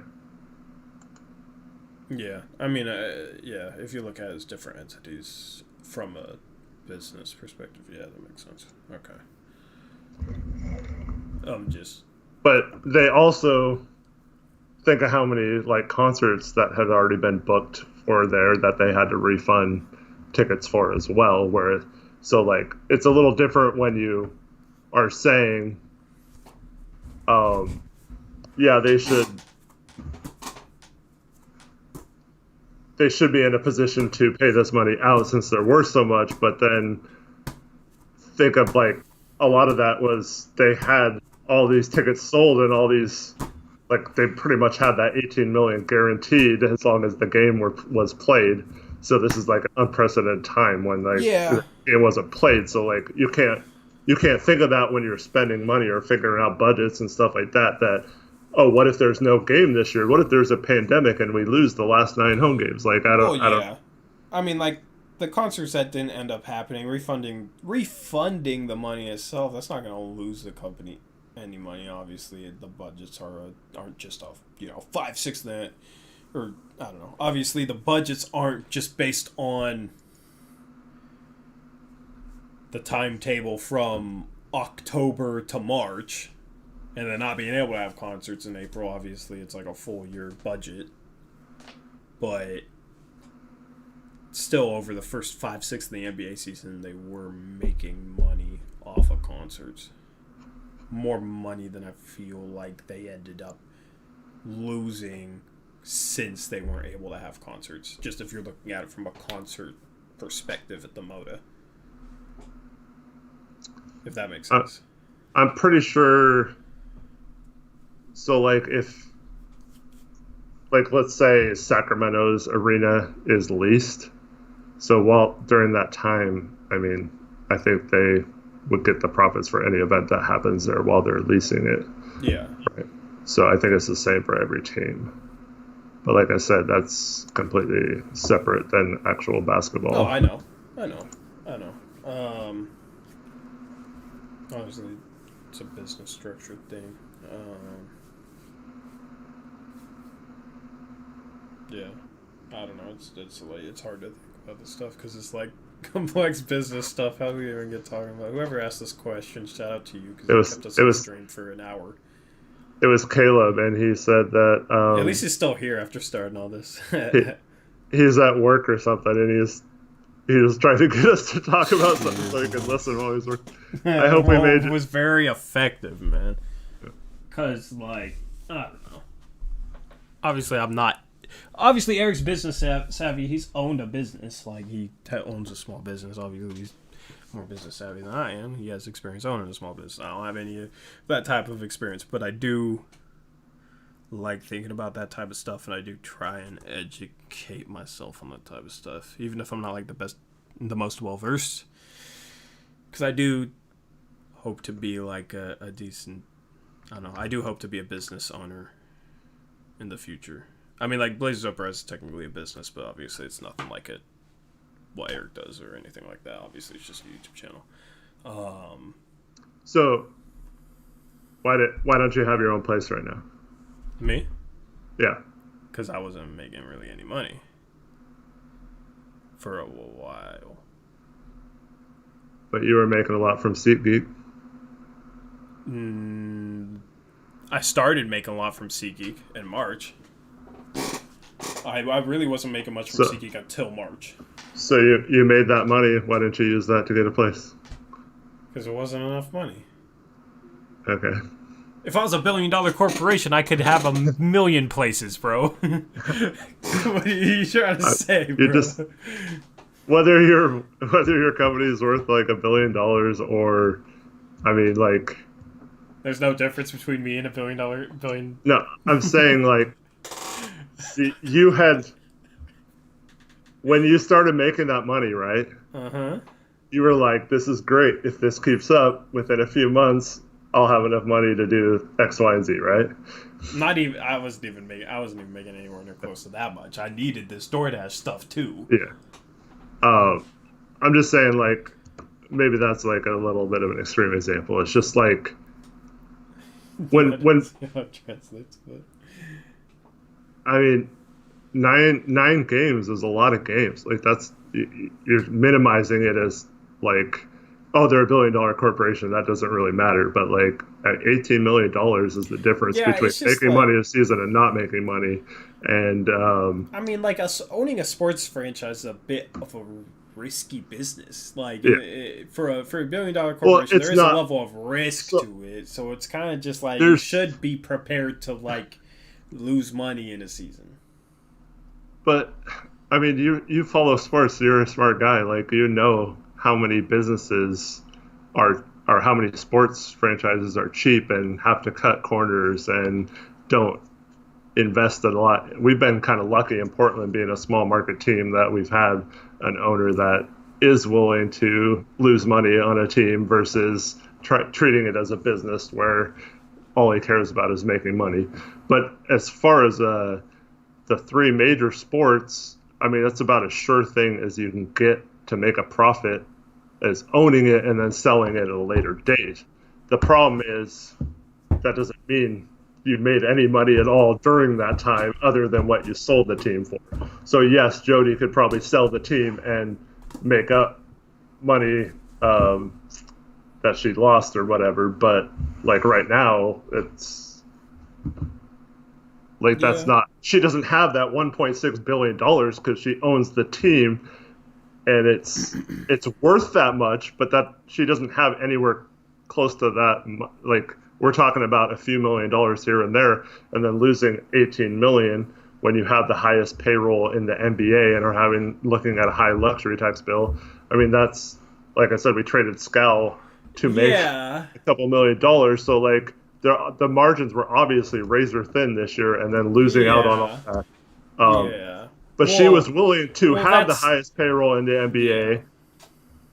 and then when we started sucking, she realized that there was no point in doing that, so we kind of had to hedge our bets a little bit. But then the pandemic happens, and you have the highest payroll in the NBA. You're sucking as a team, and then you lose all that money. Like that's a lot for a franchise to handle. And yeah, it's probably the wrong thing to do right now is to lay off employees. But like I can't say that only cutting 15% or whatever it was seems like a pretty good, like all things considered, a pretty low amount in my opinion.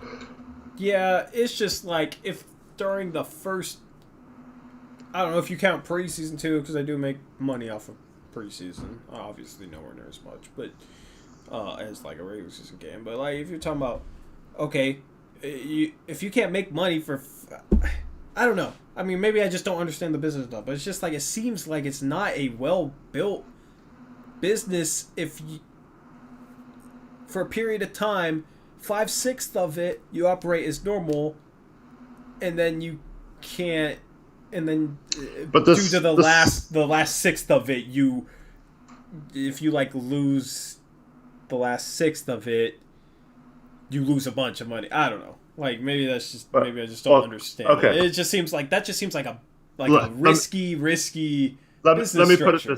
Let me put it this way. Other than Ariza, do they have to pay out the rest of the players now? Yeah. The pro salary, right? Uh-huh. Do they get any different amount of money for anything else revenue wise? They still get their TV revenue for the last 8 games, but they don't get like their game night revenue. Yeah. Okay. So do they still have to, other than now, obviously, like before firing people, did they still have to pay the same amount to all their employees? Yeah, I don't know why you're asking me. Okay. So all the expenses are the same, right? But you're making 18 million less to pay those expenses. In a season where you probably weren't going to make money anyway, you were close to not making money because of how high your payroll was because you decided to win anyway. So I mean, like, I'm not saying it doesn't make sense for and the now you're Blazers losing in the $18 million. I'm not and you saying can't it doesn't understand make why sense. they don't have money. Like that doesn't make. No, like, I'm not saying it doesn't I feel make like sense. you're completely trivializing how much Bro, money. can I talk, man? Shoot. I'm not saying it doesn't make sense for the Blazers with the position they're in. Obviously, they're paying their players a lot of money. It's just like, if you can't come close to making $18 million over 5/6 of a time period, and then you lose $18 million as the last 6 of the time period, it just seems like just like not a good business situation. Just looking at it from a business perspective, obviously they didn't expect all this to happen. It's just I don't know. It's just I don't know. It's just strange to me to think from a business stance. Like, it makes sense for the Blazers in the position they're at. It's just like I don't know if that would apply. I don't know. I just feel like any business that loses money over a 6th of their time period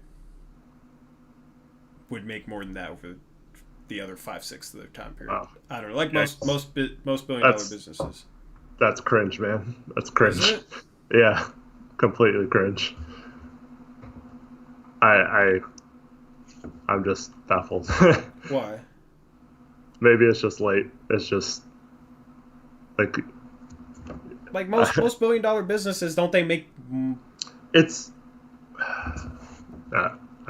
Don't they make more than $18 million over 5 months? I don't know. I don't get what you're saying. Like, I don't know. I don't know how else to explain it. Obviously, you don't understand what I'm saying. It's not a. Once again, the franchise is worth over $1 billion. They don't make $1 billion every year. They don't make that money. They make a few million every year. Yeah, that's their valuation based on how strong of a business they are. Correct? It's the valuation based on if they sold the business, how much they would make. Yeah, but I mean, you're not going to make a $1.6 billion unless you have a decently strong business, because that's a lot of money. You don't have to be crazy. Yeah, because like I don't know. Like, there's a lot of things I don't know, so I'm just like talking. I'm just kind of like wondering about certain stuff. If I don't know it, it's not cringe. Like, I just don't like. And it's late, so maybe I'm thinking about things a little bit weird because I am a bit tired. But like, so not something you should be cringing at. Like, I'm just like trying to think this through. Like, I don't know. It seems weird to me that. I mean, I'm looking at articles as late as 2017 that the Blazers lost money every year. Yeah, no, I understand. I understand why that happened with a sports franchise. I understand why that happened with a sports franchise 1,000%. But you just said that you don't understand why losing a sixth of the season matters. No, not at all. That's not what I'm saying. That's exactly what you said. No, that's you not. You said it like 20 times. Maybe, like, that's not what I'm... That's what's cringe. That's not what I'm trying to say. Like, obviously, I'm not doing a good job of You keep saying, like, if they were a better business, or better run, or better, well-suited business, that it wouldn't matter if they lost the sixth of the season. Bro, like, I'm not saying things, like, definitively. I'm questioning it because, I have some questions. You know? And like I have a feeling in regards to like 1.8 million, but more prominently, I just have questions. Mm-hmm. So like I'm just questioning it, and like I'm not trying to say anything definitively because there's obviously a lot of things I don't know, so I'm just questioning it. And then it's kind of like, I don't know. It doesn't seem like a strong business if over 5/6 of a time period. You can't make $18 million and then you lose $18 million in 1/6 of a time period. You know what I mean? Like, that just seems like high risk, low reward to me. Obviously, I'm not like super business savvy, so that might be something that's completely normal. That just seems like something that's high risk, low reward from a business perspective. Well, obviously, these are also unprecedented times. So obviously, that has something to play with it, something to do with it. It's just, you kind of get what I'm saying. No, I'm still major cringe. Sorry. No, quit cringing. You're fine. Caleb, do you understand what I'm trying to say? Because I'm curious, and I might just not be doing a good job of explaining what I'm trying to say.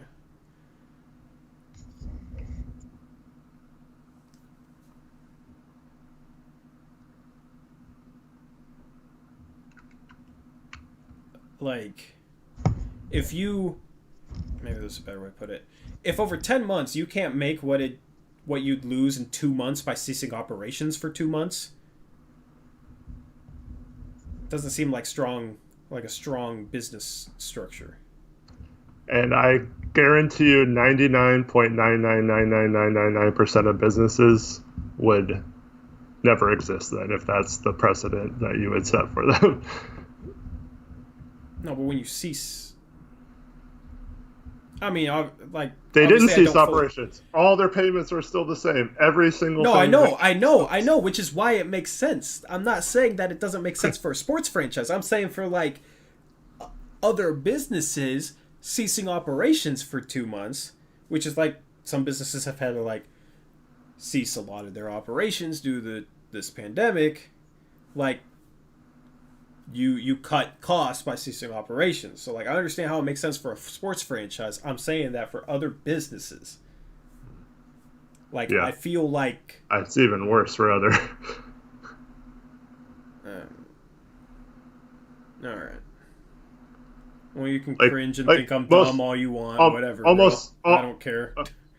Almost every business is, like, basically a paycheck to paycheck type. Like, obviously the goal is to get to a point where it's not like that and you're making profit every year, but like most businesses are barely scraping by every month, a paycheck to paycheck. They don't have enough revenue to just be able to handle a sixth of your business not being there, and then keep on going. Okay. Well, that's why I was like having this discussion, because this is what's kind of frustrating about this. Is like I said I'm not like, there's still a lot of things that I gotta learn business wise, and I said that, and I prefaced that with that. And there's still a lot of stuff that I don't know. So I'm sitting here saying, like, just based on like what I feel from like my limited knowledge, which I've admitted before I even said this, like,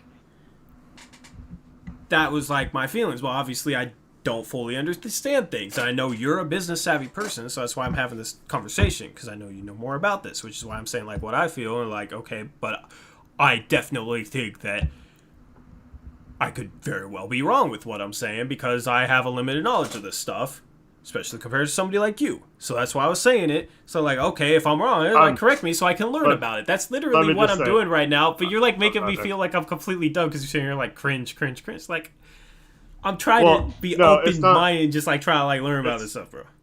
It's because you say that, and then the next time you say it, you're like, I don't get how this could be possible again after I just tried saying that. Okay, but like, if I don't understand something, like, you might not explain it in a way that I'll like understand. Like, that's completely fine. Like, I'm trying to understand. I'm not stupid. Okay, just because I don't know something, you're just making me feel stupid. Like, you're acting like I am stupid. It's too late. We need to end the stream. It's done. Okay.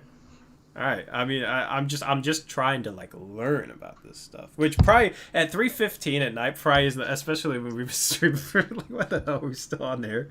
Like, I'm not taking any of this personally at all. Like, it's just like, I'm just trying to learn. And I feel like, I don't know, like, I'm just trying to learn this type of stuff.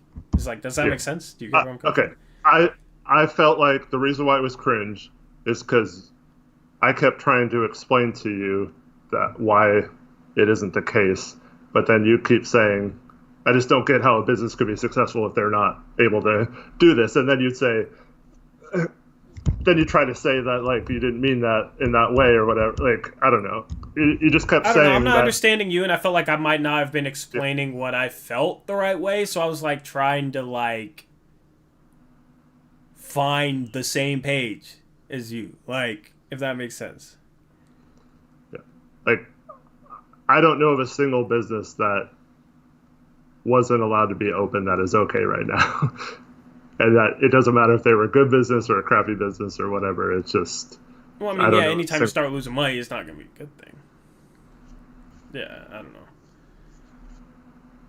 I don't know. I guess I just underestimated how little businesses make over like a 10-month time period compared to what they could possibly lose if things go wrong over a 2-month time period. Would you say so? Like, I guess I didn't understand like how much more they could possibly lose compared to what they gain over a longer time period. Yes. Okay. All right. Like, that's fair to say. Okay. Like, that's 100%. Yeah. All right. Well, that's good to know. Like, I like learning about this stuff. Like, because this is something that I want to do in the future. So I like to be able to learn about this stuff. Like, I'm having this conversation to learn. We're both probably we're both tired, so we're probably like, just I need to go because I have stuff to do. I have to get up in a couple hours. So damn, yeah, we shouldn't have streamed this long. Blame Caleb though, not me. Caleb was the one who asked this question in the first place. But yeah, no, I mean, I think maybe just for a second. Anyway, so this was a super long marathon stream. Thank you to everybody for tuning in. Can't believe we still got 12 people watching this. That's crazy. Some people probably fell asleep with us on. So, yeah, but I'll catch you guys. I've been editing this mailbag. I was going to edit some of it tonight, but now it's 3:19 in the morning. So probably not going to get around to it tonight, but hopefully tomorrow. I don't know. Everything's just kind of up in the air with the schedule and everything, so I'll let you guys go to bed. I'll let Eric go to bed. I'll quit holding him hostage here, and I'll catch you guys later. So as always, peace out. Go Blazers.